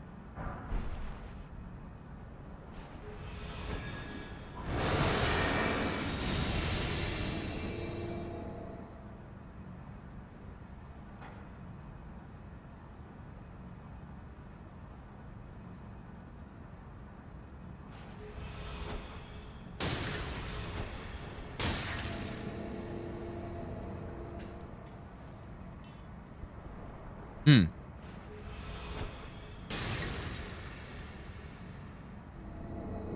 It's just, where do I throw those sleep pots on the second part? It's kind of awkward because I'm throwing uphill.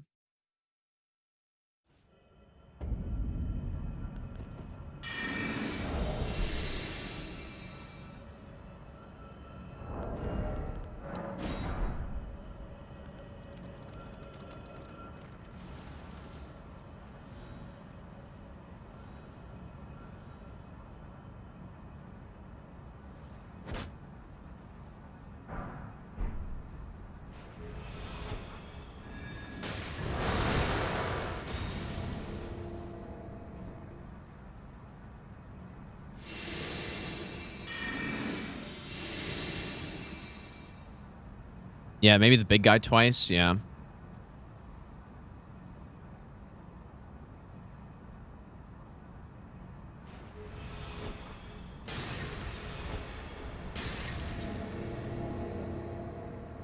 Okay, that was good.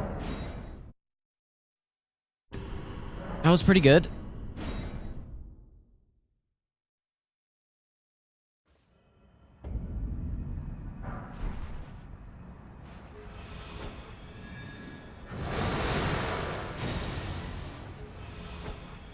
I'm so excited to test this sovereignty build out, dude. Stone bar plus carrion sovereignty with like a full mage build. Tons of int. No sacrifice on, like, we're getting the full 15% from Alexander Shard. Now, what if I hit this guy directly? Just want to make sure this still works okay. Nah, he still gets his cast off. Oh. Just kidding. And the two little guys didn't get slept. Hmm. Hmm.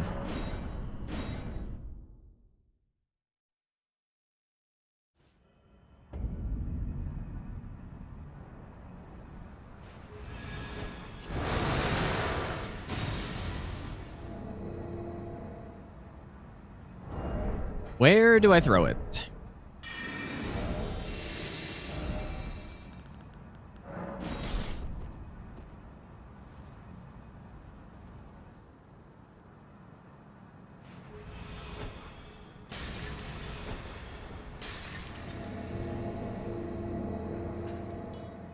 I may need a lineup for that. Just, but that's clearly the right spot to throw it though. Just need a lineup.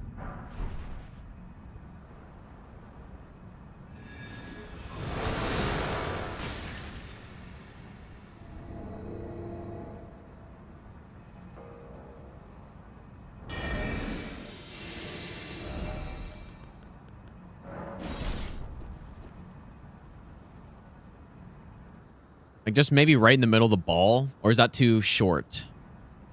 Seems maybe a little short. Maybe at the top? That's too short as well, I think. Yeah. Ah. Damn.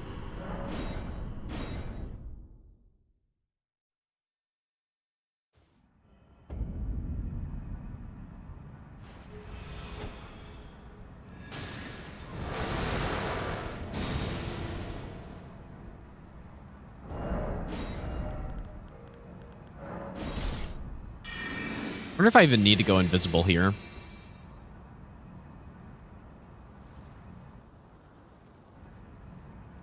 The top of the head, maybe?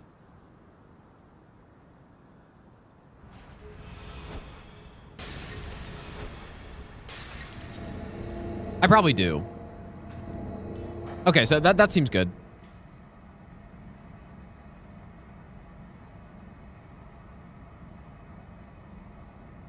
That seems good.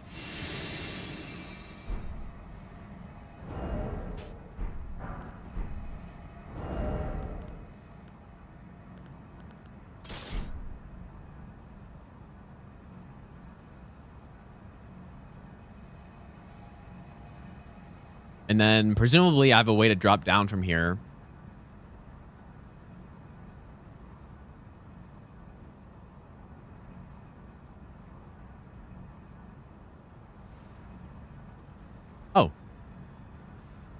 Didn't know you could just drop in the through the roof like that.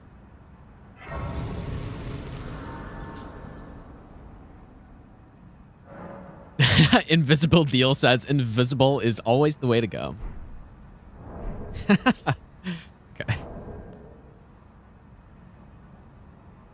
All right, and then there's another talisman up here, Pearl Drake +2, and then there's also Viridian Amber +2 up here.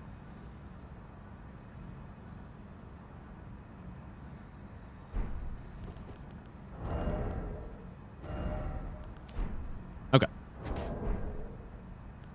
We just kill this guy, I guess.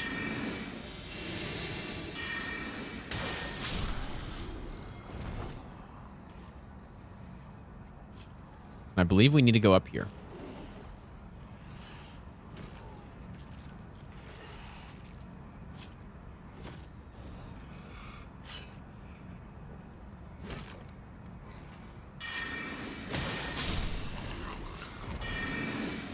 I kind of feel like this... Like, is that safe? Really?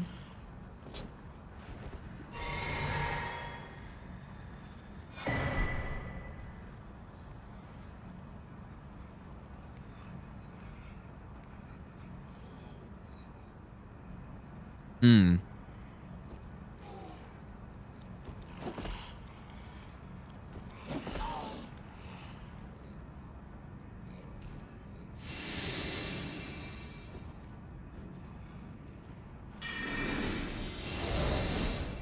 I wonder if those zombies could kill me there. Am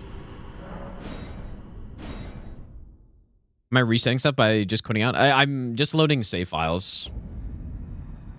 I don't know if there's a command for it, but just search up basically like Elden Ring save file organizer or something like that. Should be what you're looking for.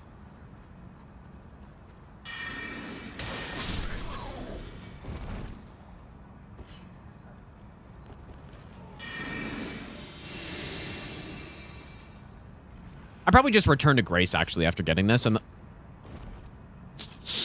what the hell, dude?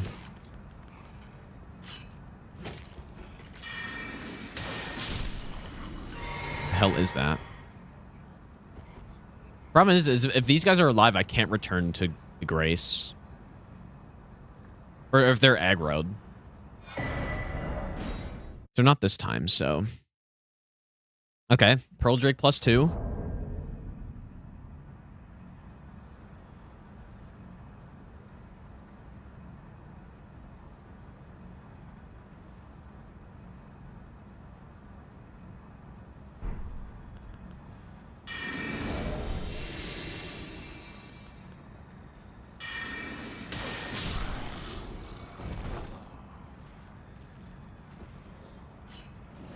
Oops.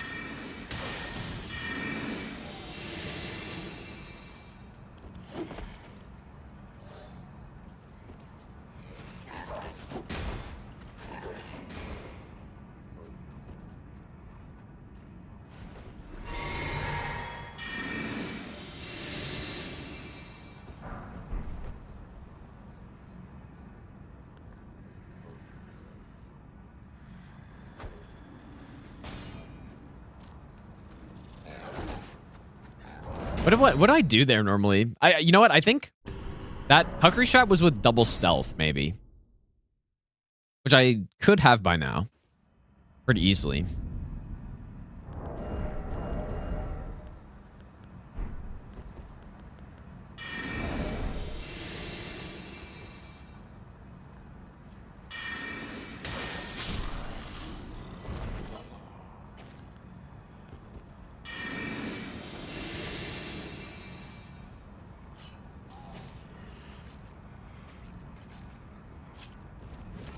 Unseen Form, my most used Elden Ring spell? Probably not, considering Assassin's Gambit exists.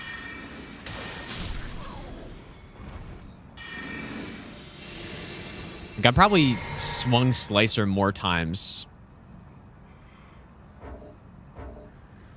than I've used Unseen Form.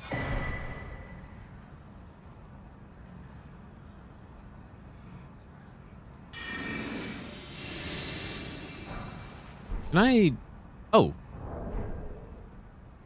Oh, look at this pathway, dude. I've never been up here. I didn't even know this was here. What the hell is this place?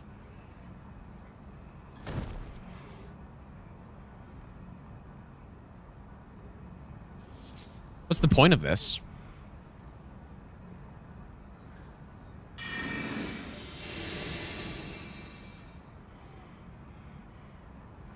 Okay, well, at the very least, I can take some alternate path, presumably, if I can survive this.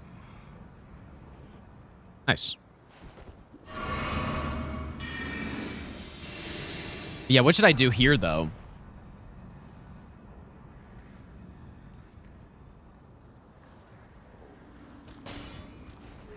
That's not what I meant.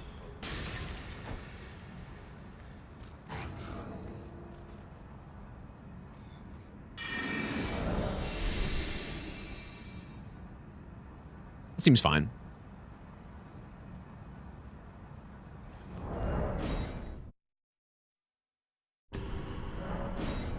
Oh, you know what I did, actually? I didn't throw a cuckery there. I just snuck through... I think I just snuck through that other path instead of trying to go behind the guy.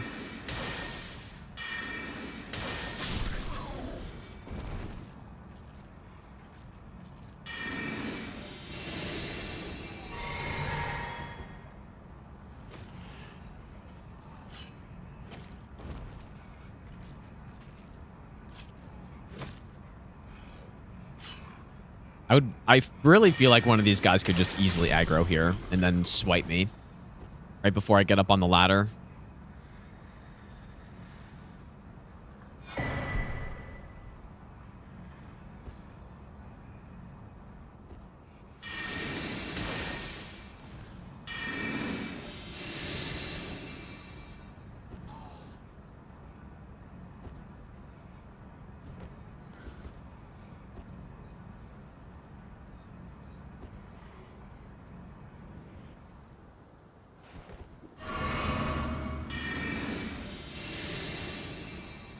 Yeah, I guess let's just see if I need double stealth for this. I don't know.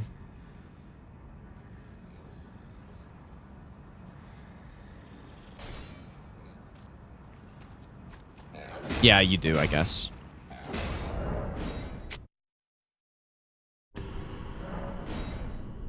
I guess I do.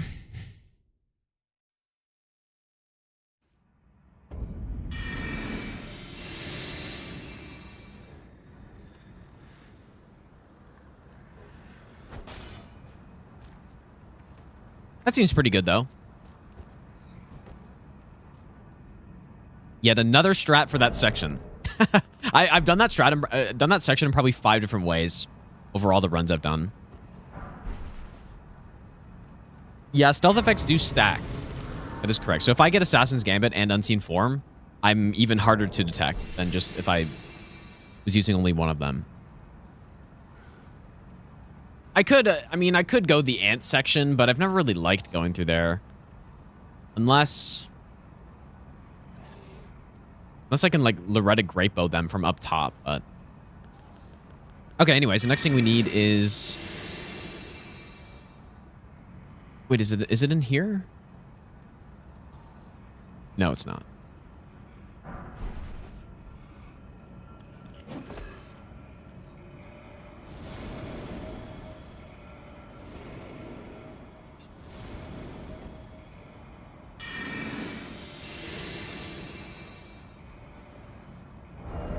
Be a good spot for the great bow.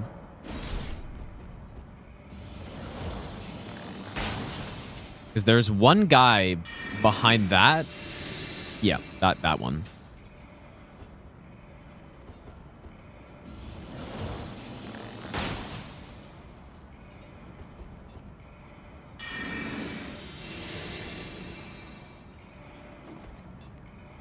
Guess there are 2 even.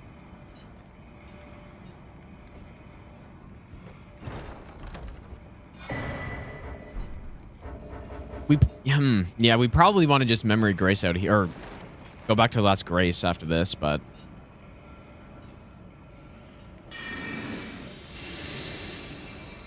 Doing it this way seems kind of risky.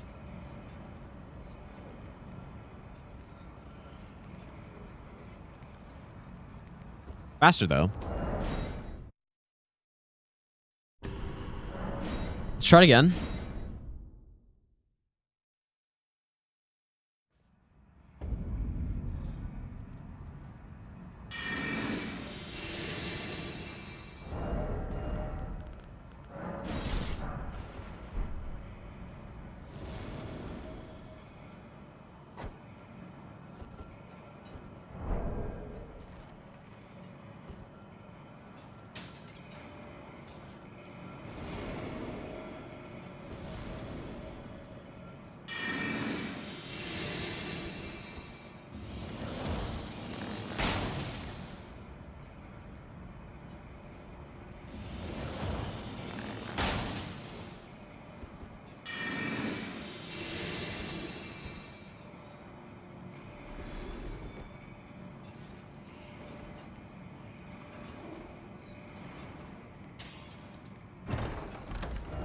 No one's aggroed this time. But you know what? I actually don't think it's too bad to just go back.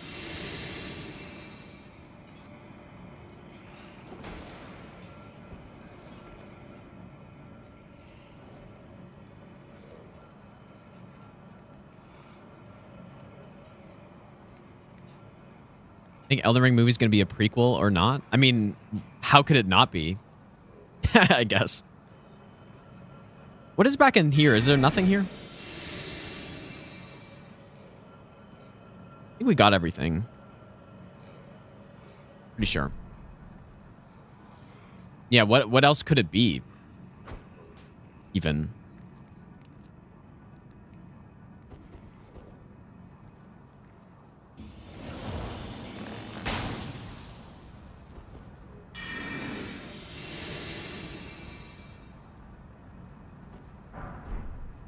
Okay, so I am not really prepared for this fight. If I'm going to use Carrion Sovereignty, that is.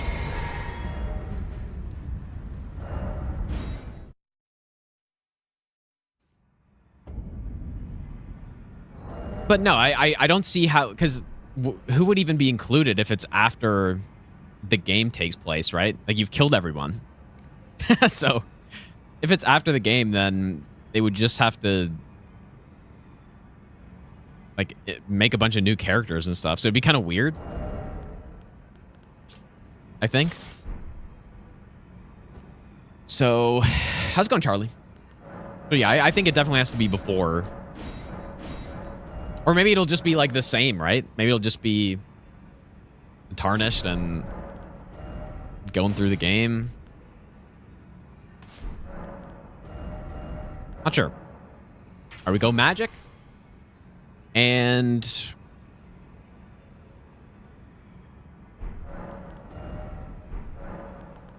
no, Shadow of the Erdtree is definitely not a prequel. At least as far as I'm aware. I mean, they literally use Mohg's corpse to revive Radahn into prime form, so... so, no.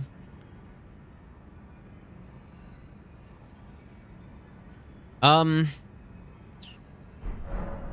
guess the thing is, do we want to go get Stone Barb now? I don't think we need it yet. So let's just try without it. But I guess I didn't have to come back here. I was thinking I might go get Stone Barb first. All makes sense. Yeah, once I finish my lore run. Yeah, that's true. I also have a ton of levels. I should probably just level up Int, I guess.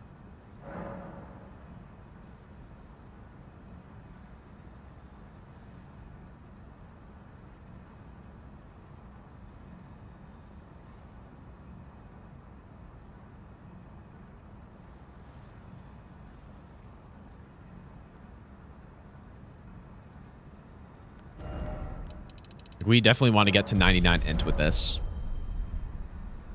Yeah, I would imagine, though, it'll just be like the main story. I think that makes sense. It makes a lot of sense.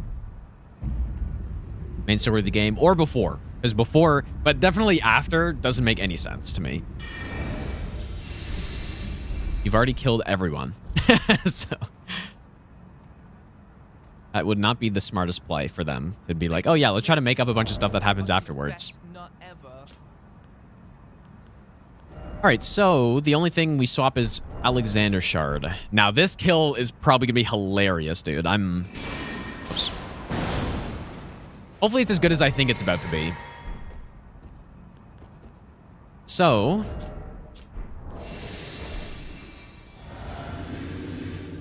I'm kind of not sure what to expect though, a little bit. Like, it might not be fast enough. I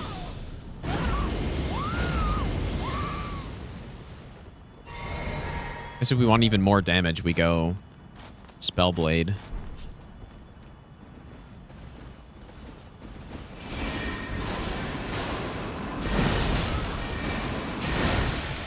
Okay, that did not work at all.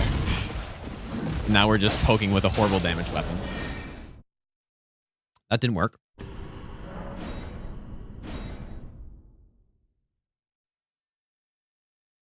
Yeah, pre-shatter. Yeah, that's what I would guess is like. What was the original question? Whether or not it's going to be a prequel? Like, I think it has to be, I guess. So yeah, like shattering, that sort of thing. Because what else is there? Is there anything else? I mean, there maybe is, but... Okay, well, yeah, maybe sovereignty is not the play here. Ooh, maybe a magma strat? Just blow up the boss?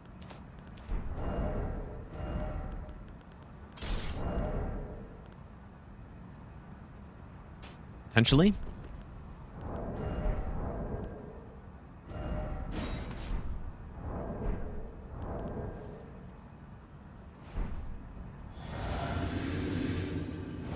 I think this could work. It might be a little bit tricky getting the positioning down, though.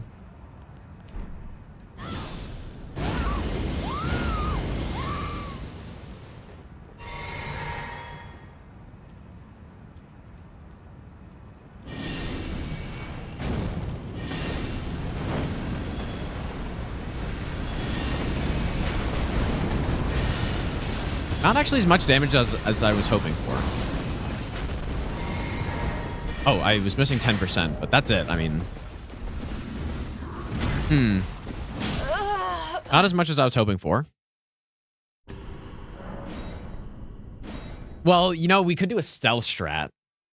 I kind of don't like that on this boss very much, but we could. Okay, maybe I'll try it.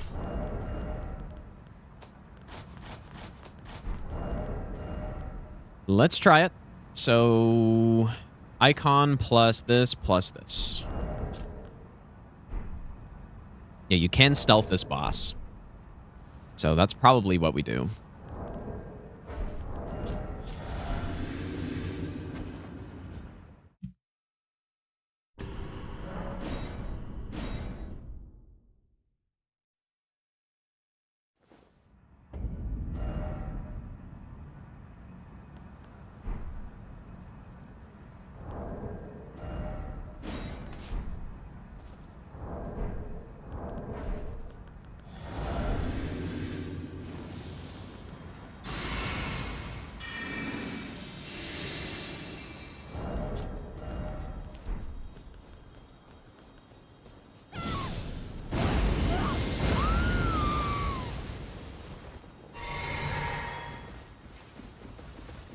Oh yeah, I kind of forgot. She just runs around back and forth unless you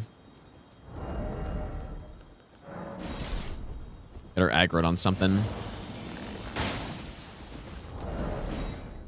Kind of forgot about that.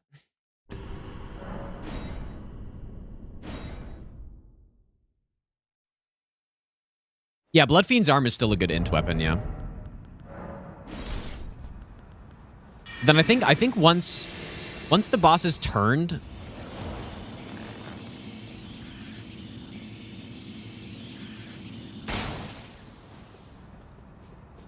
and I think she just keeps looking at it.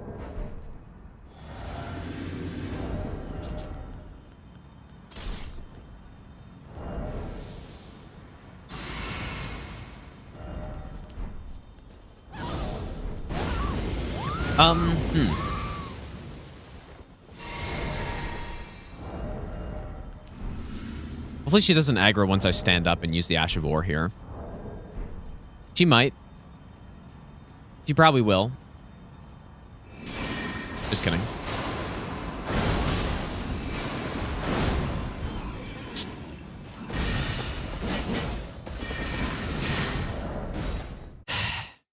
How magic resistant is she? So that's actually not a lot of damage, considering how much we can do with this.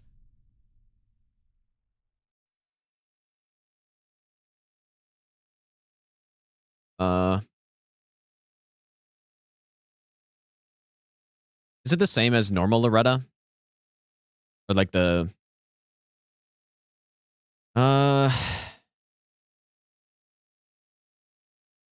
40 to magic. And 40 to fire as well. Okay, so yeah. Not the best. Not great. But what I'm wondering is if we have Stone Barb, like... Hey, wait.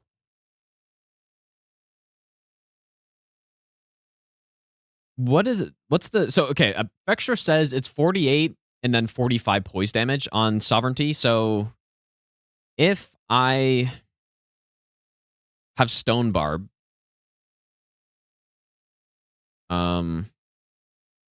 So 48 times 1.2 for the sneak attack, and then times 1.3 for Stone Barb. Is that over 80? It's not. I mean, that's probably still fine, though. Maybe I'll give you the best nut ever. Hollow, thanks so much for the 40-month resub. I appreciate that, dude. Also, Galaxy, thanks for the 5-month Prime sub. Andy, thanks for the 34-month resub as well. Elfman, if I didn't say thanks for the 500 bits, dude.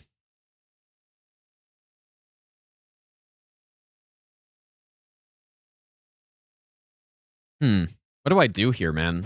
She's resistant to all my damage that I've got. Except Rock Sling, which I'm not about to use here.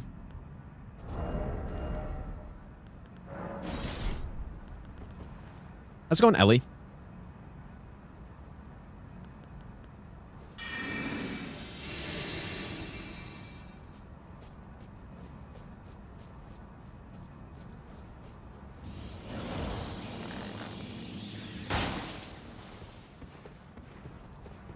I wonder if that's okay. Usually shooting something with sound against the wall makes the NPCs just like walk back and forth, but I'll give you the best nut ever. yeah, that's exactly what she's doing. Yep, that's no good.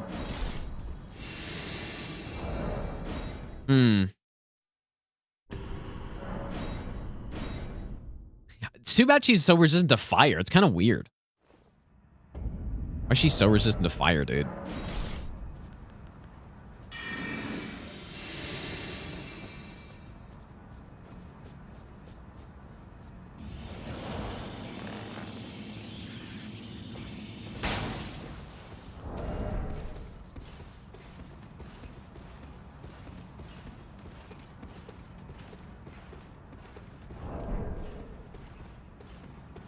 Was that a good shot? I didn't really see.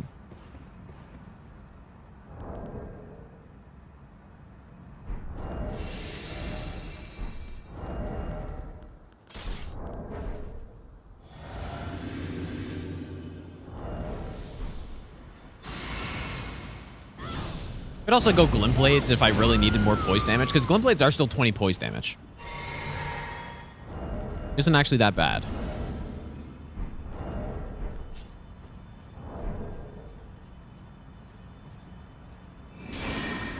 What if she just kicks me?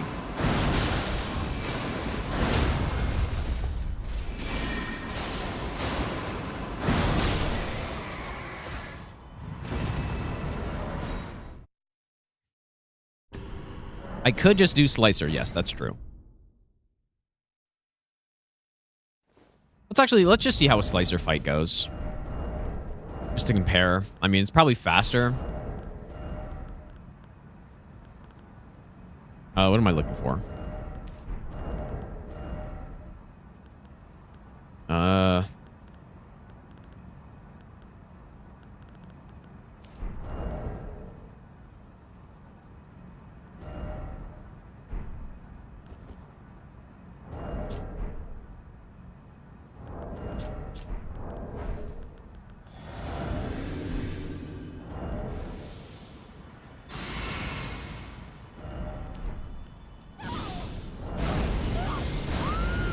Yeah, pretty much every single all bosses run I do scripts this boss in some way. Which we obviously came with Sovereignty. It's a little bit more set up.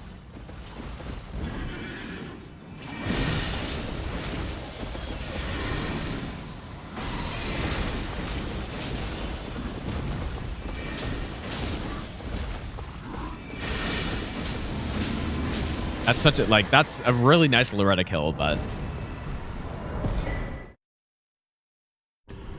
may as well just go sovereignty still. I just need to set up the angle correctly. I'm not really sure how to do it.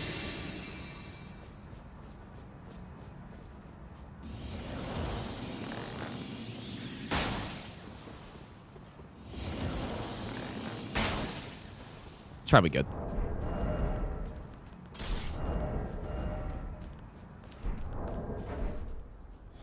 Like I said, though, I might be a little concerned about a kick or something, if that's possible, but it does kind of have that stun on her, so you probably can't kick.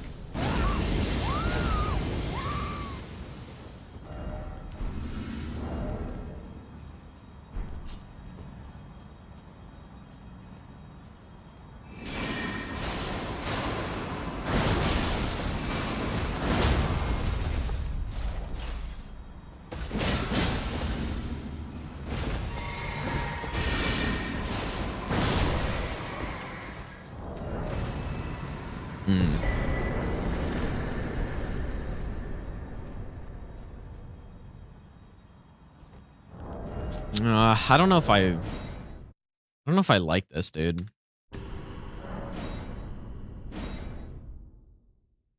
Too bad you can't hit 80.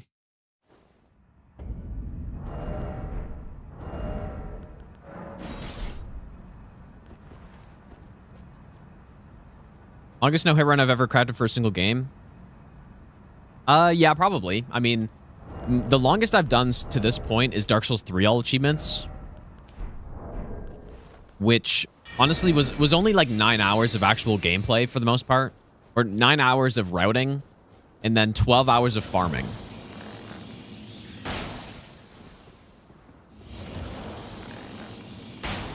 Whereas this run's gonna have no farming and be like 25 hours, so.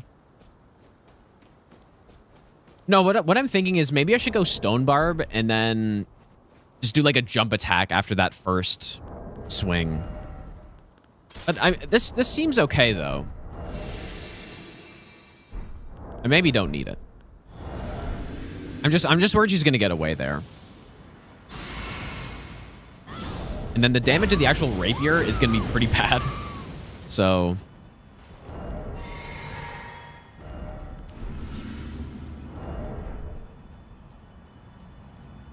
like I feel like she's gonna get away here. Maybe not. I think if she went the other way.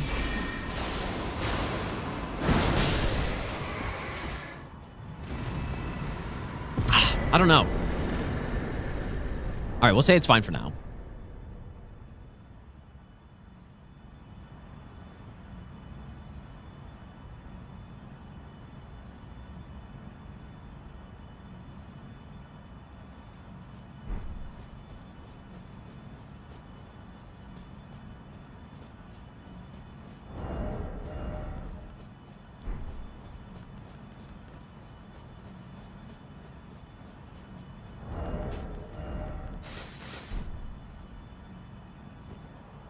Well, my biggest concern is just that she's going to jump away and outspace the second part. You know what? Okay, one more thing. Maybe I just don't even do the follow-up. Because it's enough damage to get her in phase 2, wasn't it? Or, you know, maybe it wasn't actually. Let me just try it one more time. Yeah, actually, maybe it wasn't enough damage.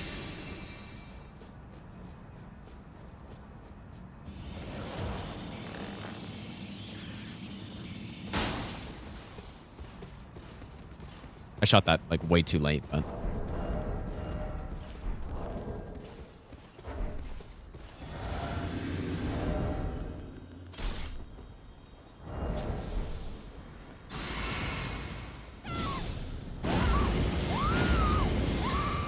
What if you did big explosion into...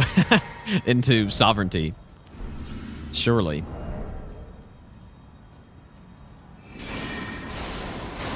So what if I just do one?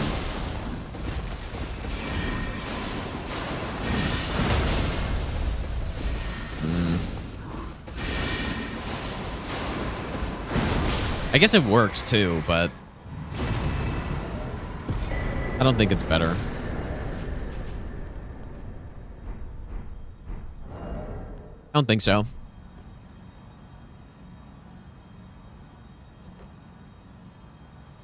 Played Slay the Spires 2. I have not played it. I've also not seen really anything. I haven't seen any gameplay. I don't think.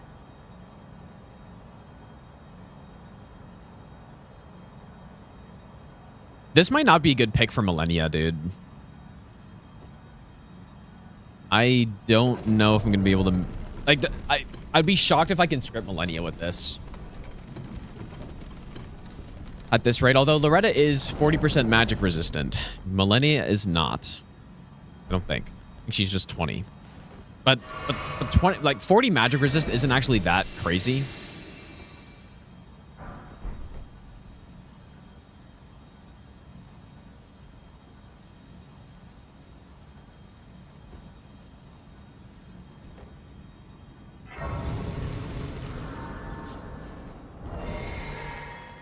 We'll see. Because the strat with... Okay, well, also... should I do the Millicent quest on the way here? I wonder? Or should I just go back and do it later?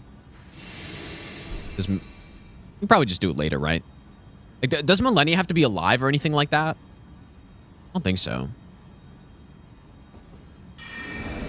But yeah, the way the Blood Fiend's Arm script works on Millennia is that you can go into the fight and immediately just charge R2 and you go underneath her attack. There's no chance in hell I'm going to be able to do that with this.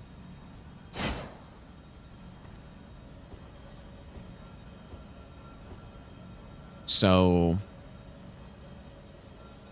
I don't know. Surely there will be something good.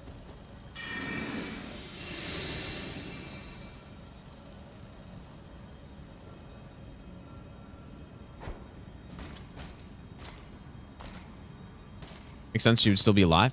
Who, are you talking about Millicent or Millennia?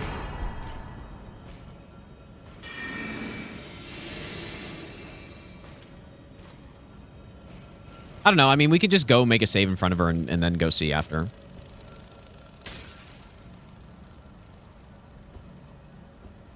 Need to see what else is in this area. There are a couple things at the start that we can just go back for.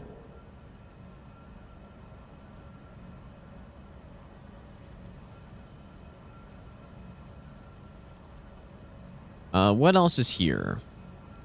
Yeah, triple rings of light and Marcus Soreseal, I think, are both in the same spot. Finlay Ashes and Hallotree Soldier Ashes. I probably would have forgotten that one.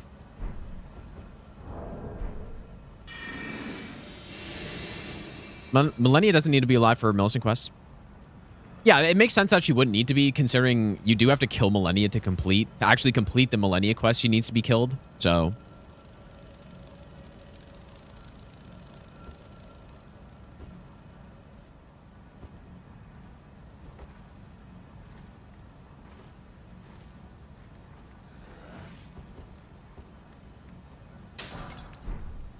I may want to cuck read those guys or something.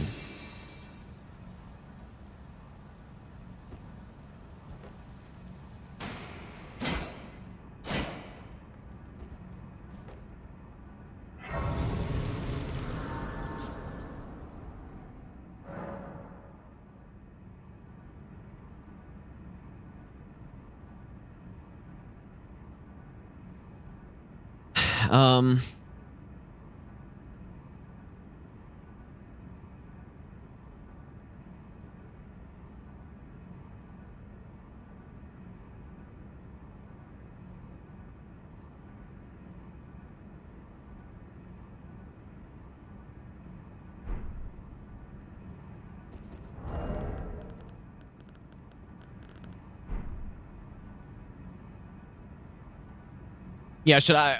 I wonder if I should go get the quest before doing this part. I'm just trying to think of what's more efficient to do. Because I was just going to backtrack from the Grace back there. Like, that seems like the better play to me. Kind of does depend on... just on... how dangerous that whole thing is, because we do have to kill that tree spirit as well, which I honestly kind of forgot about.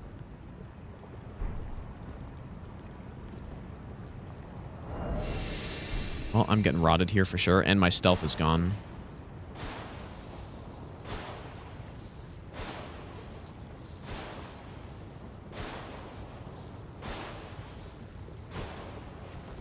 That's not how that's done.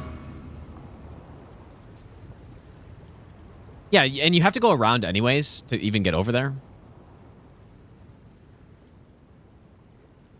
Just do it later.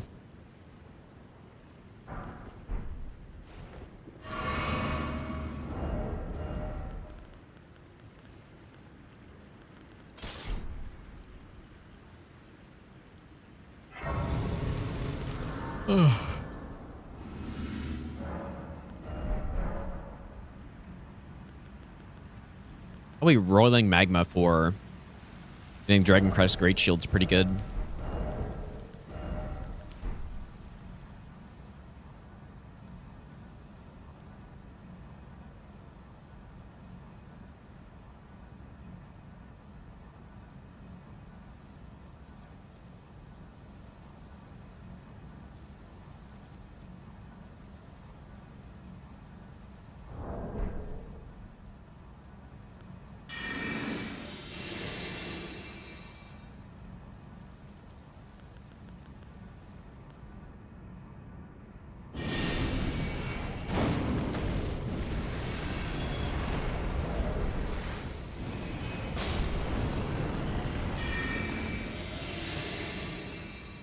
You know what? I wonder if it's possible that the magma goes and hits another... Ooh. Maybe I shouldn't use that. Or maybe I need to cast it at the back of the area like this.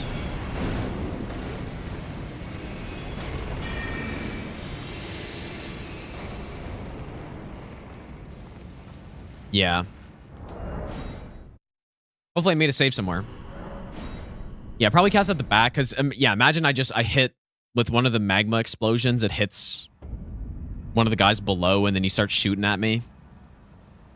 That would be very bad.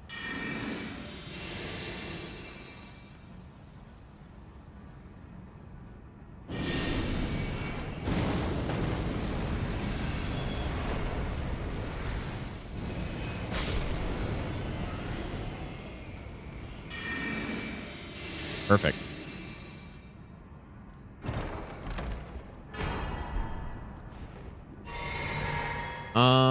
And then...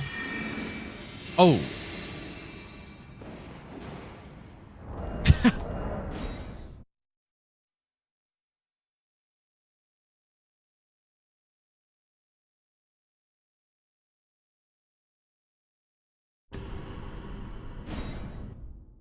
think new FromSoft game will be open world or linear. Like, what do you mean next FromSoft game? You're talking about Dustbloods, or are you talking about next Souls game? Because Dustbloods is going to be something totally different, I think. But, yeah, next Souls game, I feel like they're going to do an Elden Ring 2, probably. So it's probably going to be open world, I would guess.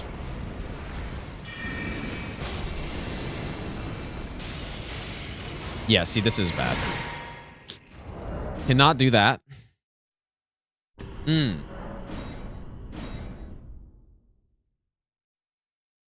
Cannot have that happen.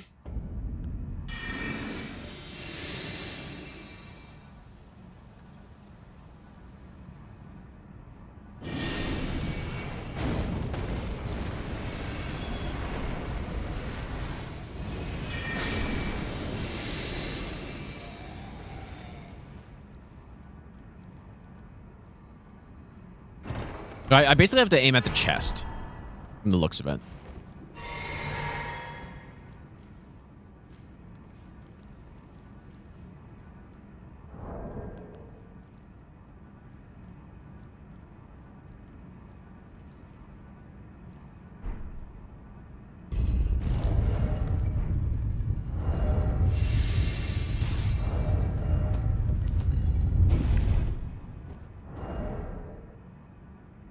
If I don't use Sovereignty on Millennia, what should I use, man? Like a Night Comet Phase 1? Like the super cheesy Phase 1? Into Sovereignty Phase 2, maybe?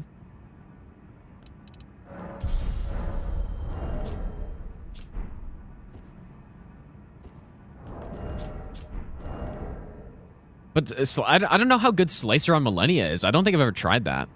It can't be terrible at least, right?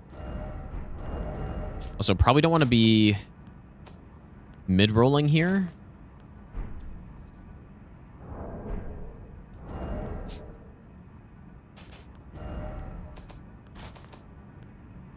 Okay, actually it can go like this.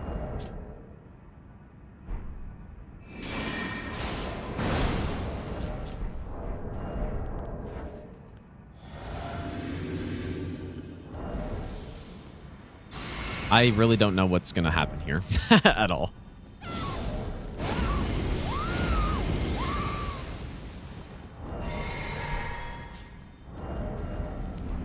Like, there's no way I'm going to be able to just do a full sovereignty right at the start. But maybe here, is this fast enough?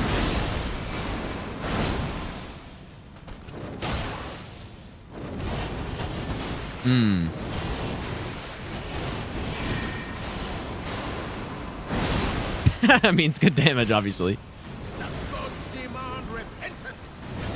But she ate the stun there. Like, she should have stunned. Does the faith still You know, maybe this scale can well be with the scripted. blood If that's actually fast enough. And what talismans do you think I go best with that build? Mason, thanks for the donation, dude. Blood Fiend's arm is the best because its charged R2 is the best. It's the highest poise damage R2 in the game. And it does insane damage. And it has bugged faith scaling, so you get damage from whatever. Like, if you go Flame Art, you get fire. If you go Holy, you get like holy damage, obviously. But then the faith also scales the physical part of the weapon. So that's how it does so much damage when you're high, like when you're at high stats in faith. And just charged R2, like two-handed talisman, axe talisman. You know, if you want to go with Scorpion Charm, that's a good play. Physic tiers, you would go charge R2 plus whatever elemental or Stone Barb or something.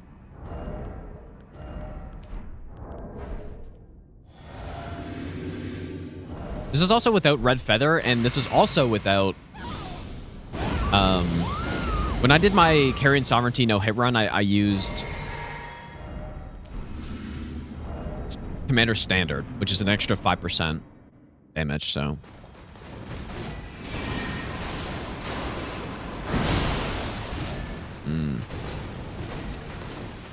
That's fucked up, man. Oh, yeah. It's probably not fast enough, I guess. But maybe an uncharged version. Not sure how much poise damage the uncharged does, but maybe Stone Barb plus, like, not one less than fully charged. Maybe. That's actually one of the great things about this Ash of War is that you don't always have to go full charge. You can do... It's like the partial charge, and it's still pretty good. And what's great about Sovereignty is that you also get the follow-up if you do it that way. Like, you can still do a follow-up.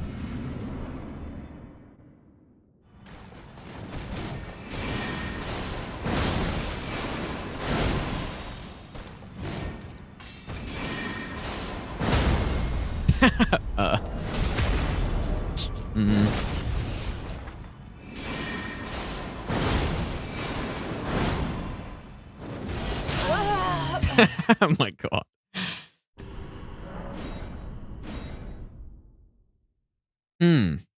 Wait, how? Okay, wait. It's 3, right? 1, 2, 3.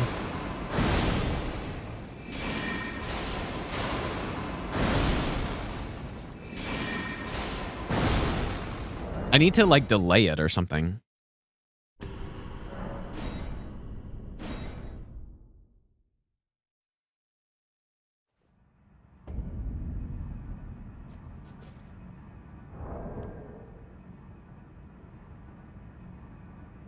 Okay, let me try something else.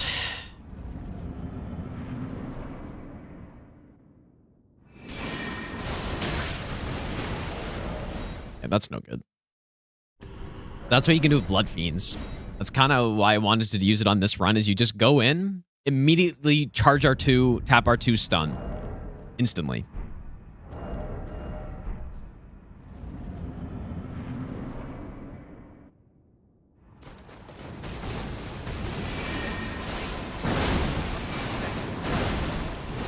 Machino Love. That doesn't really work at all, does it? Man. 52, thanks for the 21-month Prime sub.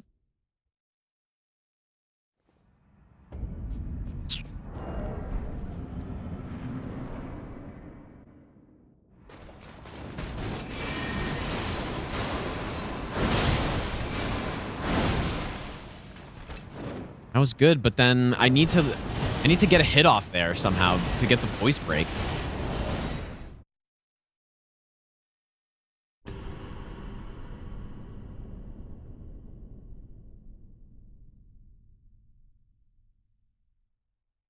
It seems like it actually is fast enough if I do it perfectly, though.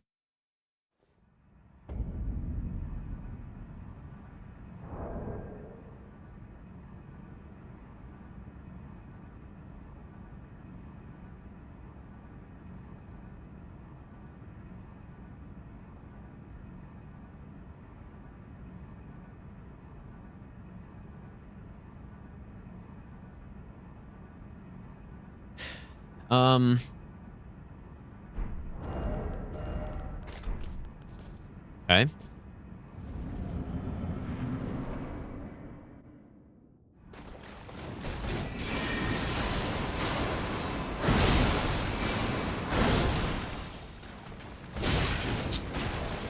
I was trying to throw a knife, but I had no stamina, dude.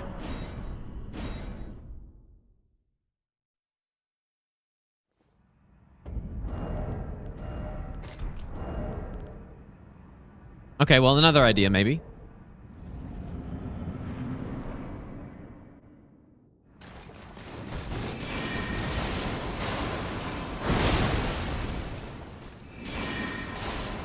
Way too slow.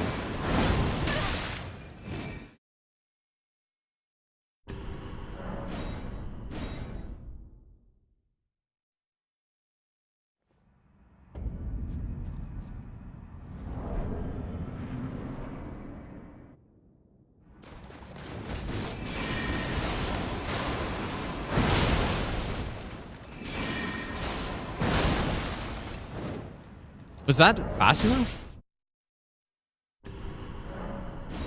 Watch the new Avatar movie? Nah, I haven't. I heard that it leaked and like it has 15 million views or something like that. You gotta feel bad though for people making that. You can't walk in with glint blades, unfortunately.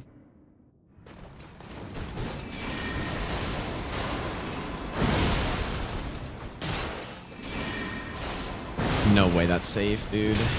Left with one poise. Yeah, I mean... Yeah, it's pretty bad, dude. That it got leaked like that.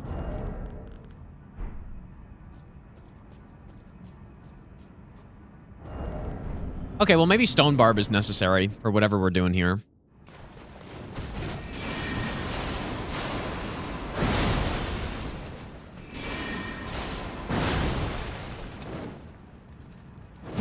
Because that would have stunned, but I just don't think that's safe anyways. But let me try Stone Barb.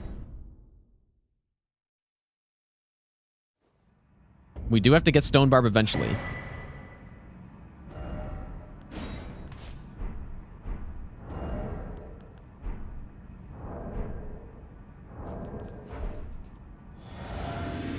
What leak? There's some like Avatar Airbender movie that got leaked, and it's like tons of people watched it. Wait, what? Oh. How did I just do that? Like, why is it the exact same? But yeah, the whole movie got leaked, though. And it has over 15 million views.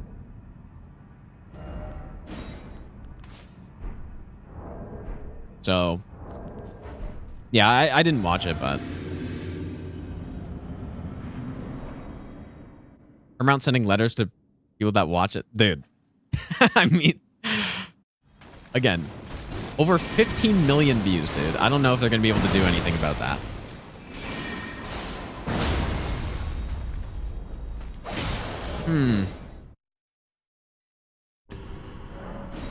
I don't know what the actual movie's called, but just like Avatar. It's like older Avatar Last Airbender thing.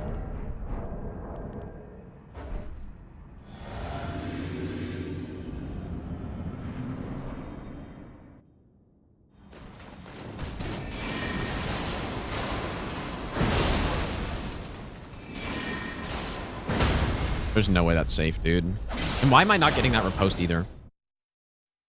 I need to block cancel instead. But I can't though. I have no stamina.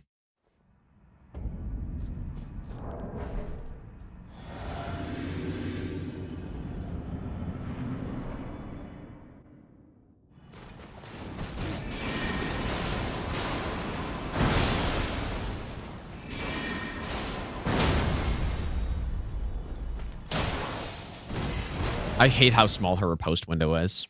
So annoying.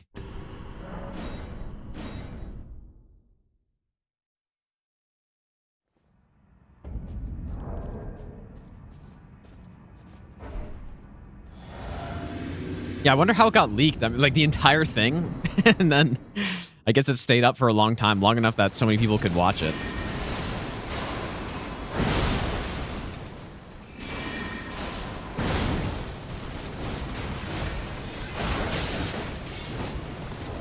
Oh, dude. Someone got fired, do you think? I don't know. Who knows, man?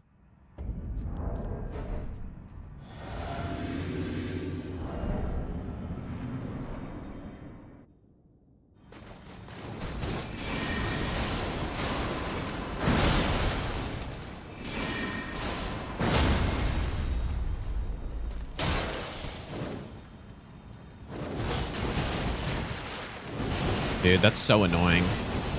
I don't think I can get there in time. I might need a way more stamina, or I leaked it to probably hide or disappear even. I mean, yeah, maybe. How do I do this?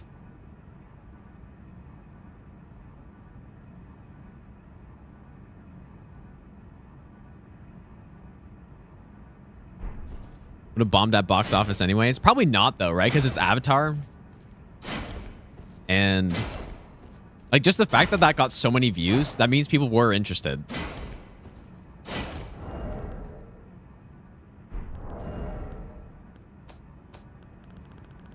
We need some turtleneck. Yeah, get Bloodfiend's arm just to stun her. Ah, what the hell do I do?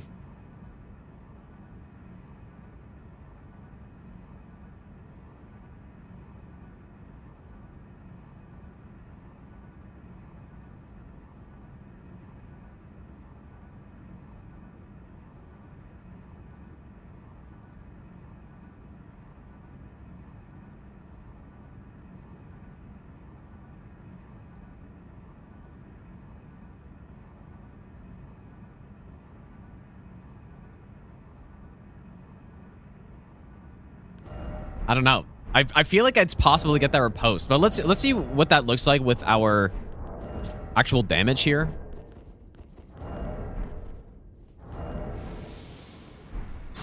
This is without Red Feather, I guess.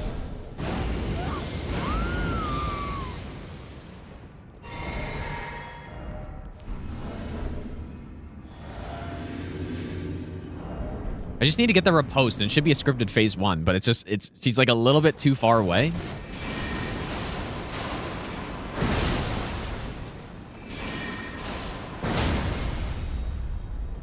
Oh my god, it's so annoying, dude.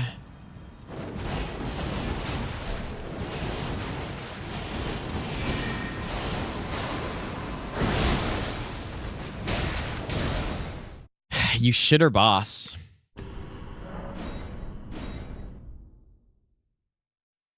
I don't think I can make it in time, dude. Simply.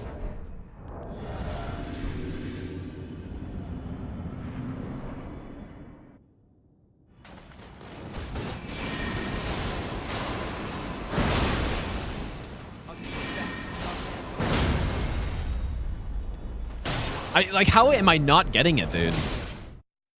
How do I not reach? Insane. Lila, thanks for the 25-month Prime sub. I mean, it looks like I'm right there, but it's garbage boss with the garbage hyper armor and the garbage riposte window.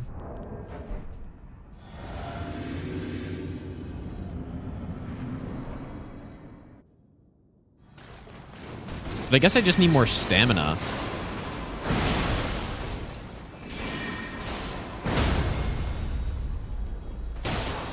is that not good, dude? Oh my god.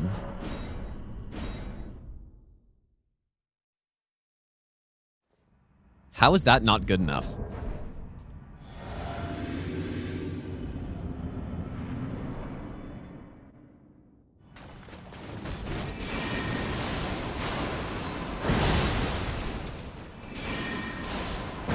Yeah, and then just too slow. I don't think I don't even know if this is consistent. I might just be getting the stun because I'm far away enough that she's not doing the side dash. Because there I got closer, but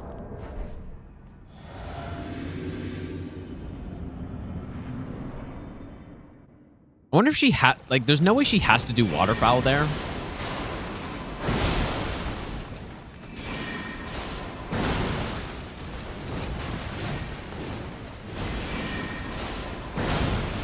Look at how she doesn't stun, dude.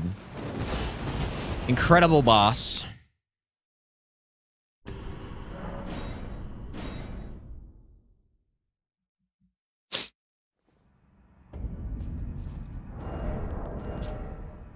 What can I do, man?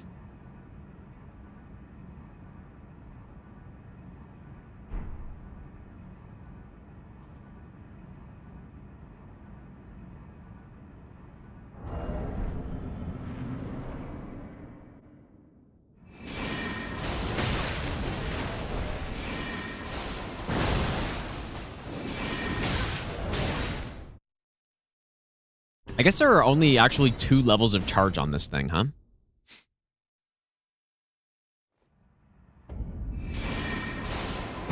Or it's like 1, 2. Yeah.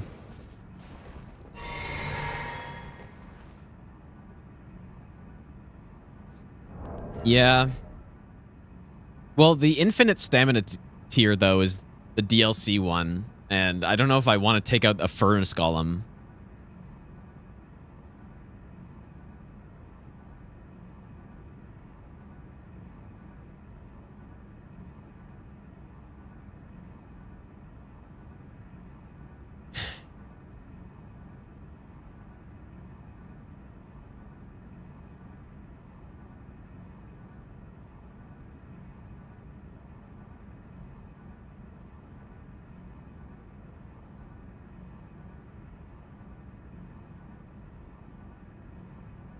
There must be a way to script her with this. I don't know what it is yet. There has to be.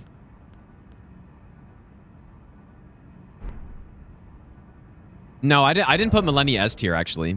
I did not do that. I put her in A+ tier.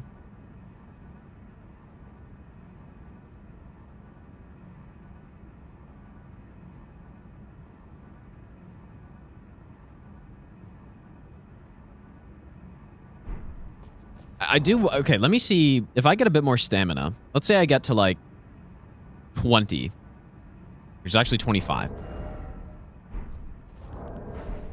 Let me see if this actually does anything.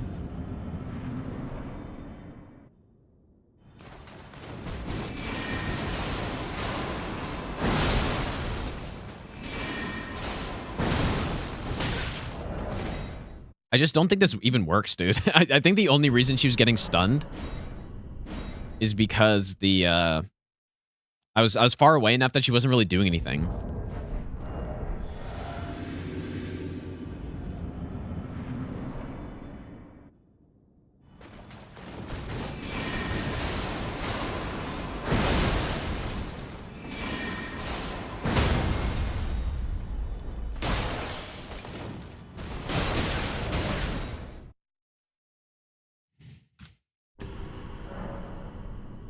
I don't know, man. I don't know what to do. There must be something I can do with this build, though. Like, we have too many options to not be able to script her. I'm not seeing it. I mean, we could also combine something else.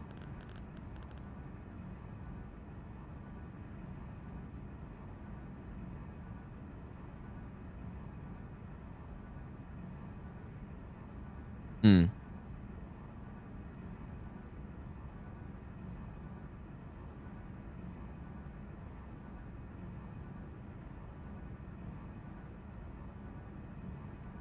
Simply Night Comet phase 1? I don't know. I would be kind of curious to see if... I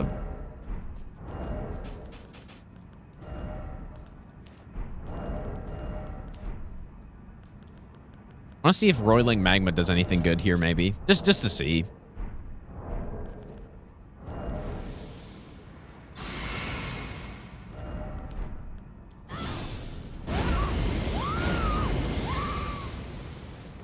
Yeah, maybe I should try Piercer, yeah.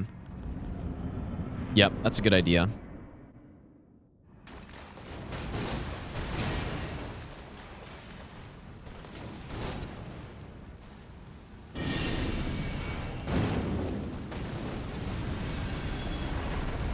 Probably you just go Night Comet instead of doing this, but... How did that miss?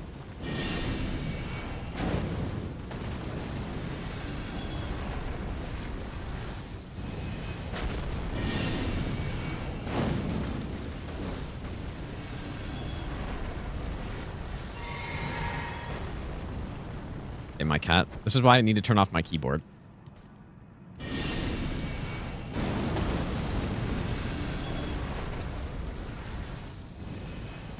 Yeah, interesting that it doesn't knock her down.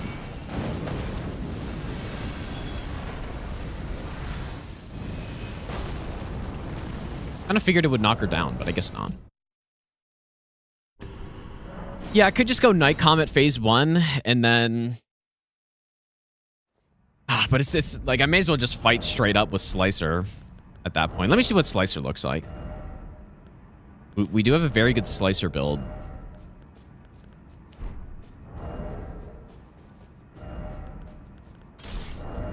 I've never tried Slicer. I assume it doesn't have the hit stun that you would want.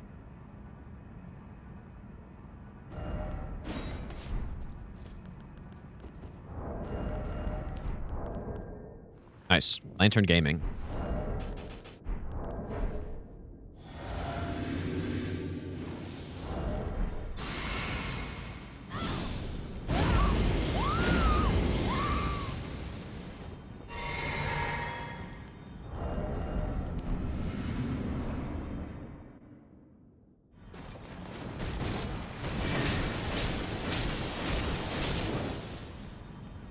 Whoa.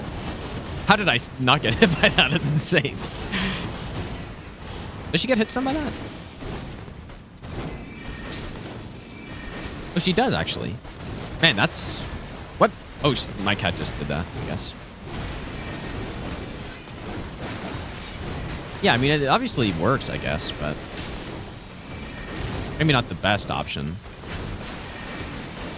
It's not bad. Yeah, I should try Piercer, though. Piercer barely know her.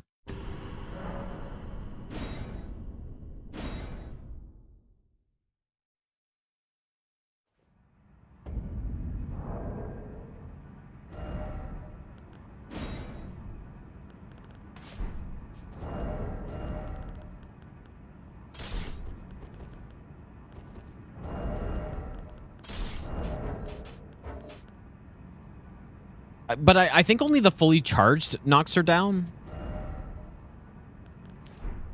Let's see anyways, I guess. Yeah,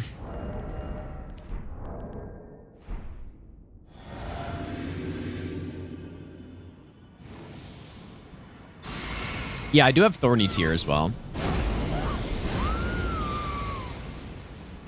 Yeah, Piercer could be it. If it's fast enough to... I may need more casting speed. That's so annoying, man. What the hell is going on with this shit boss, dude? It's so annoying when you're trying to do cool stuff like this, and then she's just like, nope. I simply don't get knocked down during this.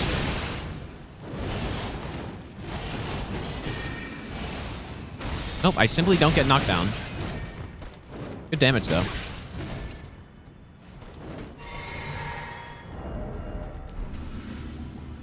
Such an annoying boss, dude, when you're trying to do stuff like this.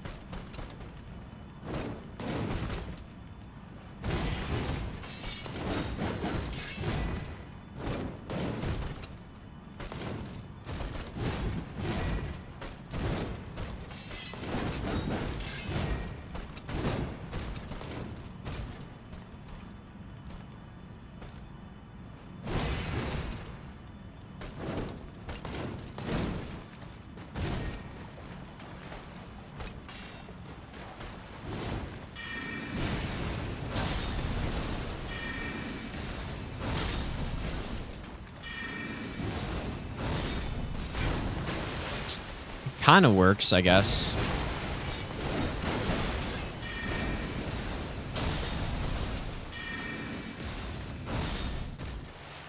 All right, see how early that hit right there?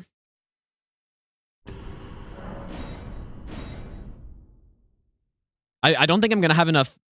Because you can't really delay at all in between.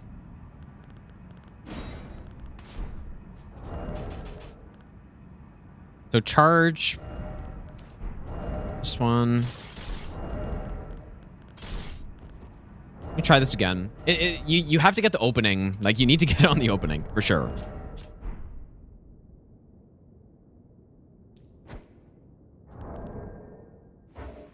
Do it right after Stun with Sovereignty. That's a good idea. But that's what I was saying. Yeah, like, we can probably just combine something to get her to get stunned. But, yeah, that's probably a good option. I did it way too early, I guess.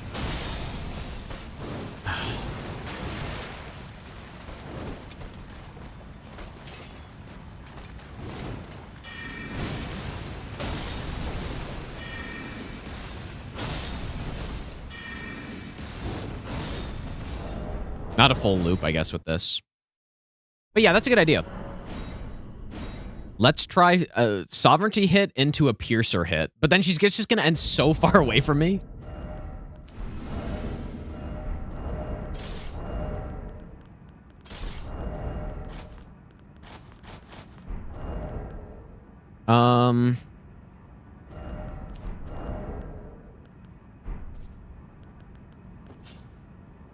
Okay. This would be cool if this works, though. I guess I'll try with Stone Barb.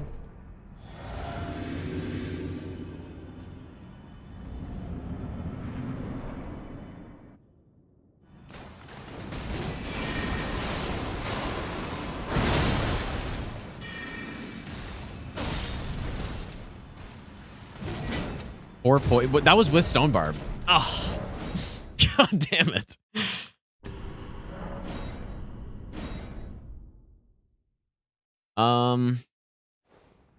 There has to be some, like, that's what I'm saying. We have too many options. There has to be some combo that works.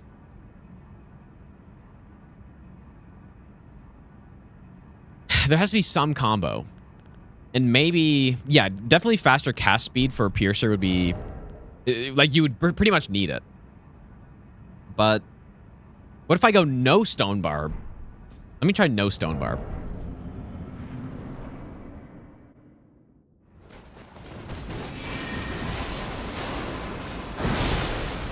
So 32 poise, 19.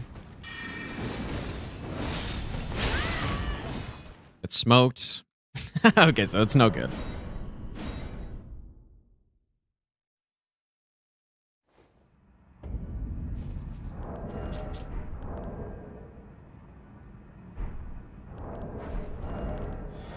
Okay, well, here's one thing I didn't try is delaying the follow-up on Sovereignty, but that seems kind of risky, but let's try it. Right, the idea is, look at how much poise that does, bro. Like, if only she wasn't a garbage boss that got Hyper Armor during Waterfowl, like, I would just be able to throw a knife, because she's at, like, negative 30 poise during that. So I'd just be able to throw a knife and then be over. But I can't, because that's not how this dumb game works. How do you feel about Sens vs. Canes? I don't know. Not great, but I mean, that's what happens when you're... Fuck. The final wildcard spot is you get a good team.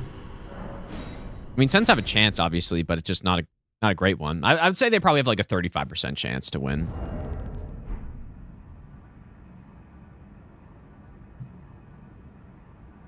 The one hope they have is that Kane's goaltending is questionable. Now, the Sens is worse. Like, at least it has been over the season, but it's been, like, Ullmark's been good lately. So if Ullmark actually plays as well as he can, which is Vezina caliber, obviously, then It's hard to imagine Sen's losing in that case, but that's just like the big if, I guess, right? Because the best you're going to get out of the Canes goalies, I mean, it's not going to be as good as the best you can get out of Allmark, so that's what I think it probably comes down to. There has to be a way. Yeah, Sens are playing the Canes. Yep. Sens got the second wildcard spot. I just don't think I can delay that enough.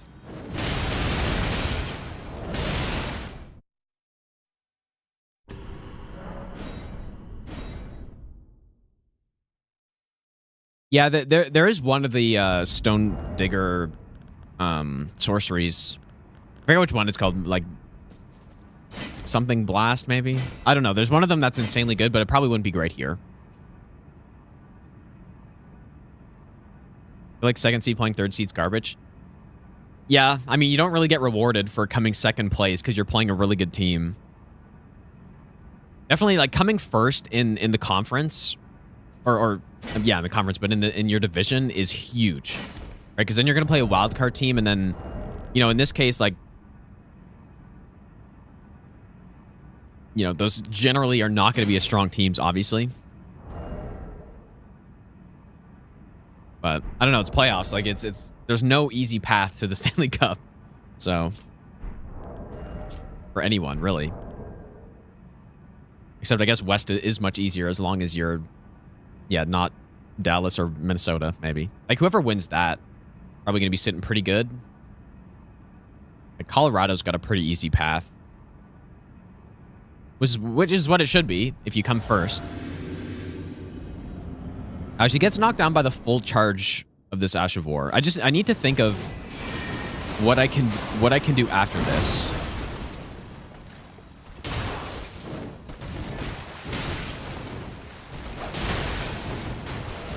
And I don't know. And I can't think of it. I'm going to have to, I don't know. I'm going to have to think of something because I'm just doing the same thing over and over again. Why the only spells? I'm literally using an Ash of War here. We're not doing only spells. What about an Ice Spear shot? Or something. Or a... Okay, here's an idea. What about an Ice Crag? That's a high poise damage spell. I forget how much it does. Maybe like... Is it 20? Or is it lower than that? Maybe 15. There's no way Rocksling's going to be fast enough, I don't think.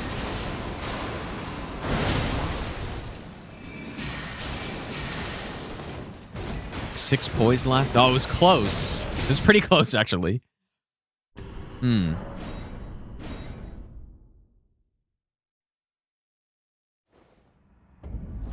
I don't think the Flyers are definitely going to... Are definitely losing to the Penguins, dude. I really... I feel like those two teams are maybe the weakest teams in the East, but they're playing against each other, so... I mean, by points, they literally are the two weakest teams in the East that have made it. In Pittsburgh... Questionable goaltending in Philadelphia... I mean, who knows? I think that series could really go either way, probably.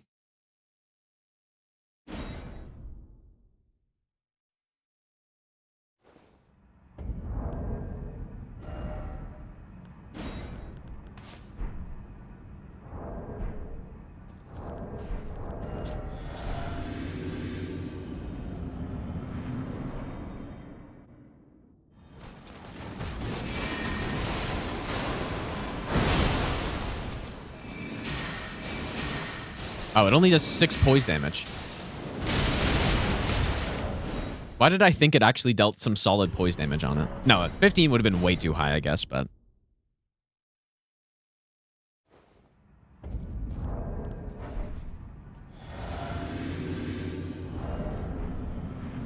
Let's go on Spencer.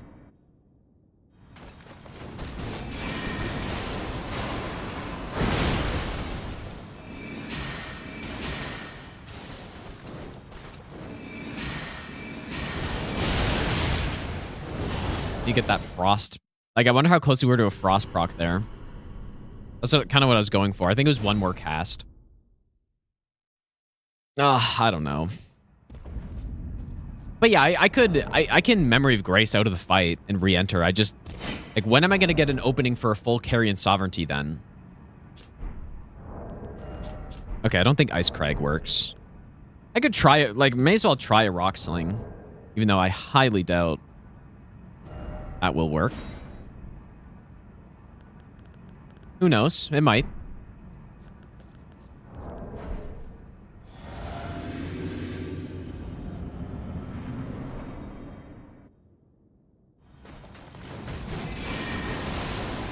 It just, I certainly need better casting speed.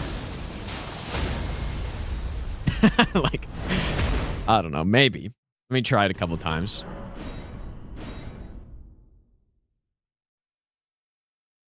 But, okay, yeah. Let me try that a few times.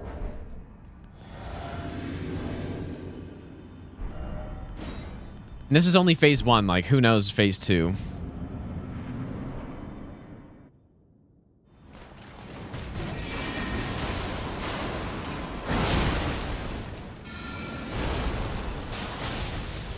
Fucking Rock Sling, dude.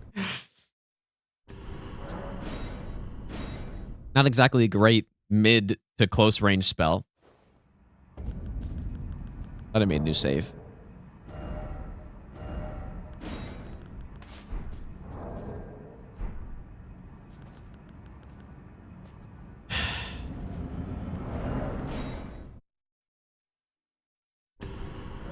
Oh, I've done many scripted Millennias, but not with an int build.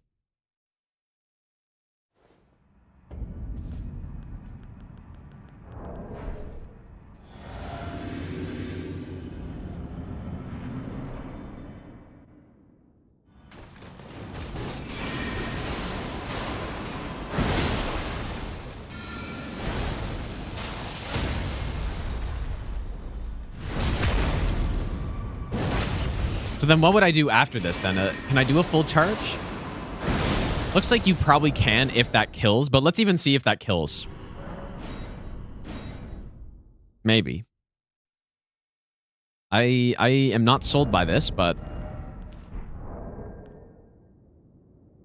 not sold on this quite yet. So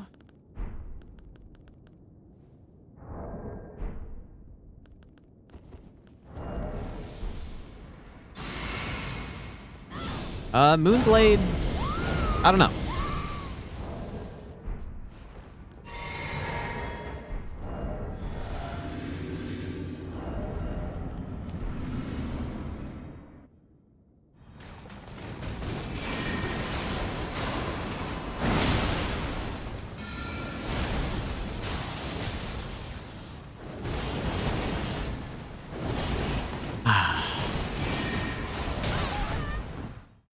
I don't know, man. I don't know. Anyways, I'm probably gonna end for today, guys. I guess I will have to figure this out at some point later. There's gonna be a way to do it. I haven't tested sorcery stuff on Millennia yet, really.